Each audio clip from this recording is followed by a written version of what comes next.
Chapter 439. For a moment, Thales felt as if he had returned to 6 years ago. He returned to Dragon Cloud City's Shield District, where he had his final confrontation with Giza in the Hydra Kilika's body. They were both calm and rational, isolating themselves from their emotions. It was the same feeling of wonder, and his thoughts were indistinct. The sin of Hell's River was incredibly quiet. Another kind of power surged up from nowhere. The Prince of Constellations stared at the alchemy ball in his hand and sensed the magic within it. He could see the internal structure of the alchemy ball. A strange energy was wrapped in countless metal discs, gently and steadily rotating like a sleeping animal. He even knew that as long as he lightly fished out one of the lock plates, the tame energy would turn into a surging wave and rush out, releasing its vicious nature and devouring everything in its surroundings. It was clear now. It was so simple. Thales raised his head in satisfaction and slowly swept his gaze over the assassins in front of him. The young prince strode merrily forward. Wherever he looked, wherever the alchemy ball pointed, the enemies retreated in panic. Zacriel frowned as he watched Thales move forward. "Hey you, don't worry," Thales said faintly. "It will be over soon. You're in charge of picking up the scraps." Zacriel stopped talking. "Pick up scraps? What does that mean?" He scratched his head in confusion. "A new term in the kingdom?" "Step back, Your Highness." Stake suppressed his nervousness and hissed, "If you try to threaten us with the alchemy ball?" But Thales merely chuckled and stuffed the alchemy ball into his bosom. Then he raised his longsword.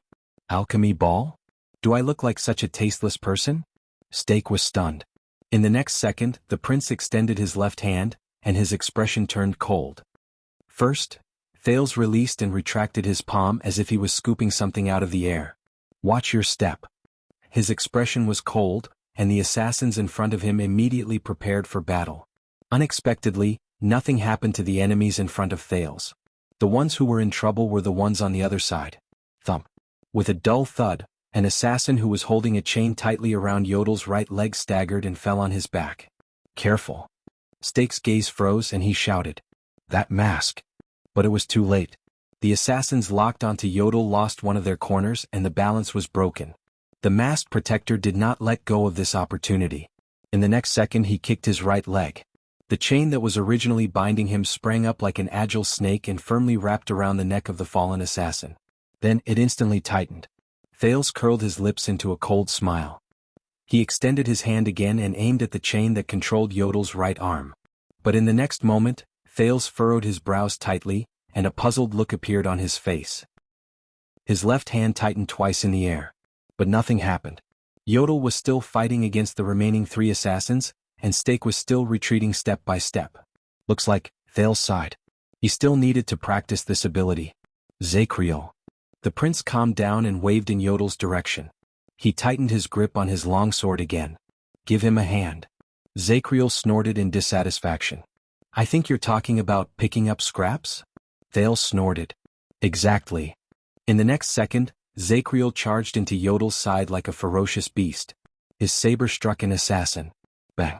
When they met, the assassin who could not dodge in time covered his neck and fell under the Knight of Judgment's saber. The weapon in his hand could only leave a slight scratch on Zacriel's saber. Thales did not want to show weakness. He coldly wielded his sword and charged forward. He charged towards Stake. The situation instantly became chaotic.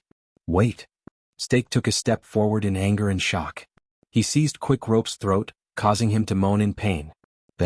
"Your attendants are still in my hands, Your Highness. As long as you let us go." However, in the next second Thales, who was a few steps away, suddenly appeared in front of Stake. It was as if he had taken a few steps forward in an instant. It made Stake break out in a cold sweat. Swoosh. Thales' expression did not change. He swung his sword with both hands, drew an arc in the air, and went straight for Quick Rope and Stake's heads.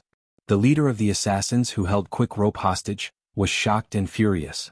He could not dodge in time, so he had no choice but to push Quick Rope forward to face Thales' sword. Quick Rope instantly felt his soul leave his body. No, wait, my good highness, my obedient highness." As he watched the sword gust draw closer, Quick Rope began to speak incoherently. "I am your faithful and dear," but Thales did not care. He just continued to swing his sword with a cold expression. "Who?" The sword wind mercilessly attacked. Stake rolled on the ground in a disheveled manner and barely avoided the tip of the sword. When Quick Rope saw that he could not avoid the fatal strike, He felt a chill in his heart. He subconsciously closed his eyes, but he did not forget to shout. Why Casso? Oh. The tip of the sword cut through Quick Rope's neck. Chi. Fresh blood spurted out. A head flew into the air. Thales? Quick Rope cried out in pain and despair. His face was covered in tears as he felt the pain of his neck being cut open. I hate you for my entire life. At this moment, Pa. There was a crisp sound. Quick Rope's words were stuck in his mouth. He only felt a burning pain on his face. Wake up. Thales' cold voice rang out. Pa. After another slap, Quick Rope finally opened his eyes while trembling. He stared in shock at Thales, who had his palm raised high. Quick Rope was stunned. Didn't you behead me? He turned his head, drenched in cold sweat. Then, to his surprise, he realized that his head was still on his shoulder. Oh my God. He's still alive. Quick Rope's expression changed from mourning to ecstasy. This is great. Then just now. Pa. Another slap. Thales frowned and said, Wake up. You're not the one who turned around. Quick Rope subconsciously lowered his head. Beside him, there was another head rolling in a pool of blood. It was the head of the assassin who held him hostage earlier. Quick Rope was stunned. Strains? Didn't that sword cut me just now? On the other side, Stake, who was in a disheveled state, grabbed the arm of a subordinate and stared in disbelief at the assassin who was killed. Impossible. I saw it with my own eyes. That brat's sword had already cut him. Why did the other target's head fall to the ground? It was clearly so far away. What kind of trick is this? Stay here. Thales impatiently pushed Quick Rope to the side and raised his sword again. I can't cut you. Quick Rope, who was still in a daze, fell flat on his face and screamed. If you don't want to untie me, then forget it. At least be gentler. On the other side, Zacriel had already quickly dealt with the two people who bound Yodel. The masked protector finally regained his freedom, and he was unchaining himself. Damn it. Stake was anxious and angry. When he turned his head around, Thales was already charging towards him again. Stop him. Stake ordered in a hoarse voice. Whoosh. Behind him, an assassin immediately hurled out a hand axe. It was aimed straight at Thales, who was right in front of him. Thales twitched the corners of his mouth, but he only said one word. I missed. They don't know, Thales thought. I don't know what I can do right now. In this amazing state he was incredibly calm and rational. It was as if he would never panic or act on impulse. He could even feel that everything around him was in his palm. It was as if he could touch it if he stretched out his hand. For example, the enemy's weapon. Thales silently watched the hand axe fly towards him in the air. In the next second, the hand axe strangely disappeared in the air. The hand axe appeared out of thin air again by Thales' side and flew into the distance. Clang. The hand axe fell to the ground powerlessly, and it let out a helpless clang. Just as Thales said, it missed. Stake's pupils trembled again. No, the moment he attacked he saw very clearly that the hand axe could not miss. So this time, when they saw the strangeness in front of them, the assassins burst into an uproar again. Not a bad trick. Zacriel's hand froze for a moment. He watched Thales' performance with a contemplative expression. Many years ago, a circus came to Eternal Star City. There was a psionic with the nickname, Throwing Knife Clown. He could make throwing knives appear out of thin air, and he could even take things from a distance. Even Princess Constance was amused by him, until that circus provoked a powerful person and Blood Bottle Gang destroyed it completely. Clang. Thales resolutely turned his long sword and clashed with the other assassin in front of him. He blocked the weapon in his hand. No, it's different. He knew that this was not some throwing knife clown. It was not a simple shift either. In the next second, Thales' long sword suddenly disappeared, and suddenly appeared in front of the assassin's chest. Under the assassin's shocked gaze, Thales did not even need to use his power of eradication. He just gave the assassin a light push and he ended his life. So convenient? Thales grinned. This is a battle where I will never miss. So convenient? Swoosh. Swoosh. The sound of something slicing through the air came. Thales waved his hand gently. The 3 darts that were aimed at him disappeared before his eyes and crashed into the wall on the other side. He raised his left hand again and 2 daggers shot out in a crooked manner, returning the favor to the assassin who shot the darts. The prince did not stop moving. In just a few steps he arrived in front of Tampa. The assassin behind the tavern owner was still looking for his dagger, which had disappeared into thin air in surprise when Thales easily pierced his throat. Before the assassin died, the assassin swore that he should have avoided the trajectory of the sword. Against Thales' expectations, Tampa, who had been dispirited and listless, suddenly had a fierce look in his eyes. While the other assassin was panicking, he fiercely knocked the back of his head against the assassin's nose. Tampa gritted his teeth and threw himself backwards. His back crashed right into the assassin's chest.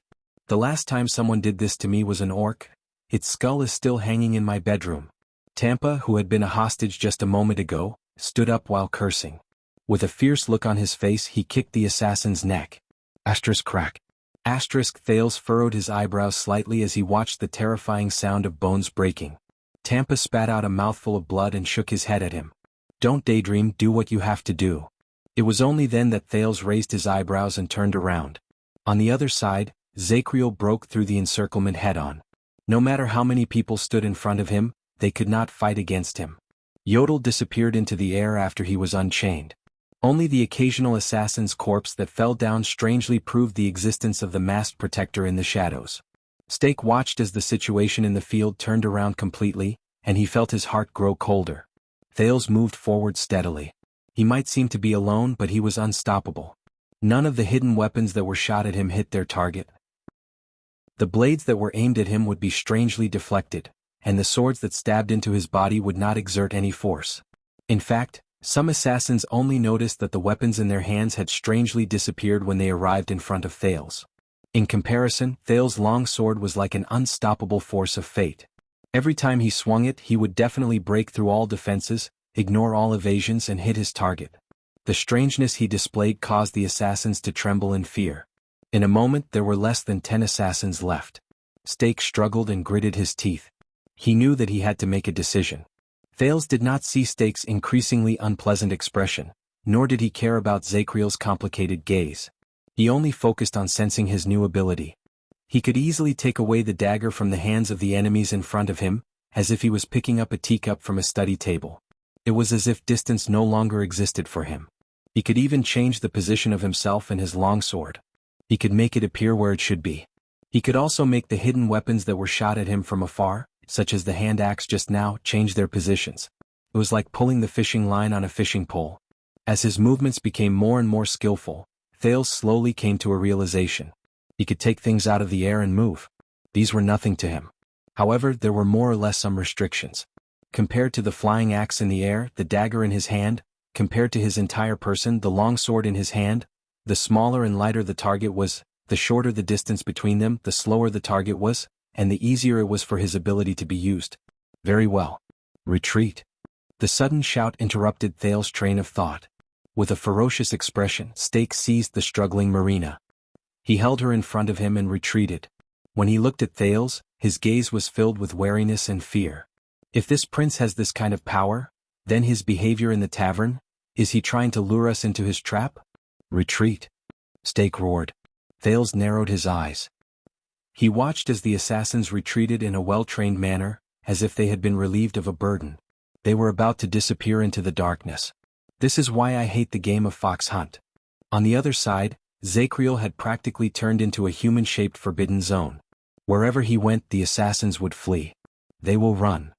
But they can't run. Thales thought. No matter where they run to, they will be in my hands. In the next second, Stake, who was holding Marina hostage, discovered to his surprise that Thales, who was 5 steps away from him, appeared in front of him in the blink of an eye. Why is he? He did not have time to think too much. Stake used the same trick and pushed Marina as a shield. Whoosh. Thales' gaze was still fierce. He slashed Marina's waist with his long sword, who was unafraid of death.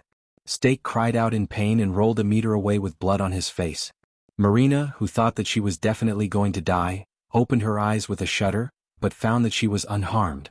Even the rope on her hands had been cut open without her realizing it. You're fine, madam? Thales extended his hand to her and sneered. Looks like you need help? Marina pushed his arm away and got up. She gritted her teeth and snorted angrily. I don't need you to save me. All right. What a bad temper. Thales raised his eyebrows. By the way, about what happened in the tavern just now? However, Marina's first reaction when she heard this was, slap. Thales felt pain on his face. Pervert. Marina gritted her teeth and retracted her hand. She elbowed him away and rushed to find her weapon. Bastard. Thales turned around with an unpleasant expression as he watched her back. He said in a self-deprecating manner, "Ah. You're welcome." He endured it and pretended that he did not see Quick Rope mouthing "wow" behind him. Zakriel and Yodel efficiently harvested the assassins' lives. In the few seconds that Thales delayed, almost all the assassins were killed. Only Stake, who was covered in blood, was left running away. I can't escape, Thales thought. He intended to vent all the grievances he felt just now on the culprit. He appeared in front of Stake in an instant. Clang. Thales' long sword parried Stake's short knife, which he had taken out of nowhere. Stake, whose face was covered in blood and looked incredibly pathetic, was forced to take a step back. Stake's arms trembled as he said ferociously, "You can let me go, you know." 18 years ago, Thales retorted coldly, "you could have let Herman Jadestar go too." Stake was first stunned, then his expression became fiercer. Thales chuckled. He continued to sense the mystic energy that had gone out of control, and prepared to deliver the final blow. As long as I move the tip of the sword too. At this moment, Thales suddenly shuddered violently. Pain. A bone-piercing pain came from within his ribs. Yeah. Thales was in so much pain that his movements changed. He trembled and knelt on one knee. He sucked in a sharp breath. No. He was familiar with this kind of pain. He had faced the assassination in Eternal Star City, blocked the Mystic Gun under Broken Dragon Fortress, and faced the Blood Mystic in Dragon Cloud City. Even though it was not as serious this time. But there was no doubt that this was the price to pay for using mystic energy. At that moment, Thales felt as if he had just woken up from a dream and escaped from that magical state. Thales felt the throbbing pain in his chest. He leaned against the blood-covered long sword and looked at his entire body in disbelief. It was as if in the span of a breath the emotions of panic, fear and hesitation returned to his mind. At the same time, the rational state of calmness, fearlessness and decisiveness was no longer a matter of course. Along with the pain, the smell of dust, the smell of blood, the sounds of battle, the noise, the dim tunnel and all sorts of other things instantly entered his eyes, ears, throat and nose, reminding him of his situation. He wiped the blood off his face and only then did he realize that he was covered in blood and was sticky and wet. Not far away, the heads he had cut off, the enemies he had cut down, and the severed limbs were all over the ground. There were nearly 8 or 9 people. Thales suddenly shuddered. This is what I did? That's right. His memories were still clear. However, when he looked at the battle just now, it was as if he was looking at another person. Another calm version of Thales. Thales? An anxious shout traveled into his ears. Thales finally snapped out of his daze. Whoosh. The sound of wind came at him. Thales instinctively wanted to use his mystic energy, but the pain in his chest deepened, and his expression cringed. He fell down powerlessly. T. Bang. At the critical moment, Quick Rope rammed into him from the other side and pushed Thales away from Stake's blade. Quick Rope hugged him and rolled a few steps away. He got up and gave Thales a slap. What's wrong with you? Quick Rope looked at the dazed Thales, gritted his teeth and said, You had facial paralysis just now and now you're in a daze. Did you take drugs? Under the reminder of the pain, Thales looked at Quick Rope who sat on him and was still in a state of shock. He recalled his experience from the moment he lost control, until now. Mystic energy. Knock on the door. Taurus. Go. Anchor point. Choice. As if he was in a dream. I don't know, Thales said absent-mindedly. Maybe. On the other side, Stake climbed up while enduring the pain and pounced into the darkness. Before he left, he did not forget to throw a hidden weapon straight at the two of them. Whoosh. Thales was shocked. He pushed Quick Rope away and instinctively reached for his long sword. But half a second later, the masked figure suddenly appeared in front of him. Ding. Ding. The gray short sword danced in the air, and with a few metallic clangs, it blocked all the hidden weapons. Thales breathed a sigh of relief. His grip on the long sword was no longer tense. But Stake's figure had already disappeared into the darkness without a trace. On the other side, as Zakriel dealt with the last assassin, the latter's torch fell to the ground. The area around them instantly darkened. Thales only realized then that the battle was over. The pain in his chest caused by the mystic energy slowly faded away. He then snapped out of his daze resentfully. The corridor was silent. Wow. Quick Rope exhaled and leaned against the wall in agony. Finally, on the other side, Marina stared at the corpses on the ground in a daze. Tampa sat in the corner, gritted his teeth, tore apart his clothes, and skillfully bandaged the wounds on his body. In the darkness, Thales quietly stared at Yodel in front of him, then at the blood on his body. He suddenly felt awkward. But the moment he opened his mouth, he was interrupted. I know, the masked protector said faintly and helped Thales up from the ground. I know. For some reason, Thales felt relieved. He stared at the ground resentfully and wiped the blood off his face. He still could not believe what he just remembered. Why, when we were fighting just now, how could I adapt so easily? It was a happy day, wasn't it? This is the last one, if we don't count the one who ran away. On the other side, Zacriel picked up the torch. As he counted the spoils of war, he said to Yodel, I suggest that you go after him now and get rid of any future problems. Your ability is the most suitable to face Shadow Shield. Yodel turned his head around and cast a glance at the depths of the tunnel. Don't worry, he can't run away. The masked protector said coldly. Then go. Zacriel gestured at him with his lips. I'm here. Yodel nodded slightly, turned around and patted Thales' shoulder. Thales showed him a forced smile. Go. Do what you have to do. Yodel nodded. In the next second he disappeared into thin air. Quick Rope sucked in a sharp breath as he watched. He covered his mouth with one hand and pointed at the spot where Yodel disappeared with a terrified expression. His gaze moved back and forth. Human, ghost? Thales ignored him and just waved his hand indifferently. Go and find something else to do, Quick Rope, please. Jokes are the last thing we need right now. Quick Rope's fear froze on his face. He turned his head around in embarrassment. On the other side, Tampa and Marina stared at each other with hostility. But Thales did not have time to care about this. Perhaps Marina's identity was awkward, or perhaps Tampa was well informed, and keeping them here was not a good thing. But right now, Thales just wanted to have a good sleep. The Disaster Swords lost their leader and suffered heavy casualties. The remaining members of Shadow Shield were destroyed here. The Northlanders did not have enough manpower and could not cause any trouble. Besides, the Secret Intelligence Department had set up an ambush on the ground. The only troublesome one was probably Quick Rope. He leaned against the wall behind him with his long sword and sighed heavily. Oh my God. Mystic energy. Today was the first time he used his mystic energy while he was awake. But, even if it was better than how he used to vomit blood at the slightest provocation, there was still a limit to how good he could be in this state. There was a great limit to his time and ability. Thales snorted softly. He suddenly felt very tired. It was not just his body. It was also his spirit. Zacriel walked over slowly. He looked disheveled and frowned. Hey, young man. Thales raised his head tiredly and looked at the brand of sin on the man's forehead. He forced a smile. Your beard is well shaved. And thank you. But Zacriel was frowning. That psionic ability of yours isn't omnipotent, is it? The Knight of Judgment stuck a torch on a corpse and used it as a source of light. He used his sleeve to wipe the saber, which had many dents on it. Otherwise, you would have used it when you were held hostage. Thales frowned deeply. As expected. I still have to explain it to him. Thales sighed and pressed his forehead against the hilt of the sword. Let me guess. Is there a time limit or does it cause great damage to the body? Zacriel asked faintly as he leaned against the wall beside him. Thales snorted softly. He thought that they had probably seen how he looked. Sort of. But Zacriel's next question made Thales slightly stunned.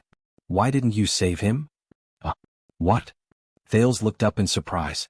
In the beginning you could have saved young Yodel, Zacriel said with a chuckle. But you gave up. Instead you asked me to help him. The Knight of Judgment turned his head. Why? Yodel? Thales tried hard to recall the miraculous experience that seemed to have happened a century ago. He tried to imagine what he was thinking when he was in that state. At that time it seemed like he wanted to mess up the enemies who had Yodel locked down, and then, that rational, calm and decisive version of himself. Perhaps you are more suitable? After all, there are 3 or 4 of them. But Zacriel shook his head. No, I can tell that you value him very much and he is very loyal to you. Zacriel sighed and knocked on the wall behind him. If you could save him, you would not have given up so easily. Thales frowned. Wait. It's not that you don't want to save him, Zacriel said profoundly as he stared at the firelight. It's that you can't save him. Thales' eyelids twitched. What do you mean? I can't save him? Wait. Just now, I seem to have tried to deal with the second chain-wielding enemy, but... Zacriel turned his head and grinned at the prince. His disheveled appearance and unkempt appearance made him look rather ugly. That sword, Zacriel said faintly. He has been holding it in his right hand. Thales moved slightly. That sword? His first reaction was to look at Ricky's sword in his hand. But in the next second, Thales understood what was going on. Once he figured something out, his face turned pale and his hair stood on end. That sword? The Knight of Judgment sighed. It's precisely because of that supreme sword, that legendary anti-mystic equipment. The supreme sword. At that moment, Thales' breathing became labored. What did he say? So, your ability is useless against the chain on his right arm, Zacriel said faintly. Thales opened his mouth with great difficulty. Zacriel, you, the Knight of Judgment leaned against the wall and lowered his head. He chuckled softly. It's not strange. I've seen something similar before. Your Highness, did I call him by the wrong name? Thales turned his head around while stuttering like a rusty clock and met his eyes anxiously. I know, Zacriel's smile was sincere and apologetic. Please understand, child. This is not a personal grudge. At that moment, as he looked at Zacriel's smile, Thales suddenly felt his hair stand on end. The sin of Hell's river in his body instantly increased. It was as if he had encountered the most terrifying threat. Danger, danger. A voice seemed to be warning him. In the next second, Thales' expression froze. He reacted spontaneously without anyone teaching him. The muscles in his legs and waist tensed up. He pounced out of the corner with the force of a bow. Asterisk whoosh. Asterisk the wind from the saber cut his face and it hurt. In an instant, the blade cut through Thales' hair like an avalanche, taking away a few strands of hair. Asterisk clang. Asterisk the saber crashed into the wall. Stone chips flew everywhere. Thales trembled in disbelief. He struggled to his feet in pain and disheveled manner. He stared at the person in front of him in shock. It was Zacriel, who stood up with his saber in hand and a murderous aura. He was staring at Thales with a complicated gaze. Zacriel's saber had landed on the spot where Thales had just been. He missed it by a hair's breadth. You dodged it beautifully. Asterisk clang. Asterisk the Knight of Judgment frowned and drew his saber. He seemed to be dissatisfied with the result of missing his attack. Their movements even attracted the attention of the three people on the other side, who were wary of each other. Zacriel? Thales was extremely shocked. He held his long sword tightly and even his breathing trembled. What are you doing? Maybe he's testing his skills? Checking out my skills? It must be like this? As Thales thought about it, he felt his mind tremble. Then, Zacriel turned around and answered him expressionlessly. Correcting mistakes. 1 second. 2 seconds. What? Thales stared at him in a daze. Zacriel shook his head. His gaze was compassionate, but it hid an endless amount of murderous intent. You know why, child? As I said, this is not a personal grudge. The Knight of Judgment stared at the teenager in front of him quietly. He slowly raised his saber and excitement and despondency surged in his chest at the same time. Do not worry, King 80, Prince Meteor. No matter how many years have passed, mistakes will be corrected. I will defend our kingdom to the death. Chapter 440. The Knight of Judgment launched his attack without warning. His body pressed forward together with the wind generated by his blade. Thales instinctively raised his sword to block the attack. Amid the sound of metal clashing, he blocked the enemy's saber. Clang. The angle of Zacriel's slash was tricky, and he was extremely experienced. Thales found it extremely strenuous and he felt his hand slip. Fortunately, the silver-edged longsword he seized from Ricky played a huge role. Its outstanding feel and balance prevented Thales from losing his grip on the first strike. But Zacriel did not give the prince a chance to catch his breath. Zacriel immediately let go of his saber and pressed forward.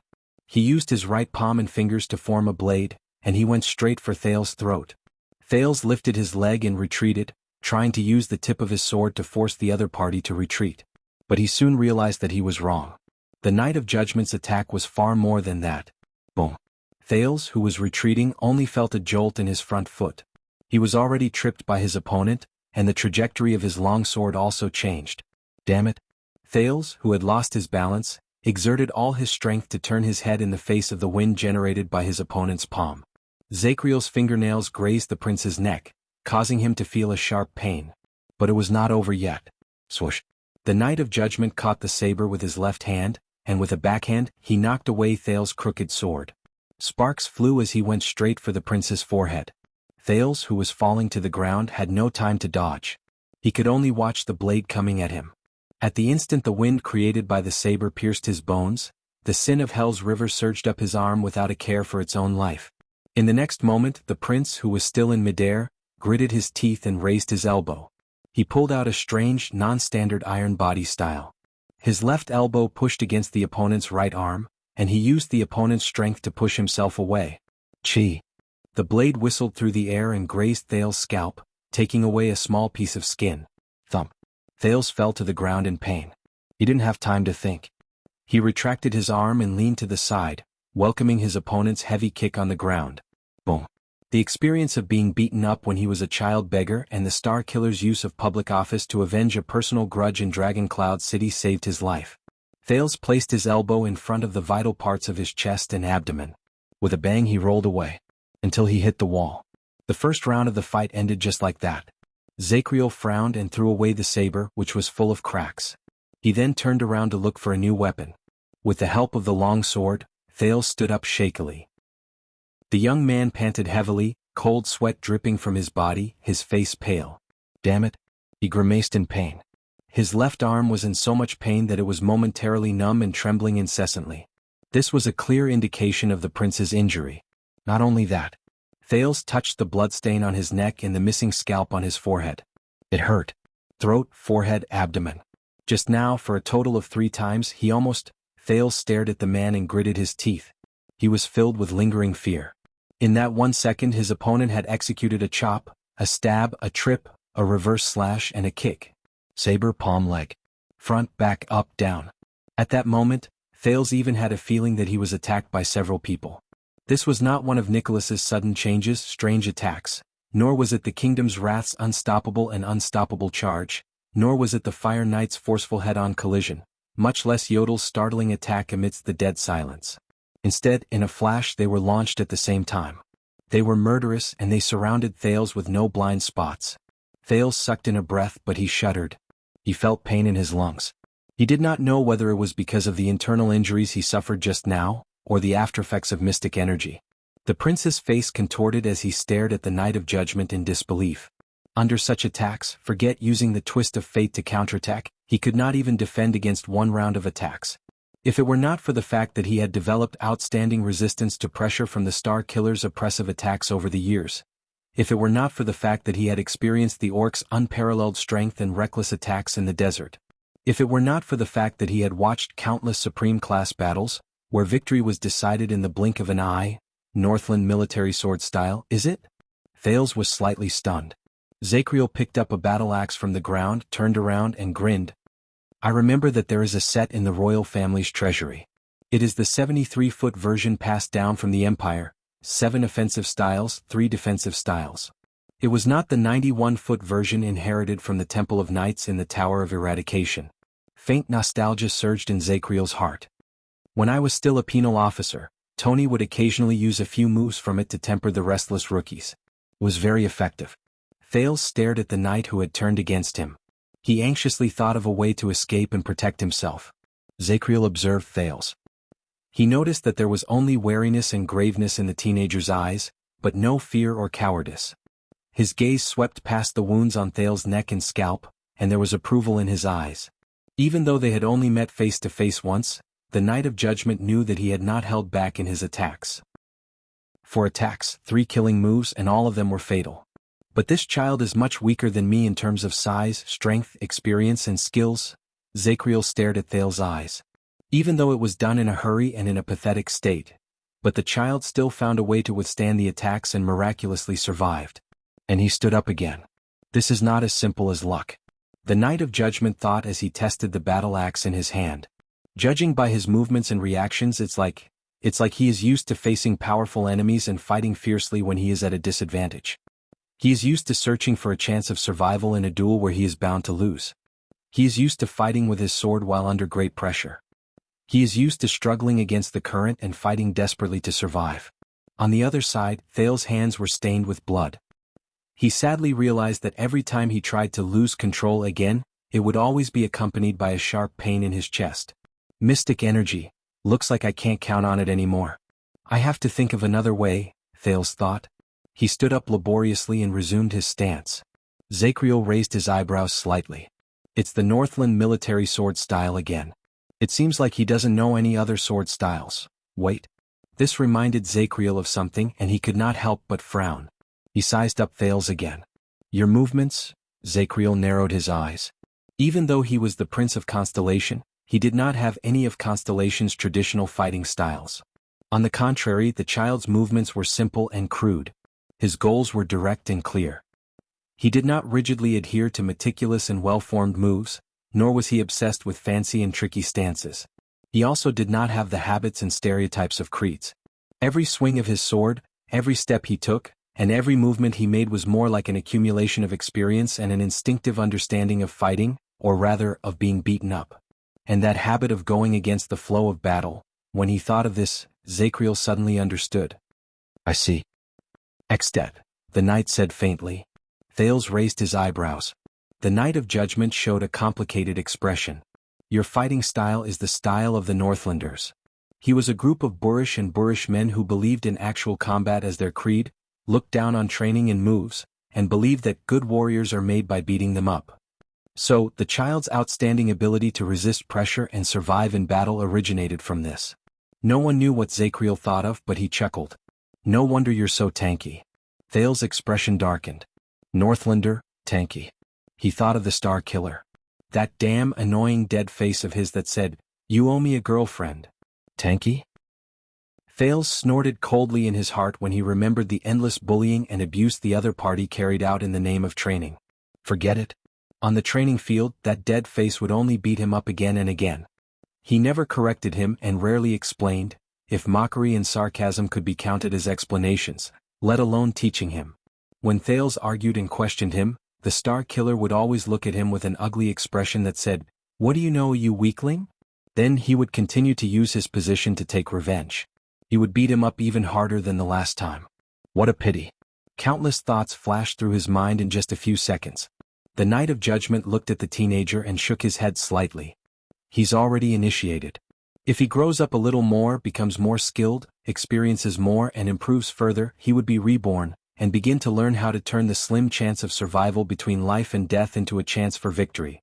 When he thought of this, a shadow appeared on Zachriel's face. What a pity. This is the end of his life. I must die here. This is the only way. In the next moment, the Knight of Judgment raised his weapon again. Was it you? Thales hissed. The traitor of the Royal Guards? Zachriel's axe froze. He looked at Thales and a cold look appeared in his eyes. Thales gritted his teeth and raised his sword. So, when you swung your sword at me, you showed no remorse and you did not hesitate. Thales gritted his teeth and raised his sword, because the oath you swore to Samuel was bullsh*t? At that moment, Zachriel's body swayed in the air. Even Thales was taken aback. The Knight of Judgment took a step back and covered his forehead with his hand. He closed his eyes in pain. Shut up. Zachriel growled with his eyes closed. At that moment, Thales did not know whether he was talking to himself, or to someone in another world. Zachriel shuddered. Everything will end soon.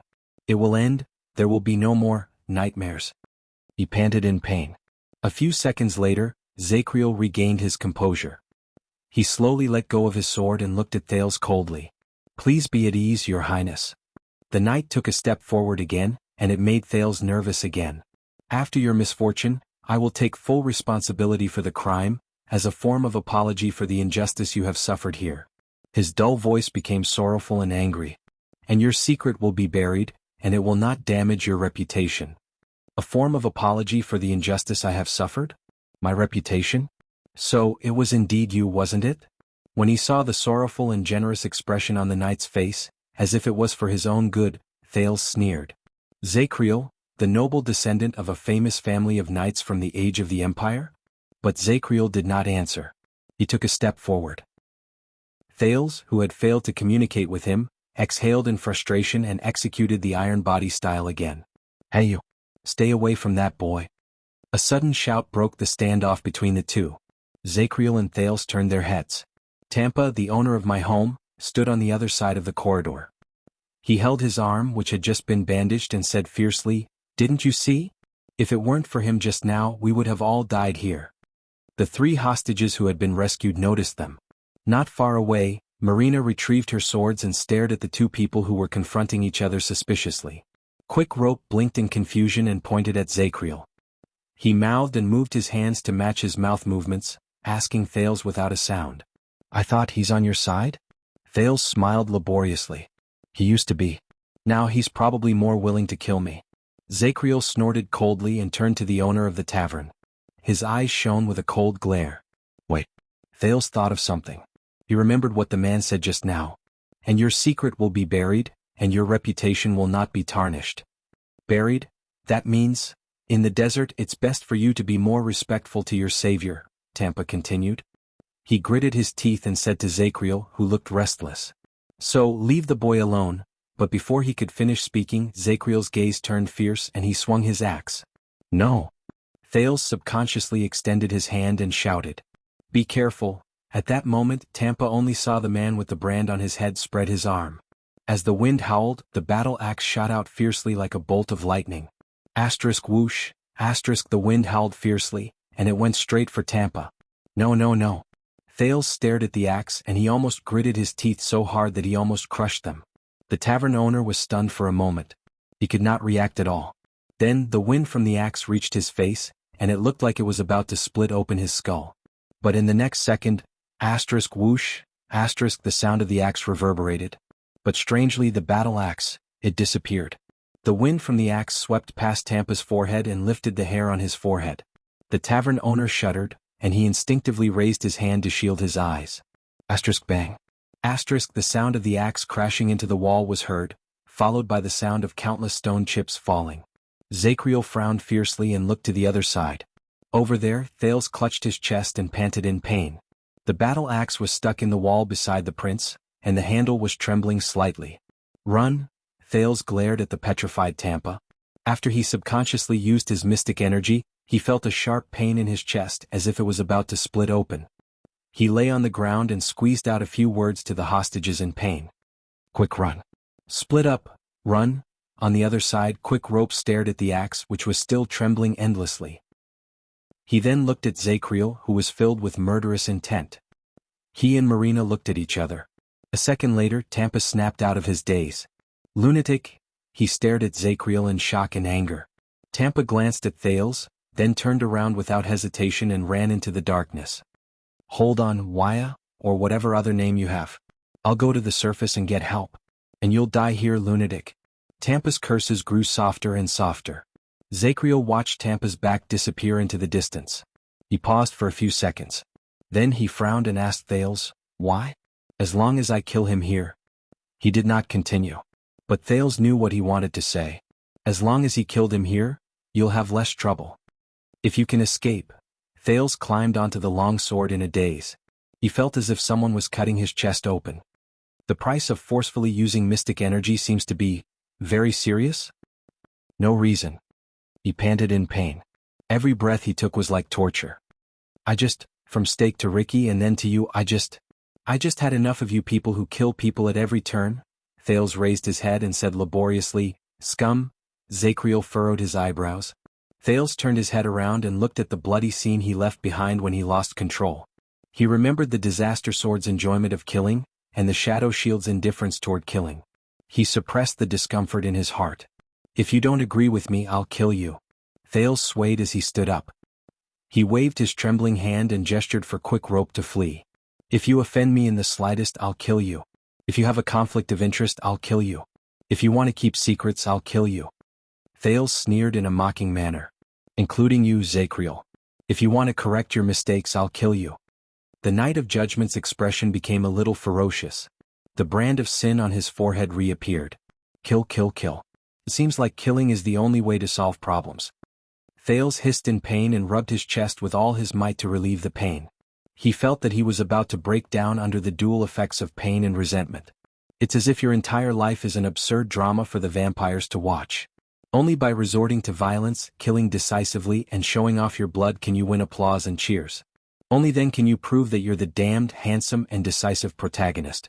Only then can you win a longer and more popular stage career under the vampire's adoring gazes. Zacriel did not speak. He only clenched his fists. Thales tried his best to endure the pain and spoke falteringly through gritted teeth. He enunciated his words falteringly. Don't you know that taking away lives and killing your own kind is the last choice you make when you have no other choice? Is it the most cowardly, evasive and irresponsible answer after you completely admit defeat to all the possibilities in this world when you run into an ultimate conundrum that you cannot solve? Quick Rope did not leave. He stared at the Prince of Constellation with a profound gaze. Marina originally wanted to escape, but in the end she stopped and stared at Thales in a daze. She suddenly remembered that day. That day she hid in the crowd in the distance, trembling as she watched her grandfather, grandmother, father and mother on the stage, and her brother stared at the thick rope around his neck in despair, until the messenger gave the order. Marina closed her eyes. Thales took a deep breath. He felt the pain in his chest lessen a little. He wiped his sweat gently and smiled sadly. Even those who live in the desert know that a bloody thorn lizard devouring its own kind is the most terrifying thing in the world. At that moment, Zacriel seemed to have remembered something. His face was filled with pain. Thales sneered. Those who choose this path of their own accord and are not ashamed of it are mostly cowards who have failed, unless they were forced to do so by their circumstances. Because all of you are already helpless against this society, and are struggling to cope with the relationships between people. Because in the game of chess that is life, all of you have failed to the point where you have no other choice but to overturn the chessboard and be driven into a corner. Thales took a step forward with difficulty. Are you a coward? He raised his long sword and pointed it at his opponent. Zacriel? Zacriel took a deep breath. There was a conflicted look on his face. But a few seconds later he regained his composure. This made Thales extremely wary. I'm sorry, Your Highness. The Knight of Judgment's voice trembled slightly. But you must die here. As soon as he finished speaking, boom. Thales felt a chill in his heart. He saw Zacriel instantly kick up a hand-and-a-half sword, grab it in his hand and rush towards him at high speed. The prince roared angrily and forced himself to endure the pain and perform the Iron Body style. He was about to engage in close combat with Zacriel again. If no one intervened. Clang. It was the loud sound of steel clashing against each other. Thales only saw a flash from the corner of his eye. Quick Rope's figure appeared beside him, and he struck the Knight of Judgment with a hammer. Zacriel only froze for a moment. He quickly flipped his right hand, which was holding the sledgehammer. At the same time, he despised the man in his heart. His strength was not bad. It seemed like he had been trained. He stared coldly at Quick Rope, who had a ferocious expression and seemed to be using all his strength to stop him. It was just too stupid. He recklessly rushed over from this angle. He only needed to make a slight adjustment and he could. In the next second, Thales was surprised to see Quick Rope's expression suddenly change, and he raised his left hand. He threw a lot of dust? Thales was dumbfounded. Ayah! The Knight of Judgment's head and face were covered in dust. He covered his eyes, roared and retreated. He swung the sword in his right hand back and forth. It was obvious that he was extremely resentful. But Thales only stared blankly at Quick Rope, who looked as if he had gotten his way and let him pull him away. Scatter lime? Your arm strength is obviously superior and you're so good at using sledgehammers, but you just have to. Are you a prince or not? Oh. It hurts. Thales cut off his train of thought and pressed his hand against his chest. Hurry. Quick Rope threw the sledgehammer at the Knight of Judgment. He was so nervous that he did not have time to explain. He supported and pulled Thales away, until Zacriel's sword was once again in front of them. Use the dust. Zacriel lowered his left hand. Thales was surprised. He saw that his eyes were well protected by his left palm. They were not stained by the dust. But the Knight of Judgment's previous magnanimity and sorrow had long since disappeared. All that was left was hatred and indignation. This is what I played with when I was 6 years old. The Knight of Judgment thrust his sword at Thales. He was filled with anger. Thales gritted his teeth. He pushed away Quick Rope, who was unarmed because he wanted to support him, and held his long sword. But at that moment, the sound of wind rose behind Zacriel. Clang. The Knight of Judgment turned around and slashed away a torch that flew towards him. Sparks flew everywhere and he furrowed his eyebrows because of the heat. When they saw the person who helped them, Thales and Quick Rope were both shocked. It was Marina. The swordswoman in red held her twin swords and stared at Zacriel with hostility. Listen, Jade Star. She gritted her teeth and said hesitantly and painfully, "You saved me once." She picked up something and threw it to Thales. Thales caught it in a flurry, and only then did he realize that it was his confiscated luggage. He did not know when Marina had retrieved it from the assassins' corpses.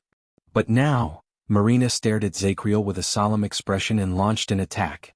"I don't owe you anything anymore." Thales did not react. He just stared at the backpack in his arms until Quick Rope gave him a shove. "Run." The swordswoman said her last words. She did not stop moving. She leaned forward and her twin swords created illusions. She attacked quickly.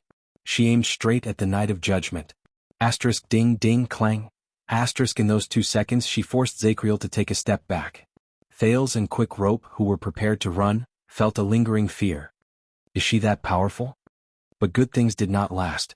The Knight of Judgment's next attack was like a heavenly steed soaring through the sky. It accurately pierced Marina's left hand amid the illusions of her twin swords. Marina cried out in pain and let go of the sword in her left hand. Thales' heart sank. After Heart in the Rain passed away, dual swords were no longer popular. In the next second, Zacriel extended his left hand and grabbed Marina's right hand. He threw her last sword to the ground. "I was fortunate enough to meet her once, and I wanted to challenge the legendary Storm Swift sword, which can break through all defenses." Marina gritted her teeth and wanted to kick her opponent, but Zacriel did not move or dodge. He acted as if nothing had happened and used his right elbow to block her kick. Zacriel looked at the twin swords on the ground, clicked his tongue and shook his head. But unfortunately she was already in pain at that time. She was so weak that she couldn't even lift a cup. Zacriel seized Marina's neck and lifted the struggling swordswoman into the air. Thales panicked when he saw that. Now, while Quick Rope was still in a daze and had not reacted to the situation, the air in this small world seemed to ripple slightly. In the next moment, a gray sword pierced through the air mercilessly. Asterisk rip, asterisk it went straight into Zacriel's back. Yeah. As Zacriel let out a furious roar that shook the heavens and earth, Marina was flung away violently and fell beside Thales. The Knight of Judgment was like a cheetah that had gone berserk. He quickly turned around and swung his sword. But all he could do was draw an arc in the air. The gray sword had already disappeared. Only the bleeding wound on Zacriel's back proved its existence. Then another figure appeared in front of the knight. He kicked Zacriel's chest with his right leg. Asterisk thud. Asterisk the Knight of Judgment cried out in pain and was sent flying backward. He fell on the ground in a disheveled manner. He fell into a bloody and ruined area, stirring up a lot of dust. Thales breathed a sigh of relief. He quickly extended his hand and helped the heavily injured and weary Marina up with Quick Rope. He flashed a smile at the figure who appeared. Yeah. Zacriel groaned softly in the dust. Thales did not know whether he was enduring the pain or because he was angry. Ha. The knight lay on the ground and said in a disheveled manner, "I've aged over the years and I've regressed. Or have you become stronger?" A hoarse voice came from the other side. It was low and concise. "Perhaps both." Zacriel laughed in pain. "That's why he talks so much when it comes to killing people or not." Zacriel exhaled and felt a little sentimental. Just so he could find you a chance? What tacit understanding. He took 2 deep breaths. His muscles tensed up and he slowly sat up. He stared straight at the masked figure in front of him.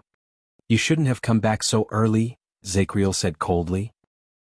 Across from him Yodel, who had left and returned, shook off the blood on the supreme sword and said hoarsely, "I shouldn't have let you out." The Knight of Judgment and the masked protector stared at each other silently for a full 3 seconds. Zacriel smiled. "Why can't you be a little smarter, brat?" The knight sighed and stood up. "You only left the child's side once. You came back after he ended his life in a dignified manner." The wound on his back was no longer bleeding. As Zacriel spoke, he looked at Thales, who was not in a good state, and narrowed his eyes. Thales smiled coldly at him, then nodded at Yodel. Yodel also cast a glance at the prince in the distance and nodded slightly. "I left him once." The masked protector averted his gaze. He moved his left leg, held the gray short sword in a reverse grip, and prepared for battle. His words were incredibly firm. That was the last time. His figure gradually disappeared. His voice spread out like waves and echoed faintly in the air. Zacriel watched the dark purple mask disappear into the air. His gaze was gloomy and no one knew what he was thinking about. "For the sake of the past, I don't want to hurt you, young Yodel. Don't force me." Yodel's answer, which was short on words, echoed in the air. "I feel the same." Zacriel pursed his lips. Thales watched as Yodel disappeared, and his lips curled into a smile. Yodel did not leave. Just like what he said. He was always there. Zacriel was silent for a few seconds. You didn't ask me why I did it. Zacriel glanced at Thales, then raised his head to look at his surroundings. His expression was gloomy. So, you also know, right? You already knew. Already knew. There was no answer in the air. Quick Rope gave Thales a hard look, telling them to hurry up and leave, but Thales only covered his chest and shook his head resolutely. No, wait a little longer. As long as, a little while later.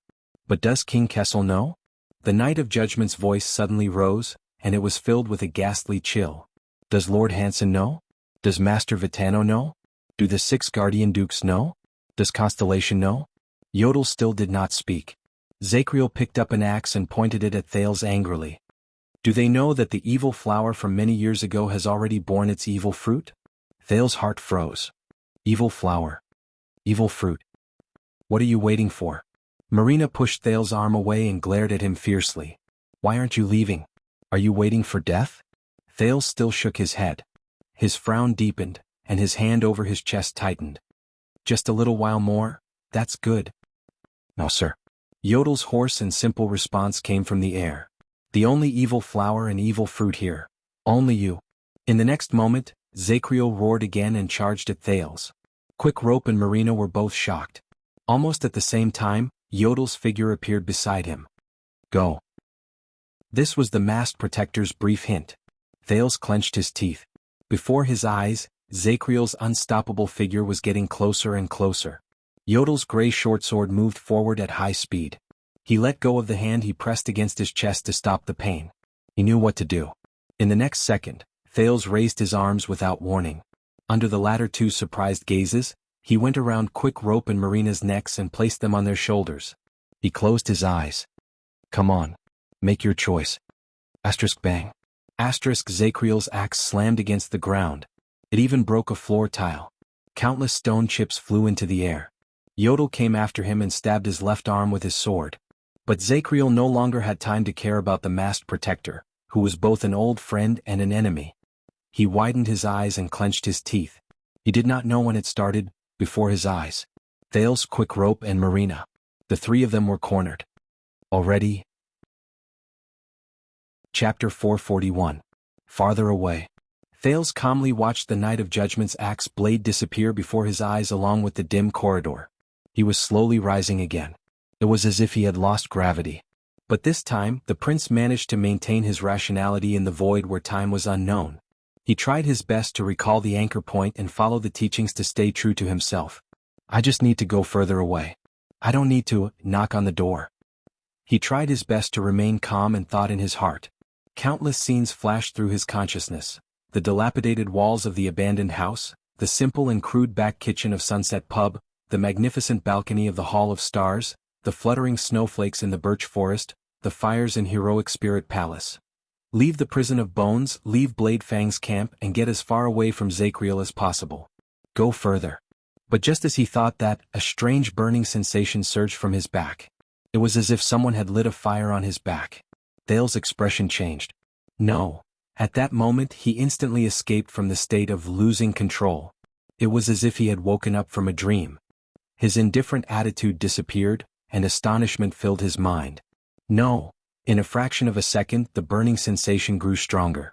It spread from his back to his entire body, and slowly evolved into a tearing and cutting sensation. In that second Thales could not help but grimace and cry out in pain. This long-lost but familiar feeling, could it be T? He remembered something and his heart turned cold. Thales, who was still suffering from the burning and tearing sensation, only felt his body become heavy. In the next second he crashed violently against the ground. Bang. With a muffled thud, Thales could not care about his aching knees and forehead. He turned over like a madman and flung the backpack on his back with great effort. Damn it. It was as if it was a piece of burning charcoal. Damn it. Marina's angry voice rose in his ears, as if she had just come into close contact with the ground. What happened? The axe, OW. In the darkness, Quick Rope's panicked shouts came from beside him. There was a panting sound. It sounded like Quick Rope got up from the ground. Is this Hell's River? Thales exhaled laboriously and felt the burning sensation on his back slowly disappear. But another feeling spread to his nerves. Bang. The Prince of Constellation gritted his teeth as he gasped for breath. Yes, this is Hell's River, and I am your ferryman. He touched the ground and sighed in his heart. Therefore, they were not out of danger yet. Thales? When Quick Rope heard his voice, he was delighted, but then he became even more puzzled. But why can't we see? In his panic he heard a soft scraping sound, and a sudden flash of light appeared in front of him, causing Quick Rope to instinctively shield his eyes. In the darkness, Marina lit a small torch and cursed as she got up from the ground. She wiped the dust off her face and said, "Damn it! What the hell are we?" But she did not continue. The strange smell in her nose and the surroundings allowed her to identify their location. The swordswoman in red relaxed her neck, which was strangled by the Night of Judgment. She frowned. "We are still in the prison of bones?" Thales did not reply. At that moment his face was pale and he was trembling slightly. Quick Rope, who had regained his vision, put down his hand gently. He glanced at Marina, who was holding the torch with a dazed expression. Then he turned to the teenager beside him, who was panting on the ground. His expression darkened. What happened just now? His confusion faded away. He helped Thales, who was obviously not in a good state, up from the ground and made the latter lean against the wall. "Where's that uncle? And that masked friend of yours?" Thales panted hard. He endured the increasingly intense pain and squeezed out a sentence. "This is the Alchemy Tower's little magic. You can think of it as a mechanism in the prison of bones. It can transfer you to different places." Marina was slightly shocked. Thales tried to force a smile. But Quick Rope's expression was no longer as playful as before. The rookie mercenary squatted in front of Thales and looked at him quietly. His gaze was profound and he seemed to be deep in thought. "Little magic?" Quick Rope's expression made Thales remember the man's true identity. "Yes, that's why I used it." Thales could not continue. The increasing pain in his chest made him break out in cold sweat, and his lips trembled. **T.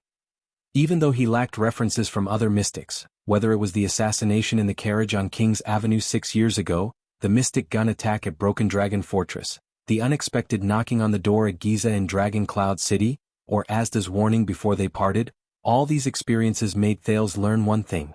In the face of danger, unless it was absolutely necessary, one should not easily resort to using mysterious mystic abilities. The burden and damage to one's body caused by losing control should not be underestimated. It would also gradually increase as the amount of mystic energy involved increased. Once it reached the point of knocking on the door, the price that followed would be fatal. That was why Thales was very grateful to Taurus. This was the most mysterious mystic he had ever met. He was also the mystic who treated him the best. It was thanks to his generous help and patient teachings that he managed to find the anchor point. He was able to maintain his rationality while he was losing control, perhaps too much of it, and he was able to get rid of the dangerous predicament of having to knock on the door when his mystic energy was activated. But even if Thales successfully avoided knocking on the door and avoided the heart-wrenching and excruciating pain of using mystic energy in the past, the price of losing control was still not to be underestimated. Based on his experience with Stake, he would not be able to stay in this amazing state of losing control for more than a few minutes. He would be awakened by the sudden pain, and his strange ability would be interrupted. But Thales knew that when he escaped from Zacriel's axe just now, it was not the pain from using mystic energy that interrupted him. It was... Thales clutched his chest and stared in disbelief at the other side. The backpack Marina returned to him lay quietly on the ground, revealing a small crossbow arm. Crossbow of Time. Legendary anti-mystic equipment. Damn it. I found the reason why they are still in the prison of bones and could not escape. Looks like next time I definitely can't go into losing control when I have this thing in my hands. When he thought of this, Thales felt a throbbing pain in his chest again. His expression twisted. "You look very bad?" Marina noticed the prince's unusual pain. She walked towards him with a torch in her hand. "Were you hurt by that lunatic?" "No, it's just the aftereffects of forcefully using mystic energy and the rejection from the crossbow." Thales wiped off his sweat. He trembled and forced himself to curl up the corners of his mouth. Yes, he was very heavy-handed. Quick Rope still did not say a word. Marina bent down and picked up a silver longsword from the ground. "This is Ricky's sword." Marina's eyebrows slowly furrowed under the light of the torch. Thales' heart clenched again. Marina stared at him and her gaze became colder. I saw the brand on that lunatic's face. It's the same as Samuel's. What happened to Ricky and the others? Thales pursed his lips. While enduring the pain, he also had to deal with the person in front of him. This made him feel mentally and physically exhausted. He felt like his head was about to explode. What can I say? Sorry, your boss had a hole in his head by my friend? He hissed. At this moment, Quick Rope cried out in surprise. No. The rookie mercenary widened his eyes and looked at Marina. He pointed at Thales on the wall and said in horror, Your nose is bleeding. Thales subconsciously touched his nose. As expected, his hand was wet. Oh no. It happened again. Feeling dizzy, he leaned against the wall, trembling as he slid to the ground. Marina frowned. Quick Rope turned pale with fright. He took 2 steps forward and supported Thales. What's wrong with you? About that. The prince smiled weakly. The Jadestar royal family is more or less different from the rest. Jadestar royal family. When Marina heard this phrase, her face became gloomy again. No, we have to do something. He doesn't look good. Quick Rope looked worried. He turned to Marina. This lady? Please keep an eye on this side, I'll go look for his luggage. Marina looked at Thales with a complicated gaze, then looked at the sword in her hand. In the end, she sighed and walked forward with the torch. A prince whose surname is Jadestar. Marina whispered as she looked at the pained Thales.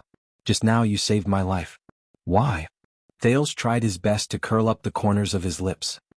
He was drenched in cold sweat as he squeezed out a few teasing words. Maybe because I don't like killing people? Perhaps because you are a woman and very beautiful? So, according to the night novels, I was destined to get weak in the knees. Then I'll take you into my harem. Thales felt pain in his heart again. It was so piercing that he scrunched up his facial features again.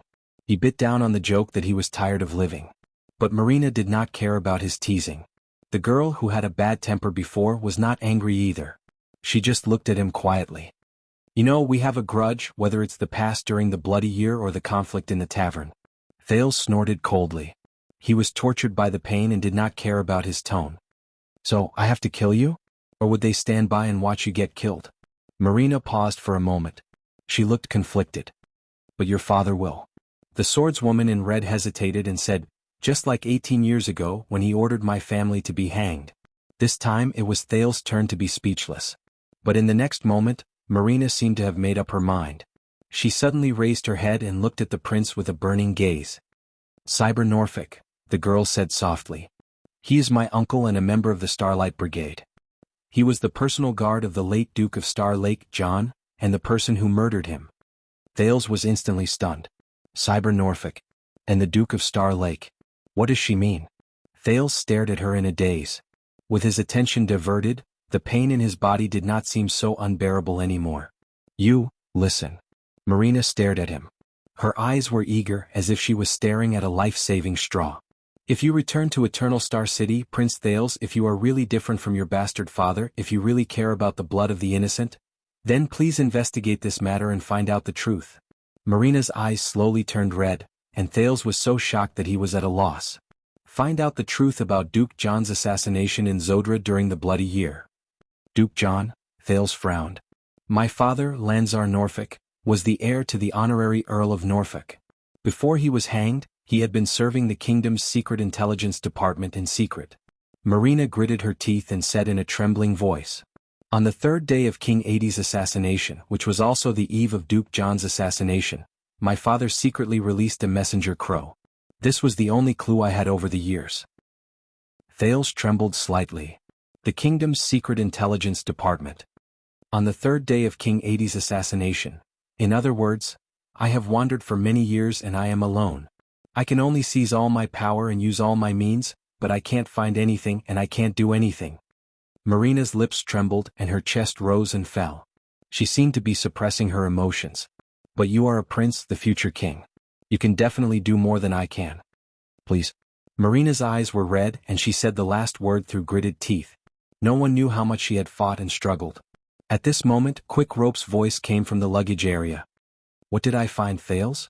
You might need this. Another wave of pain hit him. Thales shut his eyes tightly and waved his hands with all his might. I'm fine. It's an old problem. I just need to rest. The next second, *bang. A muffled sound rose abruptly, and Thales opened his eyes instinctively. Clang.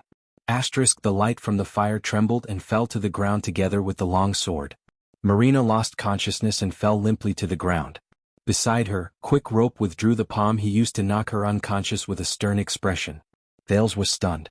At that moment, the torch shone on the ground, making Quick Rope's expression look so cold and profound. Quick Rope did not answer. He only bent down quietly and picked up the unconscious Marina. Can you hold on? Quick Rope asked faintly and dragged Marina to the side. Or are you going to die in the next second? Thales stared at him in a daze. Why? The prince only managed to finish his question halfway. He saw the thing in Quick Rope's hand. It was a special black crossbow. It was nocked and ready to be fired. You're asking why? Quick Rope picked up the torch with one hand and walked forward coldly. So, are you going to tell me the truth? Thales Jadestar? Thales gritted his teeth. The truth? Quick Rope held the torch alone, shook the crossbow in his hand and stared at him coldly. What exactly is that ability of yours? At that moment, Thales felt his body stiffen and his tongue become heavy. In a daze, even the aftereffects of losing control were no longer as uncomfortable. He only stared quietly at the solemn Quick Rope. Quick Rope also stared back at him quietly. After a while, Thales sighed under the light from the fire.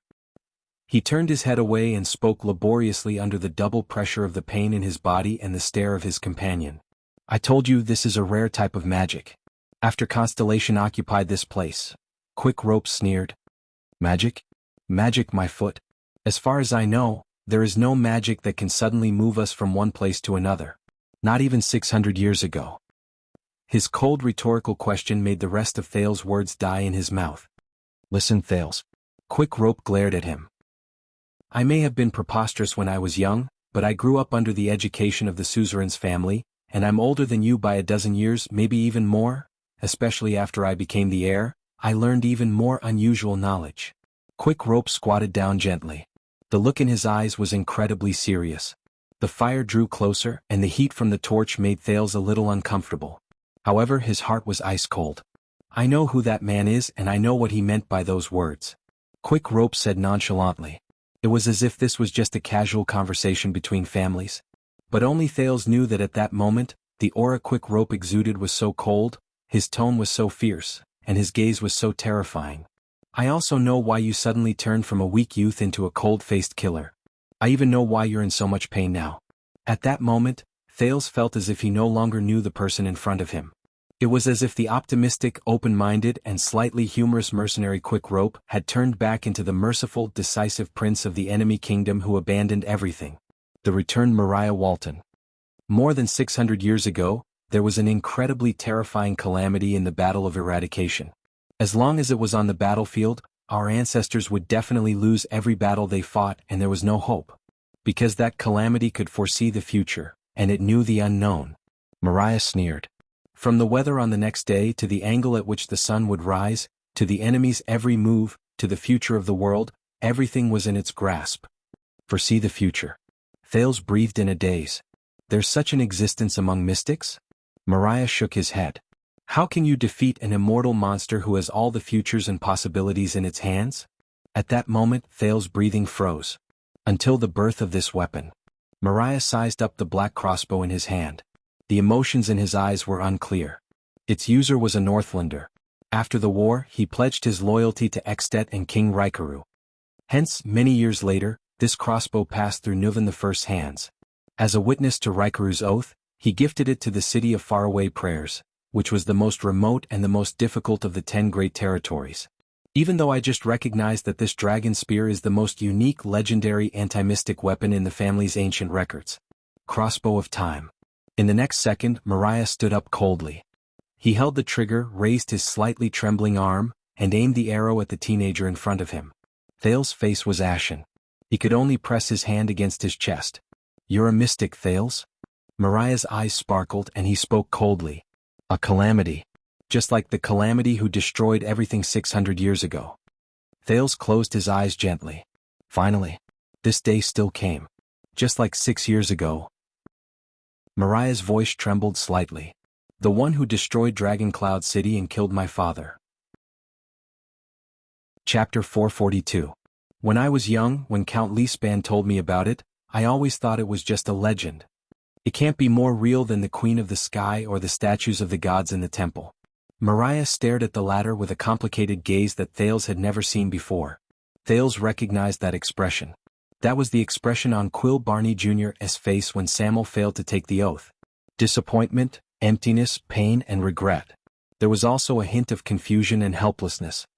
However, the story that has been passed down from generation to generation in my family is true. He stared at the youth, his head shaking slightly, his chest heaving up and down. It was as if he no longer knew this companion who had gone through thick and thin with him for a short period of time. The foreign prince who shared the same fate as him. In the face of Mariah's arrow, Thales could only bite his lower lip. At that moment, it was as if even the pain in his chest was no longer important. What could he say? What should he say? Calamities are humans or monsters that look like humans. Mariah's gaze never left the target. The crossbow in his hand could not help but tremble slightly. They breathe, eat, walk, and live in every corner of the sector just like us. Their every move is exactly the same. He subconsciously murmured, his tone ethereal. It was as if he was retelling an old story from long ago. But they are not us. In the end, they will tear off their masks and reveal their true selves to begin destruction and slaughter. Thales subconsciously tightened his fist over his chest. Mariah's eyebrows slowly furrowed. He took a step back as if he could not believe what he was facing. He gritted his teeth and took a few deep breaths. The scene from earlier flashed through his mind. You are, aren't you? Like just now. Thales was silent for a while as he leaned against the wall. His face was ashen and did not look any better under the bright red light of the fire. In the end, they are not us. They would eventually tear off their masks. Thales vaguely remembered every time he lost control and knocked on the door. He remembered the Thales who seemed to know everything in his dreams, and the consequences he faced every time he snapped out of it. I don't know. After a long time, Thales spoke in a tone that made him sound as if he was in a dream. Even for me, this question is full of mystery. Mariah also remained silent for a while. In the deep and serene dungeon, for a moment, only their breathing could be heard. Then Mariah's cold laughter echoed in the air. So, among the calamities that King Raikaru fought with, which one are you? Thales was a little absent-minded. Mariah enunciated each of his words with the most solemn and wary tone. King Disaster? Nightmare? Blood Catastrophe? Secret Disaster? Calamity before? With each word he said, Mariah's expression became sterner. These words only appeared in the legends of the Walton family, but he had never taken them seriously. Calamity. As he listened to these unfamiliar and strange terms, Thales frowned slightly. Then Mariah raised his crossbow with one hand and said his next sentence. Or are you the leader of all calamities, the bane of the gods? The bane of the gods. When he heard this familiar nickname, Thales felt another pain in his chest. The teenager no longer looked at Mariah. He lowered his head and said in a tone that was half relieved and half lonely, neither. I'm a newbie. Mariah paused for a moment. His shoulders swayed slightly, and his laughter was a little mournful. Even the fire and the crossbow trembled. So, you are like the White Blade Guards. There are newbies. There was a faint mocking tone in his words. Thales tried his best to curl up the corners of his lips while he did not know what to feel. Yes. Mystics, calamities. As he thought about it, his mind wandered a little and his tone was dejected. Everything is like a nightmare. No matter how much you force a smile or how much courage you muster. But in the dead of night, when you wake up from your dreams at midnight, it will always return to you. Mariah's crossbow trembled slightly. Enough. Calamity. He interrupted Thales and stared at the latter. His gaze was unfamiliar, his lips were cold and the veins on his hands bulged. Do you know that no matter which temple it is, no matter how dilapidated or how weak the church is, they all warn every king of Extet that the calamity that destroys the world will return and destroy us like how it destroyed the final empire? Thales did not look at him. He just closed his eyes. But Mariah was not prepared to let him answer. Nuvan's son clenched his teeth and spoke. His fingers tightened on the crossbow's arm as he forcefully suppressed the complicated emotions that he had nowhere to vent. Do you know what kind of terror, despair, sacrifices, and casualties Raikaru and his peers endured in the Battle of Eradication to miraculously turn the situation around, defeat the crazy and evil calamities, and build Extet? Do you know what kind of terror, despair, sacrifices, and casualties every Walton was taught since they were young? Thales did not open his eyes. He forced himself to curl up the corners of his lips. Is that so? The Prince of Constellation could feel that the bleeding from his nose had stopped, and his strength was slowly recovering under the nourishment of the sin of Hell's river. The pain in his chest was also gradually alleviating. At least he should be able to stand on his own. But for some unknown reason, as he faced Mariah, who was glaring at him furiously, and as he faced the seemingly shaky crossbow of time, Thales suddenly felt very tired. It turned out that the companion who once went through danger with him, the companion whom he thought he could entrust his back to, would become like this. This was the calamity. It was him. And his own future. He thought gloomily. A pleasant female voice that he had not heard for a long time rose in his ears. You are walking further and further down the path of misfortune. Mystic, this is not a gift or a blessing. It is a curse and misfortune. As he listened to Mariah's hateful and heavy breathing, Thales suddenly felt as if he was having a long dream that drained his spirit. In this dream he had no hope of waking up. So this is our end. In the dungeon, another spark burst from the torch. Was it you? Mariah asked coldly. Thales still had his eyes closed. What? Mariah stared at Thales, who looked miserable.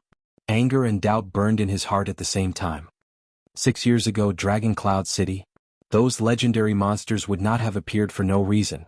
Mariah gritted his teeth. Tell me. My father's death and your covert act of destroying half of Dragon Cloud City? Are they all related to you? He subconsciously raised his voice and emphasized his words. Look me in the eyes and tell me. Thales' eyebrows twitched and he instinctively opened his eyes. He stared into Mariah's eyes in a daze. His eyes were filled with anger, pain, hesitation, and bloodshot. Thales' thoughts slowly drifted away. He drifted back to that night in Dragon Cloud City. Ah yes. Broken eaves. Mottled broken walls. Dead silence everywhere. Those things I thought I could put behind me. He trembled, but this time it was not because of pain. Instead, it was because his heart suddenly tightened. Because of those unavoidable facts. A second later, Thales absent-mindedly spat out that word. Yes. Mariah's arm tightened. That night. That calamity and the Hydra Kilika, Thales said in a trembling voice as he stared into Mariah's eyes. They went to Dragon Cloud City and caused the deaths of so many people. Thales closed his eyes in pain. It's all because of me. Me. Silence. For a moment, even Mariah's breathing stopped. Asterisk clatter. Asterisk the sound of the torch falling to the ground. In the next second, Thales felt his collar tighten. He was lifted by the furious Mariah with one arm and pressed against the wall. Asterisk bang. Asterisk the teenager grunted as he endured the sluggish feeling in his chest. Suddenly he felt pain in his chin. Mariah had already pushed the crossbow of time to Thales' chest and pointed it at his head. The protruding tip of the arrow pressed against Thales' skin, bringing him waves of pain. Thales had never seen Mariah like this. The latter's expression was ferocious. His breathing was heavy and he gritted his teeth. The muscles on his arms and the veins on his neck were extremely obvious. He was like a raging lion. Just like the former Northland king. How dare you? Mariah growled in a low voice. Thales could feel the former's muscles trembling. He grabbed the teenager's collar with his left hand and held the crossbow with his right hand and right shoulder. The string on the crossbow of time was extremely tight. It was ready to be fired. It was about to devour someone. Mariah suppressed the hatred and anger in him that were like a volcano. You damn. Do you know what kind of sin you bear and what kind of disaster you will bring? But Thales' eyes were still, and he allowed Mariah to threaten his life with a blank expression. How dare you get close to them? How dare you get close to Dragon Cloud City, Extet, father, and Alex?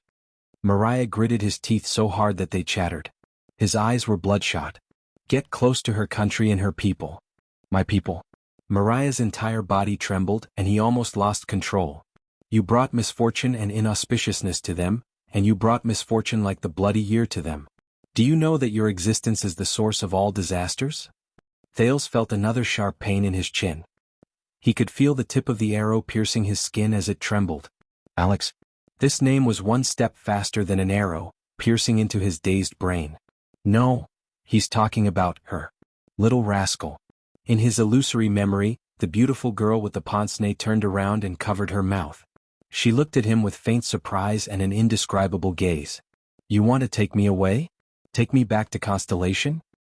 At that moment, his almost scattered thoughts became clear. Thales sucked in a breath through his teeth. He ignored the pain in his chin and said forcefully, "I know." Mariah's nerves were still tense. He glared at Thales as if he was going to pull the trigger the next moment and pierce through Thales' head. The teenager said bitterly, "I know it better than you. In fact, I know it better than everyone else. From that day onwards, I know everything that happened around me. Every single pair of eyes in Shield District that wanted to breathe but could not. Every single person under the Hydra who cried and ran for their lives. Every single corpse in Dragon Cloud City that was cold and still. And he could only kneel in the middle of the road and hug the only warm life in his arms." His face was covered in tears as he trembled. "I'm sorry." Thales shut his eyes tightly. With a heart full of loneliness and sorrow, he said softly, "I'm sorry, Mariah." He clenched his fists. "All those things happened around me, blood debt. It's the consequence of him. It's something he had to face. It's not something he can calmly forget and avoid with a simple sentence like, 'It wasn't my intention. I had no choice,' or even, 'It's not my fault,' or an even more disgusting sentence like, 'It's a pity, but it's a necessary sacrifice.' At least he could not. For everything that happened." Mariah's breathing became heavier. Thales' collar was pulled even tighter. He could even feel a drop of blood trickling down his neck under the threat of the arrow. A long time ago, Thales had imagined a similar scene. But in his imagination he faced a large group of people and an entire world. Regardless of whether they were acquaintances or strangers, their faces were blurred, and they pointed at him, a monster who brought countless disasters. Now, I'm already very lucky, I think. Am I not? When he thought of this, Thales felt relieved. He opened his eyes gently and looked at Mariah calmly. He looked at the anger and sorrow in the latter's eyes. "Mariah," he thought faintly. "I don't know." When this brave prince, who used a smile to hide his heaviness and humor to cover his sorrow, walked alone to the end of the world and drifted to the edge of the sea, when he looked in the direction of Northland, where he had complicated feelings, and looked at the hometown he had left behind, when he received the news that Dragon Cloud City had suffered a disaster and his father had died suddenly, how did he feel? So this is it? Thales completely calmed down and a smile appeared on his lips. This is our end? The man's eyes were still red and he stared at Thales. The anger in his eyes did not diminish. This reminded Thales of the moment he opened his eyes in the desert. At that time, it was this red-haired quick rope who blinked his curious and excited eyes. When he thought of this, Thales sighed softly. "Right while there's still a chance. Thank you, quick rope. Thank you for saving my life in the desert," he said softly. At that moment, Mariah trembled slightly. He tightened his left arm and pressed Thales against the wall with greater strength. His right hand trembled as he pulled the trigger of the black crossbow. Thales closed his eyes. He waited for the man's decision. The next moment, thud. Thales only felt the right side of his face tremble. Before he could figure it out, he felt the world spin and he flew sideways against the wall. He fell hard on the ground. Cough, cough. Thales groaned in pain and his entire head buzzed. He first felt a numbness that spread to half of his face. A few seconds later, it turned into a burning pain that made him grimace. Thales trembled as he climbed to his feet, trying to see what was in front of him even though he was surrounded by stars. How? In the next second, something hard was stuffed into his left hand. Thales was first shocked, then he realized that it was a sword hilt. Soon his right arm was tightened and he was pulled up. A thick and broad shoulder was placed on him. An arm was placed on his waist and he was forcibly lifted up. In his shock, Thales shook his head vigorously to get rid of the stars that filled the sky. It was only then that he saw something in shock. He was leaning against Quick Rope's shoulder. Sometimes his head was high and sometimes it was low. From the teenager's angle, he could only see the side of Quick Rope's face. He could not see his expression clearly. The arrow in Quick Rope's hand had long since disappeared. It had been replaced by the torch that fell to the ground. He only managed to say one word before his cheek, which had been punched by Quick Rope, started to hurt. "Shut up," Quick Rope interrupted him mercilessly. As he gritted his teeth, his unstable and hesitant emotions could be vaguely seen. The enemy is still here. He raised the torch and shone it in front of him. His entire body trembled. "We have to go to a safe place." Thales was stunned. "But, shut up." Quick Rope turned his head around. His eyes were red as he glared at Thales fiercely. His tone was filled with the boorishness and roughness unique to Northlanders. "Don't force me to hit you again. I still remember those 2 slaps." After he finished speaking, he did not even look at Thales. He turned his head away, and his breathing betrayed his complicated emotions. Thales stared at the side of his face in a daze. The torch swayed and the air was quiet. An indescribable feeling rose in his heart. The prince lowered his head and gritted his teeth. He dragged his weak body, leaned against Quick Rope's shoulder and caught up with Quick Rope. The two of them left the unconscious Marina behind. Their breathing alternated between fast and slow, rapid and slow. They were not fast but they were steady. The two of them moved forward in silence for a distance. They stepped over a few corpses and finally arrived at the stone stairs that spiraled upwards. They began to climb up. The scene was immersed in this strange atmosphere for a moment. In the silence, Thales suddenly chuckled, and it seemed especially abrupt. Quick Rope's footsteps came to a halt. Thales continued to chuckle. "Shut up," Quick Rope retorted rudely.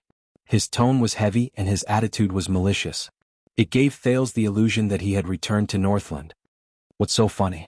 Quick Rope raised the torch high, turned a corner and gritted his teeth. "It's nothing." The exhausted Thales shook his head. "I'm just very happy."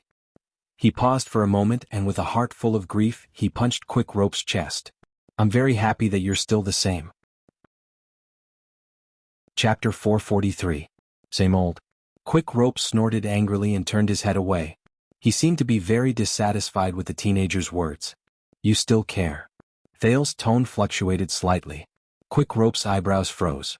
"What? Your father, Dragon Cloud City, Extet, and even your niece?" Thales took a few deep breaths in a direction he could not see. "Even if you claim to be detached from the past, even if you hate the chains that bind you." Quick Rope slowed down. "But in a certain corner of your heart, you still care." On Quick Rope's shoulder, Thales hid his face in the darkness where the light from the fire could not reach. The corners of his mouth moved slightly. Quick Rope first swayed, then snorted coldly. "Laugh all you want. I'm just a stubborn coward. In the end, I still can't walk out of my past." He quickened his pace unhappily, causing Thales, who was leaning on his shoulder, to stagger. However, the young man did not get angry or lose his head. He only smiled lightly. "No, Quick Rope." There was a bitterness in Thales' smile that could not be wiped away. "What I mean is, this is good." Quick Rope shuddered slightly. The youth lowered his gaze and looked at the darkness beneath his feet. Compared to Mariah, who abandoned everything for freedom, this is the real Quick Rope. Quick Rope did not answer. He only snorted again. But at that moment, Thales suddenly felt that the fatigue he felt just now was gone. "Leave her." Thales came back to his senses. The panting Quick Rope gritted his teeth and said, "Leave her, leave Alex." "Alex?" Thales' mood, which had lightened up a little, became heavy again. "After we get out? You filthy, disgusting bastard who likes to take advantage of girls." Quick Rope said in disgust. He tapped Thales' chest with his left arm in a show of force and warning. "I don't care what happened between the two of you in the past, but from now on, you are not allowed to approach her, think about her, or covet her. Stay away from Alex." Quick Rope said resolutely. In that second, Thales' expression darkened. What a joke. Not long ago, this person had sincerely wished them a happy ending. Perhaps this was the reality. Thales suddenly laughed, and this made Quick Rope's expression turn hostile. "Drowning?" the Prince of Constellation suddenly said. "What?" Thales took a deep breath. His gaze was profound. "Sometimes I feel that I'm like a drowning man who is struggling to catch his last breath in the water. Instinctively, I grab all the available support and tools around me, trying not to sink." As he spoke, Thales' voice fell silent. His tone became lonely. "But in my heart, I know what it means." Quick Rope's expression slowly relaxed, but he did not speak. "Don't worry, Quick Rope. I'm different from you." Thales looked ahead. In the corner where the torch could not reach, there was only darkness. With such a fate, Thales stared at the darkness and felt as if he could see the girl's tear-filled face. "Yes, Thales. I believe in you. I trust you with my life." He flashed a bitter smile. "My shoulders have long been unable to bear heavier things. For example, the future of another person." Quick Rope fell silent. He resisted the desire to turn his head and look at the person beside him. He just moved forward. Step by step, they searched for their way forward in the darkness, which was barely illuminated by the torch. They moved closer to the stone steps. It was as if nothing could stop their footsteps. However, in the next second, Thales' ears twitched. Even though it was very soft, with the help of Hell's senses, he still heard it. Thales frowned slightly. "Someone's coming." Quick Rope moved slightly and glanced to his side. The two of them turned around tacitly, left the stone steps, and entered the dark corridor on this floor. They crouched behind a collapsed stone pillar. Quick Rope put down the torch and skillfully extinguished it with 2 or 3 stomps. Darkness covered the two of them again. Soon the rotating stone steps in front of them lit up. Multiple footsteps could be heard from above. "Sean here. There's no mistake." This voice made Quick Rope and Thales tremble at the same time. "This is..." The steady and familiar male voice rose amid the footsteps. "It's definitely that prince. He must be here nearby." "What?" In the darkness, Thales and Quick Rope's breathing grew heavier. How did they find out? How did they confirm that the person nearby is Thales? The second male voice hummed not too far away. "How can you be sure? We've already searched the second floor." The first voice rose again. "When we were in the tavern, I did something to them so I can be sure." Thales and Quick Rope looked at each other in the darkness. They could sense each other's surprise. The second voice, Sean, snorted coldly. "Raise your torches. Just like before, search every corner. Be careful of the cockroaches from Shadow Shield, or as they say, the lunatic who was released from the lowest floor." As this order was given, multiple footsteps left the stone steps and slowly spread out to enter this floor. Thales' heart instantly turned cold. "It's Dean." In the corner, he said solemnly and softly, "And Sean, the remaining people from Disaster Sword?" Quick Rope turned his head around as if he was still feeling awkward. "I don't need you to remind me." The footsteps drew closer and became more scattered. The light also drew closer. The rising and falling sounds of people reporting to each other grew louder. The two people hiding in the corner of the corridor became nervous. "I remember," Thales said softly. "Dean was supposed to be with you?" Quick Rope shook his head in the darkness. "Dean is very smart. He was prepared. The moment we were attacked, he thought of a way to escape." Quick Rope lowered his voice and whispered in Thales' ear. "He wanted to get me out with him, but stakes people." He did not continue. Soon, Sean the mercenary's voice rose again from the other end of the corridor. "Hey, secret room, I'll say it again. You know, the Prince of Constellation is ours. This is the condition of our cooperation." Thales frowned. It seems like even though the people from Disaster Sword lost their leader, they still have the numbers, and they're still the most difficult party to deal with in Black Prison. "And Dean?" Dean's voice rose again. "Yes, I know. But according to the agreement, I want revenge." He sounded like he was gritting his teeth. "That man, the so-called Wuxia, the person who defeated me," Dean said coldly, "he must pay the price. And I want him alive." Quick Rope sighed in a barely noticeable manner. "Is that so?" In the distance, Sean snorted coldly. "You're really not a magnanimous person, are you?" Dean did not answer him. He only continued searching. Thales took a deep breath, but when he heard the enemy bend down to check under the stone table, he was immediately shocked. **T. They didn't even spare a single corner. Are they certain that their target is on this floor? The light from the fire was getting closer and reflected on the stone pillar where they were. Under the dim light, Quick Rope and Thales saw each other's faces at the same time. It was the same solemnity and tension. In shock. "The situation is bad." As he listened to the approaching footsteps, Thales gritted his teeth and whispered, "They've made up their mind to turn this place upside down." There was no need for him to remind him. Quick Rope had already seen the current situation clearly. They hid behind the collapsed stone pillar, and the footsteps and light from the fire in the distance were getting closer. Quick Rope's frown grew deeper. The struggle in his eyes grew stronger. Thales did not notice his companion's expression.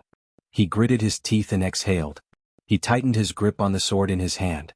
He had just recovered from the extreme discomfort and pain after he lost control. He was far from being in his best condition. Besides, he had to face so many people. "As for mystic energy, I can try." "Ah, damn it." Thales' face was pale. He stopped trying under the intense pain. Quick Rope stared at Thales with a complicated gaze. "We can't hide here. We'll be discovered." Thales gritted his teeth and looked at the fire that was getting closer to him, and the walls that were getting brighter. Quick Rope did not say a word. He only pursed his lips and stared at his feet. "Yes, we'll be discovered." He turned his head and stared at Thales. "But you won't." Thales was stunned. "What?" In the next moment, before he could react, Quick Rope placed the backpack on his back into Thales' bosom. While Thales was still in shock, Quick Rope had already moved. He jumped off the stone pillar and ran with large strides. He rushed to the stone stairs leading to the upper level. Thud, thud, thud. Quick Rope's footsteps were extremely heavy. His figure cast a shadow in the light from the fire, and he immediately attracted the enemy's attention. Over there. After him. Footsteps rose in unison, and they went towards Quick Rope. Thales was left alone by the stone pillar. He hugged the backpack in his bosom and stared at Quick Rope's back in a daze. He also subconsciously stretched out his hand. Quick Rope's movements attracted most of the enemy's attention. The latter were no longer interested in searching carefully. Instead, they surrounded the person who was running to the stone stairs. Thales stared at the fire that was leaving him in a daze. He breathed absent-mindedly. The sound of a bowstring twanging came from afar. A mercenary cried out in pain. He seemed to have been attacked by Quick Rope. But the footsteps stopped there. They either slowed down or stopped. They gathered together with the fire. They seemed to have surrounded Quick Rope. He did not run away. No, Thales closed his eyes, gritted his teeth, and pressed his forehead against the backpack. Wow. Sean's voice rose coldly. Look who we found. The young prince's attendant? Thales tightened his grip on the sword in his hand and exhaled in pain. No. Yes, we'll be discovered. But you won't. Is that what you mean? Damn it. Quick Rope, Mariah. You idiot. Where's the prince? Sean's threatening voice rose. Quick Rope did not answer. He only snorted coldly. Dead. Killed by that madman named Zacriel. At that moment, Thales remembered Quick Rope's angry and pained expression just now. The first time he saw Quick Rope's liveliness and humor in the desert, they were completely two different people. A small commotion rose among the mercenaries. Quiet. Sean's voice rose again. But this time, there was a hint of anger and annoyance in his words. Dead. You know, if the prince is dead, it means that you're useless as well. Quick Rope did not answer. Thales breathed in a daze. He wanted to walk out of the stone pillar. But his rationality told him that it was useless for him to walk out. Two people or one person in such a disadvantageous situation. Is there a difference? A set of footsteps moved through the crowd. It's over, Quick Rope. Dean's steady voice rose again. There was a hint of solemnity in his voice, along with a hint of reverence that could only be heard if one tried very hard. You have nowhere to run. Tell me where the Prince of Constellation is and you can live, and even live better than before if you know what I mean. And you know what choice to make. Thales shuddered a little as he crouched behind the stone pillar. Damn it. No, Thales clenched his teeth. At that moment he who was hiding behind the stone pillar felt powerless. You asked where the prince is. Quick Rope's rhetorical question rose faintly. It was filled with indifference and sternness. There was no trace of his former joy and cynicism. The prince isn't anywhere. As he listened to the profound words, Thales' heart ached even more. As for living better than before? Quick Rope snorted softly and said, Dean, when you go back, why don't you tell that old woman? Faint noises came from the distance, along with the mercenaries' uproar. Stop, Quick Rope. There was a hint of panic and anxiety in Dean's voice. You're digging your own grave.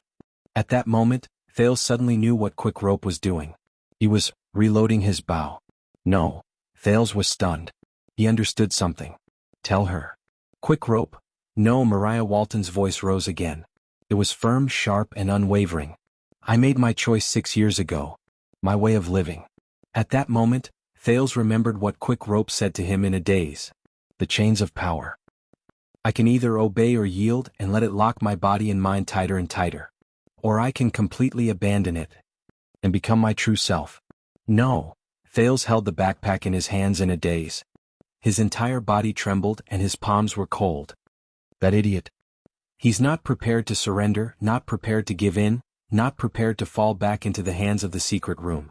He's made his final preparations. The sound of him reloading the bow continued. If he still refuses to come to his senses, Sean laughed angrily and pulled out his sword. Then we might as well fulfill his wish. No, Sean. We agreed. Quick Rope, don't do anything stupid. Dean tried to ease the atmosphere. But Mariah ignored him and continued to reload the bow. The mercenaries had already drawn their weapons. Thales gritted his teeth and panted softly.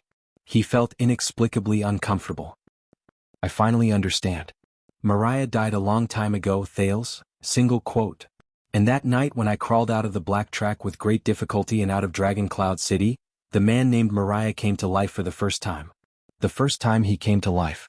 Asterisk thud. Asterisk there was a soft sound. Thales was jolted awake by the sound of the bow being reloaded. Come. Mariah's voice was like a lion before it hunted its prey. It was fierce and awe-inspiring. You bunch of trash. The disaster sword's breathing became heavier. Dean's anxious shouts were useless. Sean's merciless command rang coldly in Thales' dazed ears.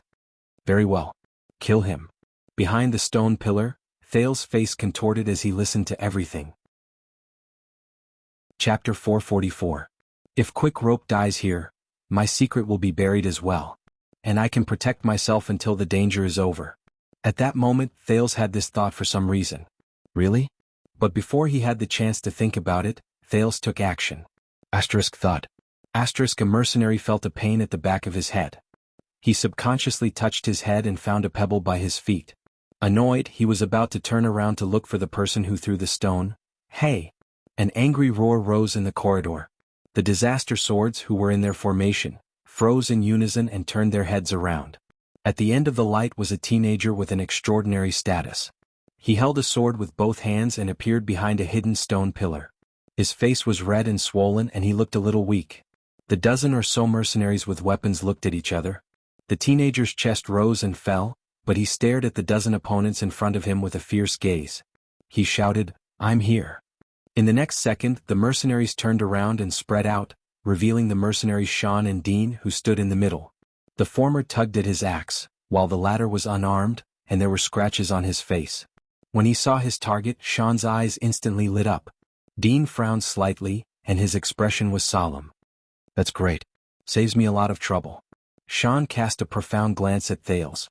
As he walked over, he made a gesture. The mercenaries beside him received the order and immediately changed their target. They spread out in two directions in a well-trained manner. They formed a semicircle around Thales and slowly approached him. Hey, let's deal with this one first. Dean's voice rang anxiously. But Sean interrupted him coldly. He did not stop walking towards Thales. I think I know which one is more important. Dean stared at Sean, who turned around and then looked behind him. His hands were empty, and he could only grit his teeth in indignation. However, Thales did not even look at the approaching enemies. He did not even pay attention to Sean and Dean. He only stared behind them. Finally, as the mercenaries spread out, Thales saw his target. At the end of his sight, Quick Rope knelt on one knee. He looked exhausted and pathetic. The crossbow of time trembled in his hand. He looked at Thales from afar with a surprised expression that said, "What are you doing?" Thales sighed in relief. He looked back at Quick Rope's incredulous gaze and twitched the corners of his lips.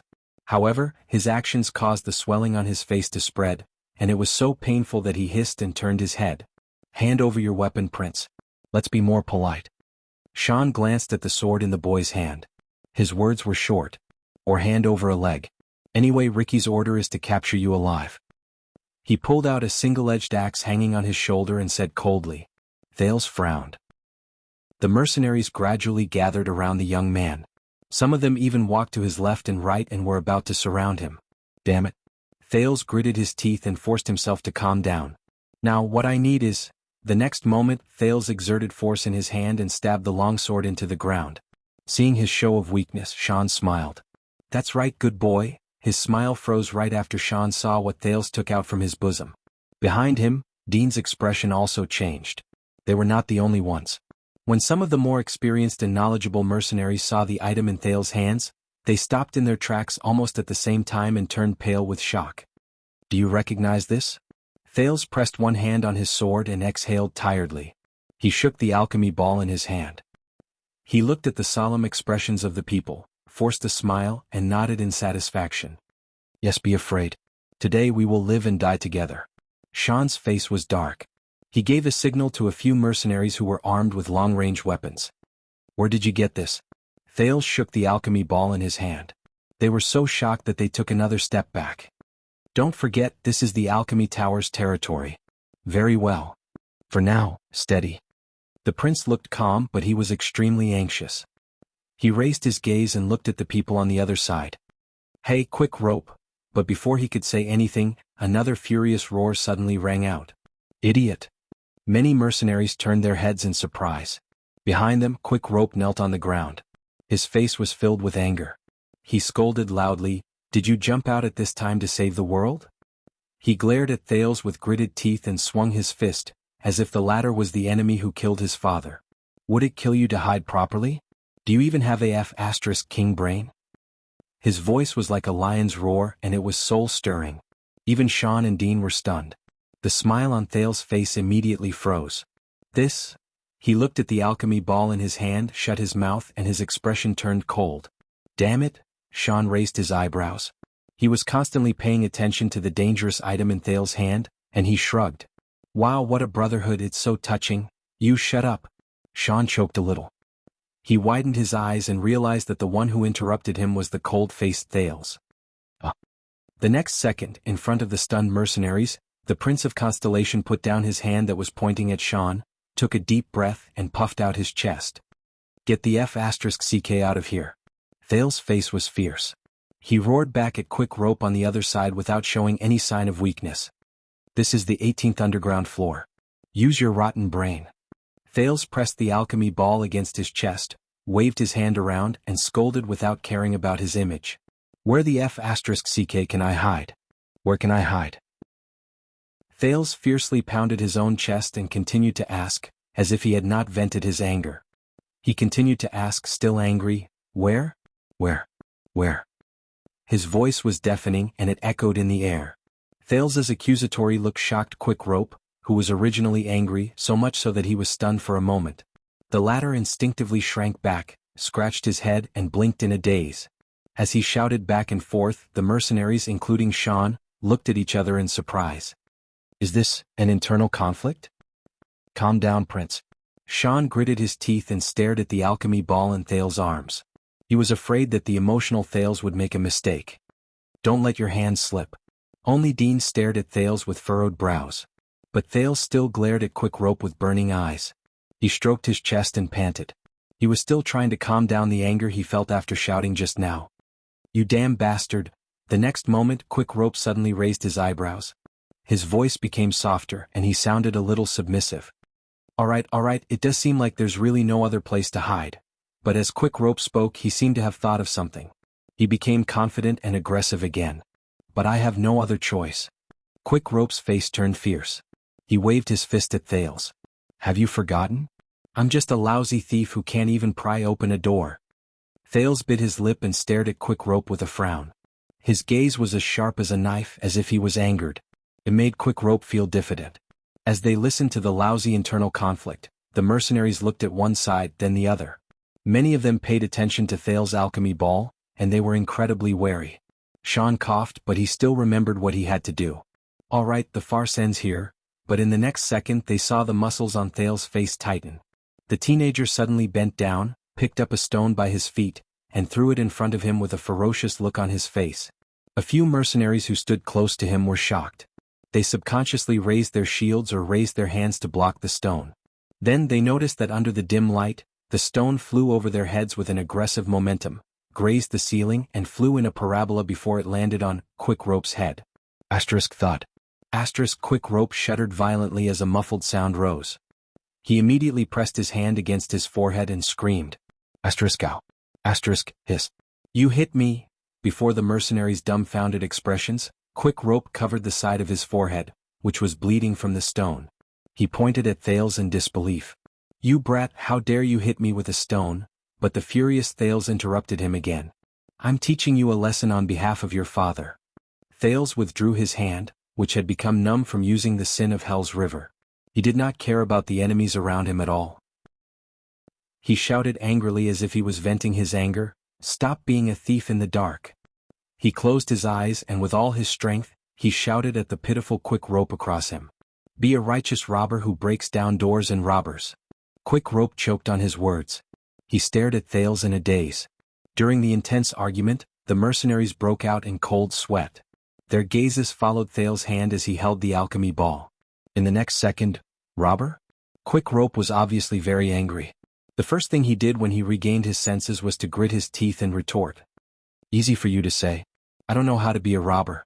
Don't know? The argument between Thales and Quick Rope became more and more intense. If you don't know, can't you *king ask? Quick Rope paused for a moment. Ask if I don't know? He stared at Thales in a daze. In the next second, Quick Rope took a deep breath and jumped up from the ground. He turned around and ran towards the stairs in the distance. He was so fast that the two mercenaries who were staring at him could not react in time. They could only watch him disappear down the stone stairs. Before Quick Rope left, he did not forget to leave a sentence. *CKU. Thales listened to the echoes in his ears. When he saw that Quick Rope was out of danger, he breathed a sigh of relief. At least I succeeded. He abandoned you just like that? Sean narrowed his eyes and looked in the direction where Quick Rope disappeared. Loyalty isn't worth anything, is it? Hey, catch him. The empty-handed Dean became anxious. He first followed Quick Rope's footsteps and chased after him. Then he realized that he did not have any weapons, so he quickly turned around and urged Sean. Don't let him escape.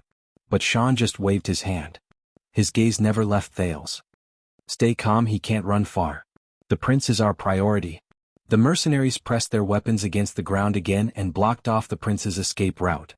Thales' heart tensed. He quickly curled up the corners of his lips and shook the alchemy ball in his hand. But Dean could not wait any longer. He glared at the stone stairs where Quick Rope disappeared and pointed at Thales impatiently. Don't hesitate. I've thought it through. All of you go. I know him. No matter how you threaten him, he won't dare to activate that alchemy ball. Sean and the mercenaries were stunned. They turned to Dean. What? Thales' smile froze as well. The reason why this prince jumped out was to save his companion. Dean gritted his teeth and said, if this alchemy ball isn't handled properly, it can blow up the surroundings and bury everyone underground, including that guy just now. Then what's the point of him jumping out? His words were like a ray of light that broke through a blind spot. It made Sean slightly stunned. The mercenaries turned their heads and looked suspiciously at the chip in Thales' hand.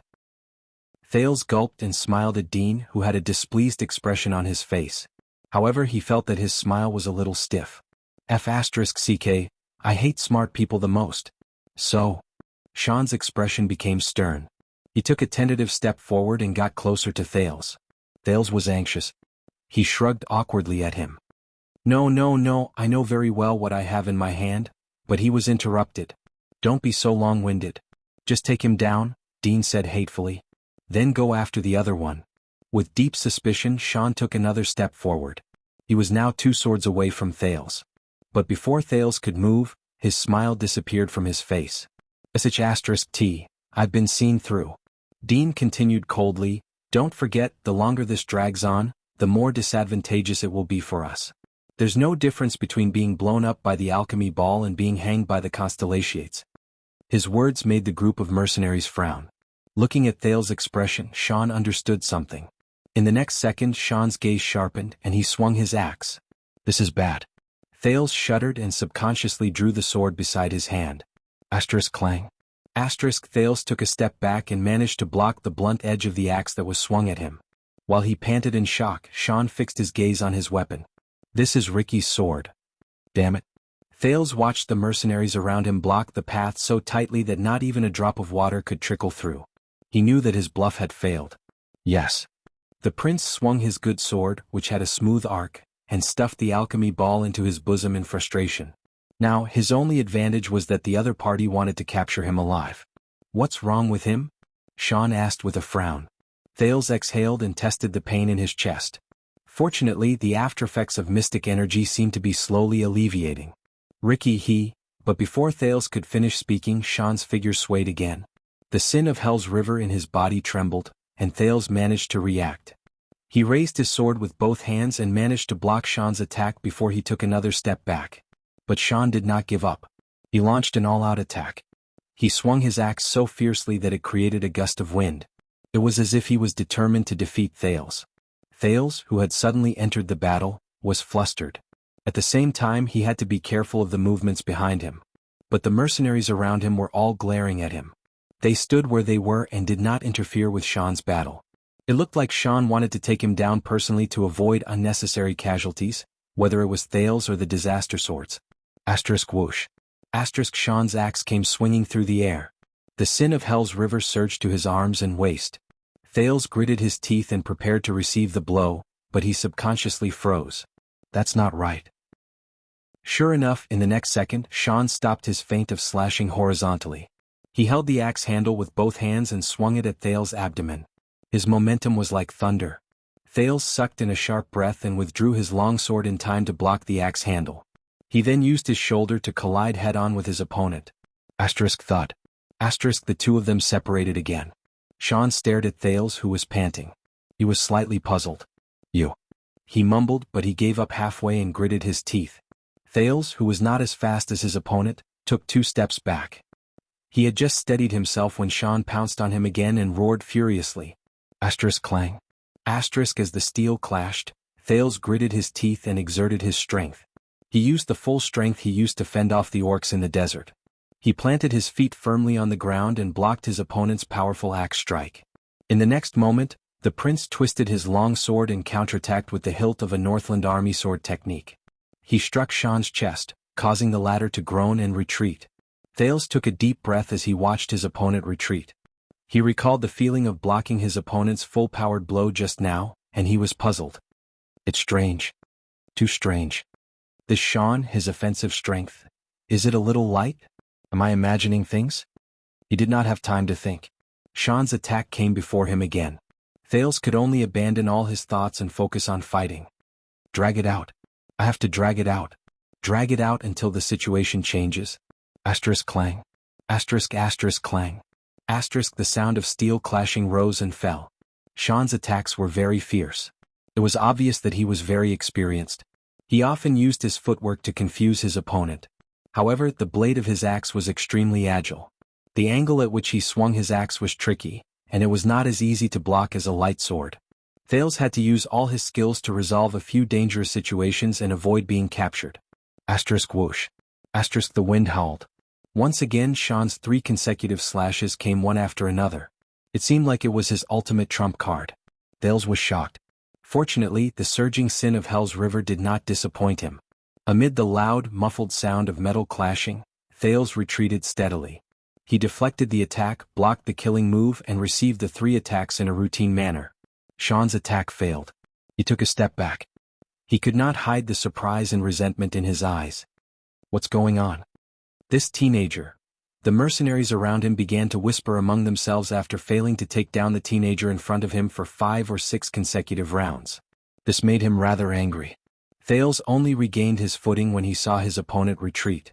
He panted hurriedly and recovered his strength. But he finally sensed that something was wrong. I defended it. While panting and sweating, Thales slowly raised his head and looked at his opponent in shock. This person's attack, I defended it? Seems like. It was as if he had suddenly been enlightened. Thales scratched his head, baffled. This is strange. Did I suddenly become stronger? But he shook his head again and dismissed the thought. Impossible. In the past, no matter who he fought against, Serena the Fire Knight, Nicholas, Monty the Orc whose name he could not remember, and Zacriel, he was always the one who was beaten up to the point that he could not fight back, was he not? Wait a minute. Thales sized up the opponent before him again. This Sean's strength is pretty good. The prince thought of the orcs in the desert, and how they overturned horses with their great strength. Sean's speed, it's passable.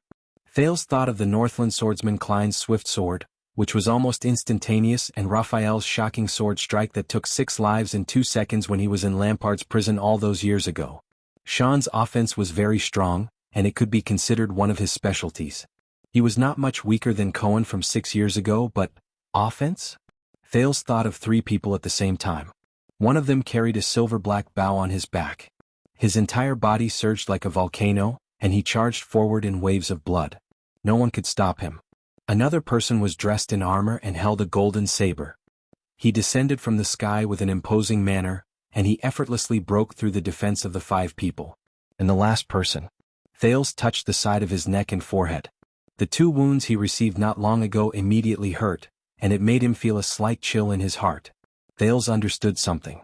As for Sean's feints, it's practically, whoosh. Sean roared and charged forward again.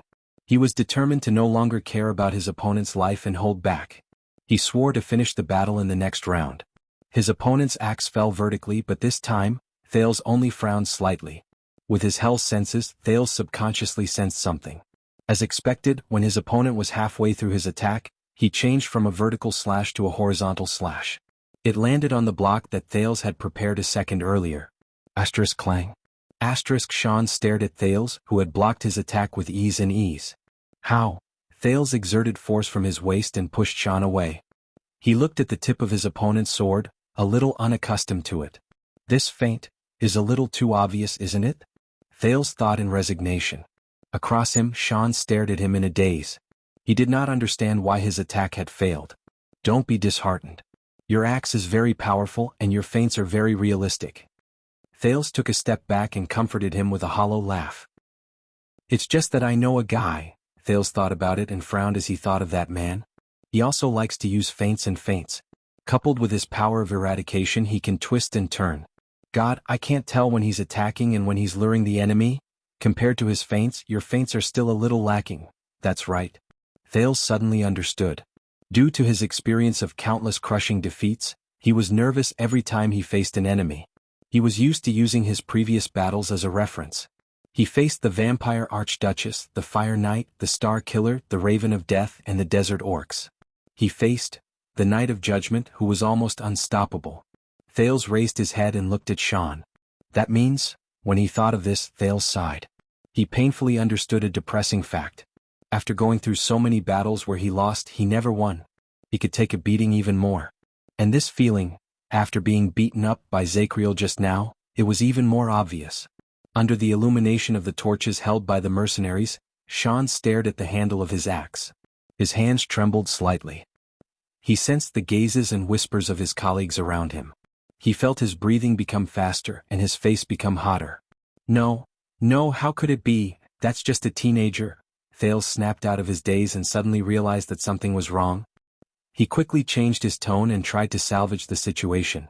What I mean is it possible that your feints, and... He shrugged and put on an awkward but polite smile. He tried to find a pleasant word. There's still room for improvement? Sean raised his head swiftly. Thales' smile slowly disappeared. As he watched the man's increasingly savage and furious expression, Thales felt that he might have said the wrong thing. Sure enough, in the next second, Sean glared at him with eyes that looked as if they were about to stab him. Sparks flew from his eyes. He roared hoarsely, "Everyone attack together. Take him down." Thales felt a chill in his heart. This is bad. Thales only had time to think of this before the mercenaries around him roared and surged forward. The sin of Hell's river surged towards him without restraint. He activated his hell senses without reservation. Clang. The piercing sound of weapons clashing rose again, but it was even noisier than before. Thales used all his strength to block a hammer handle that was aimed at the back of his head. Then he swung away an iron rod that was aimed at his left leg. He had no choice but to roll and dodge the other three weapons that he could not block in a flustered manner. But when he stood up, before he could even catch his breath, another attack was aimed at his head. Thales blocked it with great effort and grunted softly. But a mercenary behind him brandished the hilt of his blade and rushed towards him. He was about to go crazy. If I had known this would happen, I wouldn't have said anything. Wouldn't it have been better if I just kept quiet and got rich? Why did I provoke Sean? In the next dozen or so seconds, Thales felt as if he had returned to that night in the desert. The orcs roared and attacked him from all directions, not giving him a chance to catch his breath. If the orcs had not wanted to capture him alive, he would have long since... swoosh. Thales felt pain in his back. He was struck by the handle of an axe while he was out of shape. Damn it. One wrong step led to many wrong steps. The sharp pain in his back caused Thales' next line of defense to change as well. His abdomen was struck violently. Enduring the pain and sweat, Thales grunted and rolled on the ground, avoiding the three figures that were about to pounce on him. It's over. It's over. After a long high-intensity battle, his body finally swayed and he was about to close his eyes. But at this moment, a terrifying roar that did not sound human came from the other end. The mercenaries were all shocked. But before they could snap out of their daze, a strong figure rushed into the crowd without any resistance. Bang. Hey-aha. The strong intruder roared and sent two mercenaries flying. Before the third person could turn around and attack him with his weapon, he stretched his arm and lifted his opponent into the air. Cries of surprise rose. Thales shuddered and immediately lowered his head. He felt a chill run down his spine. Boom. The mercenary who was lifted flew over his head. He screamed as he continued to fly for another 10 meters and knocked down 5 or 6 people. A few torches dimmed and the scene instantly became chaotic. "No." Sean's exasperated voice rose. "Intruder." Thales was stunned. Before he could react, one of the disaster swords beside him turned around, roared, and clashed with the newcomer's weapon. Asterisk clang. Asterisk the sounds of battle shook the sky. Thales almost thought that he had returned to the battlefield. "Kill, kill, kill." A desolate and trembling voice rose. As the disaster swords retreated, the intruder laughed brokenly and swung his sword. "The feeling of returning to the battlefield is wonderful." Blood splattered everywhere. The mercenary's head tilted to the side and his body was only connected by a bit of skin and flesh. "Although my skills have become quite lacking," the killer did not even look at Thales. He went to his next opponent. "It's him." "Ayahawk." Thales took a deep breath. Just as he stood up with the support of his sword, the muscular intruder roared and ran past him, as if he was stirring up a hurricane. He was like a giant bear, fearlessly crashing into the crowd. The scene became more chaotic. "Take it easy, Bruley." A lackadaisical voice rose and it sounded a little resigned. "It's been more than 10 years. Remember to warm up first." Thales turned his head and saw a man in rags standing in front of a mercenary. He avoided an axe strike and nimbly extended his leg to hook the mercenary. Asterisk thud. Asterisk the mercenary no longer had the chance to fight back. The man swiftly extended his hand and crushed his throat. The lackadaisical man picked up the axe that the enemy dropped and raised his head. His hair and beard were long and he grinned at Thales. He looked rather ferocious. The prince stared blankly at the three people who had suddenly entered the battlefield. Then Sean's furious roar rose behind him. "You damned!" Thales instinctively turned around and raised his sword. But long before he could see Sean, another thin figure appeared behind Thales, as cold as the wind. Asterisk clang. Asterisk the cold figure raised a sword and blocked Sean's fatal axe strike. He snorted in disdain. Sean frowned and gritted his teeth. So," the newcomer said coldly and his voice was calm. "It's the same old feeling. Fight." Sean's gaze changed when he looked at his opponent. He suddenly noticed that on the other party's face, there was an ugly and ferocious brand. In the next second the newcomer turned around. He did not care that his opponent's axe had torn a wound on his shoulder. He slammed his forehead against Sean's nose. Asterisk thud. Asterisk as Sean cried out in pain, the newcomer turned his body sideways and struck him with his long sword. Asterisk rip. Asterisk the sound of flesh being torn rose. Sean's expression froze and it was like a frozen stream. A second later the newcomer closed Sean's eyes. He had died with a grievance and pushed the corpse away from the bloody longsword. Sean's corpse fell on the ground, facing Thales. Thales stared at the newcomer in a daze. He recognized the person's movements. "That's Iron Body style?" The newcomer turned to Thales. His gaze was as firm as steel, and he extended his hand to him gently. Thales was stunned for a second. Then he held the other party's calloused palm and used it to get up. When facing the ancient orcs, humans relied on fierce attacks that risked their lives instead of defending with shields to protect themselves. This is why there are only 3 defensive styles but 7 offensive styles. His voice was steady and his tone was cold. "He's talking to me?" Thales immediately shuddered. "Do not misunderstand, Prince, whom I do not know. I'm not targeting you. I'm just very curious." The unkempt figure with the brand lowered his head. His eyes shone with a cold light under his almost ungroomed beard and hair. "Which cowardly sissy from Renaissance Palace is it?" The newcomer let go of Thales. He ignored the intense and tense fight around him and picked up a shield from the ground. "That's why your Northland military sword style?" He stared coldly at the almost stunned Thales and said sternly, "Have you been taught to be like this?" Amid the sounds of fighting, Thales stared at him in a daze. In the next second, the former chief vanguard of the Royal Guards, Quill Barney Jr., adopted a battle stance, and walked past Thales without turning his head to face the enemy. Thales took a deep breath. He slowly turned to the direction of the stairs. Sure enough, there was a young man bending over and pressing his hands on his knees. He was panting heavily as he stared at Thales with gritted teeth. Thales smiled. The young man raised his hand and threw a long dark green key back to Thales. He pointed at the red and swollen part of his forehead, which had been smashed, and showed a fierce expression. "F***CKU, Quick Rope said fiercely. "You actually used this thing to smash me?" Thales could not help but laugh. He turned his head and looked at the old warriors of the Royal Guards of Constellation. One by one they met their opponents and took their lives. But that was no longer important.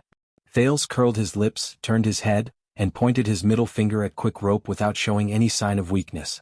That lousy thief who can't even open a chain, finally? Chapter 445. A few unkempt figures appeared one after another. They moved past the panting Thales and glanced at the prince curiously or with complicated expressions. Then, without hesitation, they went to meet their enemies. They isolated the prince from the battlefield. Thales held his long sword and smiled. Never get lost. This was one of the most precious gifts Thales received after he escaped from Dragon Cloud City. Even in Black Prison, Thales could clearly sense that they were on the 18th underground floor. There was still a distance between them and the lowest level of Zacriel's prison, but they were not far away from another group of prisoners. That group was the most unique and also the most regrettable. When Thales cursed Quick Rope in a seemingly flustered and exasperated manner, the teenager actually doubted whether Quick Rope could understand him. F***ck off. This is the 18th underground floor. Use your rotten brain. Where else can I hide? Where else can someone hide in the 18th underground floor? As it turned out, Quick Rope, who had been fighting outside alone for 6 years, was quick-witted and had a strong desire to survive. He reacted quickly and understood Thales' secret signal. But I have no other choice. Have you forgotten? I'm just a shoddy thief who can't even open a door. The prison cell where the group of Royal Guard's prisoners are hidden? But I can't open the cell door. After the first step of communication was completed, Thales could throw the strange-looking key to the alchemy tower at Quick Rope without any worries. Their conversation, which was hidden in a few words, also came to a logical conclusion. Don't be a thief in the dark anymore. Be a righteous robber who breaks down doors and robbers. Don't worry about the door. Take this key and open it. Robber? Easy for you to say. I don't know how to be a robber. But how do I use this key? You don't know? If you don't know, can't you King ask? Ask the prisoners inside, idiot. When he recalled the dangerous situation just now, Thales shook his head in a self-deprecating manner. The situation in the field gradually got rid of the sudden chaos and became clear. Bang. The strong prisoner who had entered the battlefield first blocked a machete and grunted inexplicably. He exerted strength in his feet and knocked the enemy away in a head-on collision. He seemed to have never stopped moving. With the weapon he snatched, he charged left and right among the mercenaries. Wherever he went, the disaster swords were thrown off their feet. But Thales noticed that he was very particular about the angle at which he charged. Every time he would pay the smallest price in exchange for the greatest results. The mercenaries who were caught off guard roared in anger, but their formation was disrupted by him, and they could not form a decent line of defense. That's Saul Brie, the youngest son of Viscount Brie. He looks like he's regressed quite a bit. He used to be a lot stronger. The lazy voice from before sounded again as if it had nothing to do. He used to belong to the guard division and followed Tony to ensure the safety of His Highness. Guard wing? Thales turned his head around curiously and saw that it was the person who had smiled at him just now. He stood beside Thales and played with a sword he had just seized. He seemed to have made up his mind not to go anywhere. But the prisoners of the Royal Guards were all sloppy, and the prince could not remember who he was at that moment. In the distance, the strong Saul Brie once again roared and knocked over a mercenary who wanted to ambush him, at the cost of a cut on his shoulder. But as you can see, Brie is like a bear when he's angry. We all thought that he should go to the Vanguard division, but when the second prince went north, he brought Sharp Blade Souza with him. Maybe he thought that Brie talked too much. The lazy voice continued amid the sounds of intense fighting. Thales suddenly remembered. This voice seems to belong to the one who sang in the prison. Rapid footsteps. The prince's eyebrows twitched. A figure closed in on the speaker and rushed towards them. Little, but before Thales could anxiously remind him, the lazy person lowered his shoulders and turned around as if he had eyes on his back. He dodged a knife that came at him from the side just in time. He parried the enemy's second attack and kicked the man's knee cleanly. The moment the mercenary lost his balance, he swung his sword. Blood gushed out of the man's neck in the air. Thales choked on his reminder. The lazy man turned around and wiped off the blood on his chin. He bared his front teeth at Thales as if nothing had happened to him. Nice to meet you, Your Highness. I am Tai Nalji, the honorary Count of Eternal Star City, son of Devon Nalji. Nalji pointed at himself. His expression was lazy, and even the brand of sin on his left chin did not look as ferocious as before. Your Highness, you must be familiar with me. If possible, it would be best. Thales was stunned as he listened, but he was interrupted by another sharp and mean voice. Tai Nalji, the most bored idler in the defense division. It was another man.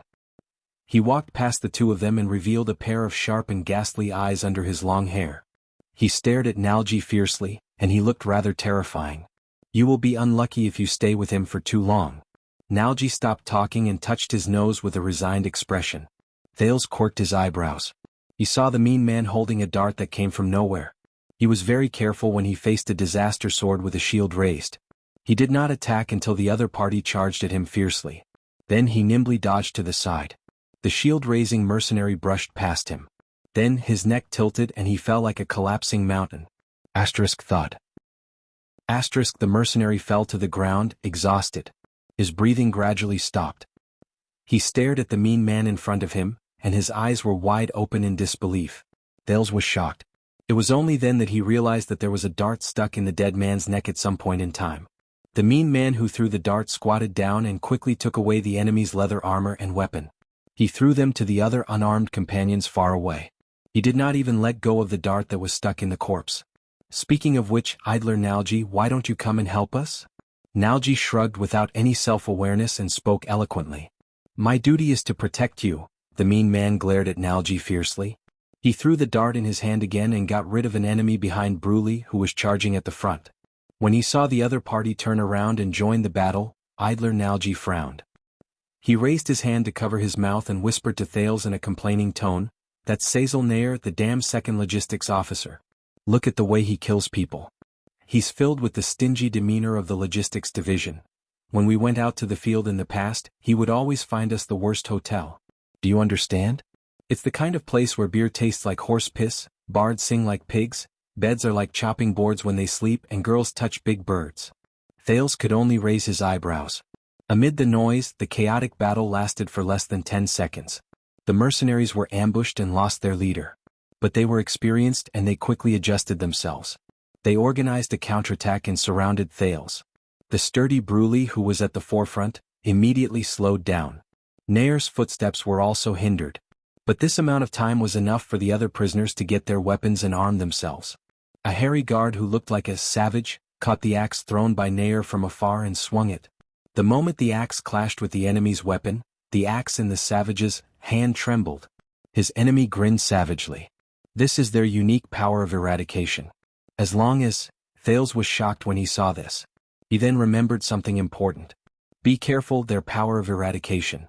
But before Thales could speak, the savage pounced fiercely and crashed into the enemy's arms. Under the enemy's gaze, which was filled with grievances even after he died, the savage cut him down at the risk of being injured. He then stood up and used the handle of his axe to knock another person back. His fearlessness and unyielding methods made Thales' worried words choke in his throat.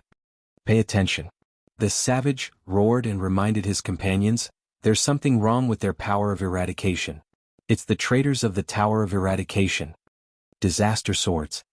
The mercenaries were shocked. They seemed to be a little surprised that their secrets had been exposed. Don't get entangled with them. Attack their vitals and knock them down with one strike. As the other prisoners responded one after another, the fierce and unyielding savage faced the next enemy. Oh, this unbelievably tough guy, Lieutenant Belden. Beside Thales, Nalji, who was calm and composed, started chattering again. A distant branch descendant of the famous Belden family. Hey, he used to be a good person. He fooled around with us and waited for death. Used to be? Until the old captain unexpectedly promoted him to replace Zakriel as the chief of the discipline division. When he heard that name, Thales' heart sank. Nalji stared at Belden, who stood in front of the enemy like a wild beast with a fierce gaze. He shook his head as if he was singing. There will always be a kind of person who will quietly rise to the top when he says that he will be a piece of sh*t, leaving you to continue to die alone. As he spoke, Nalji's expression suddenly changed. He retreated and pounced on Thales, pushing the prince to the ground. Swoosh. Thales coughed hurriedly and propped himself up on the ground. In his shock, he saw a hand axe fly over their heads and hit the wall. Don't worry, your highness. Nalji climbed up from the prince's body indifferently and patted the dust off his body. He did not seem to be aware that he had been attacked by a flying axe. We have a specialist who is in charge of dealing with ambushes like this. Before he finished speaking, Thales saw from afar that the mercenary who threw the axe at them widened his eyes, and a sharp blade pierced through his chest.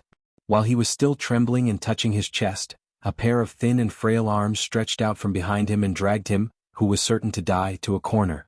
Thales saw the prisoner from the royal guards who stabbed him in the back. He was the so-called specialist.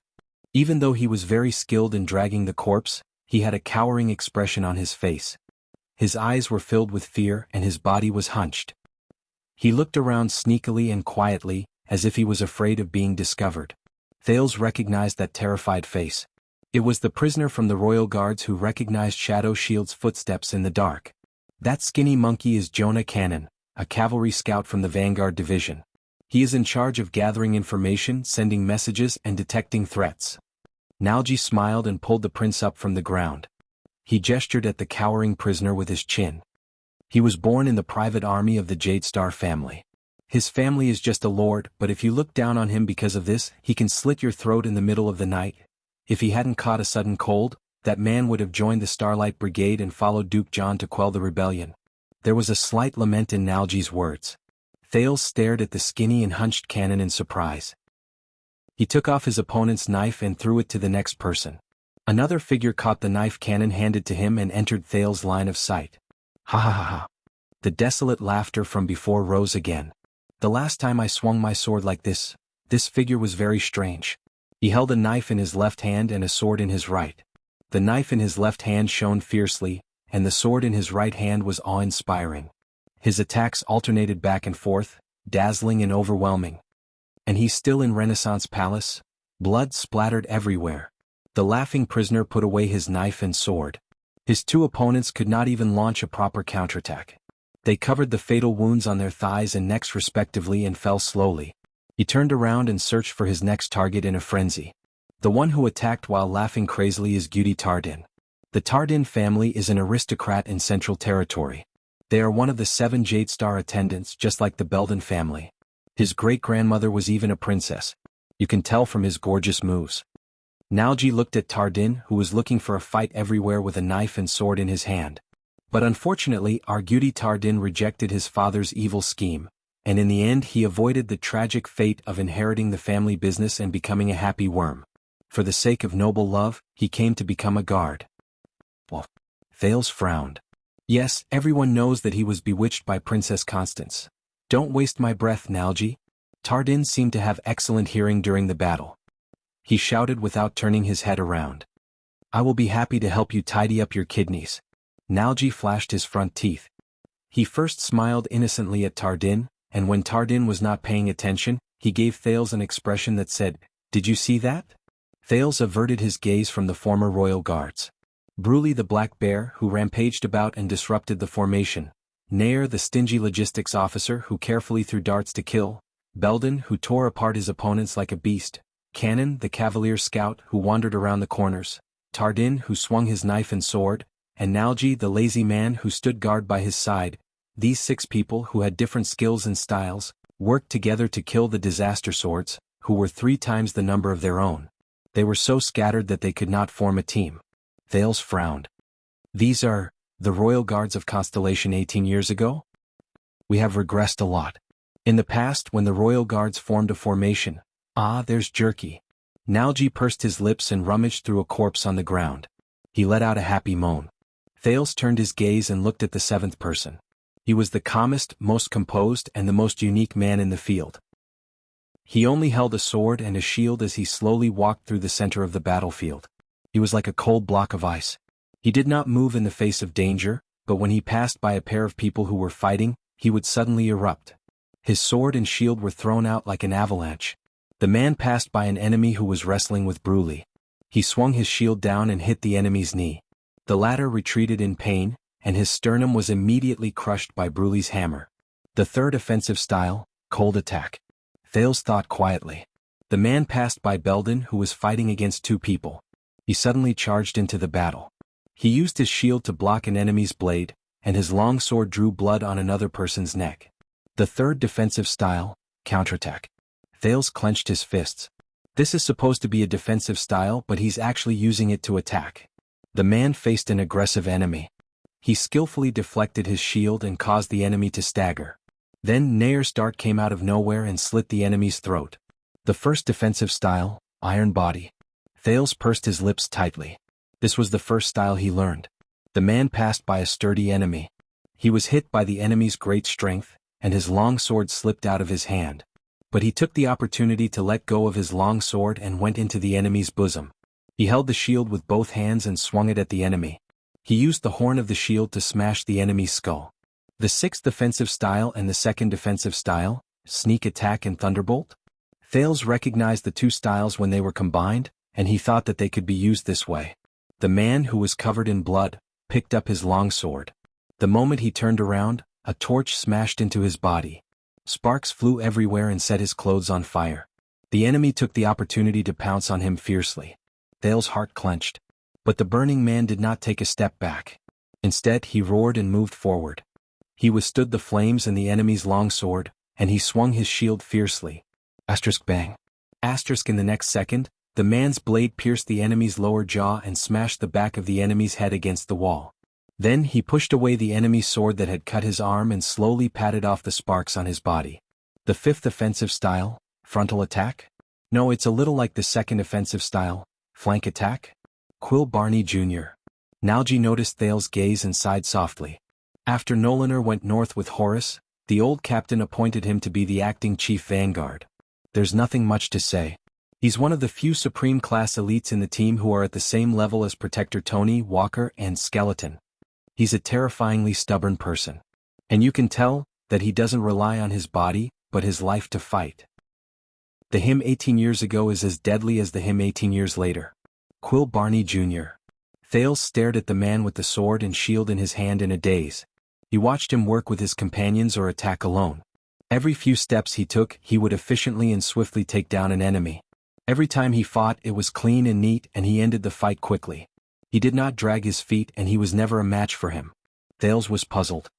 Yes. It's also the Northland military sword style. But why is it so deadly in the hands of this man? Fatal? The North used to be the most tenacious barrier of the Imperium.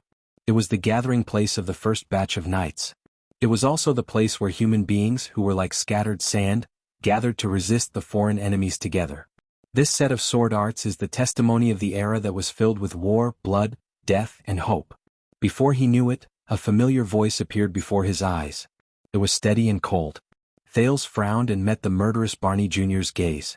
No matter who taught you this sword style, 7 offensive styles and 3 defensive styles? 7 to 3. There's a reason for this ratio. Quill Barney Jr. pulled out a long sword from a corpse. He stared at Thales with an unfocused gaze. During that era, if one did not have the courage to die with the enemy and take a risk, then this sword style would be meaningless.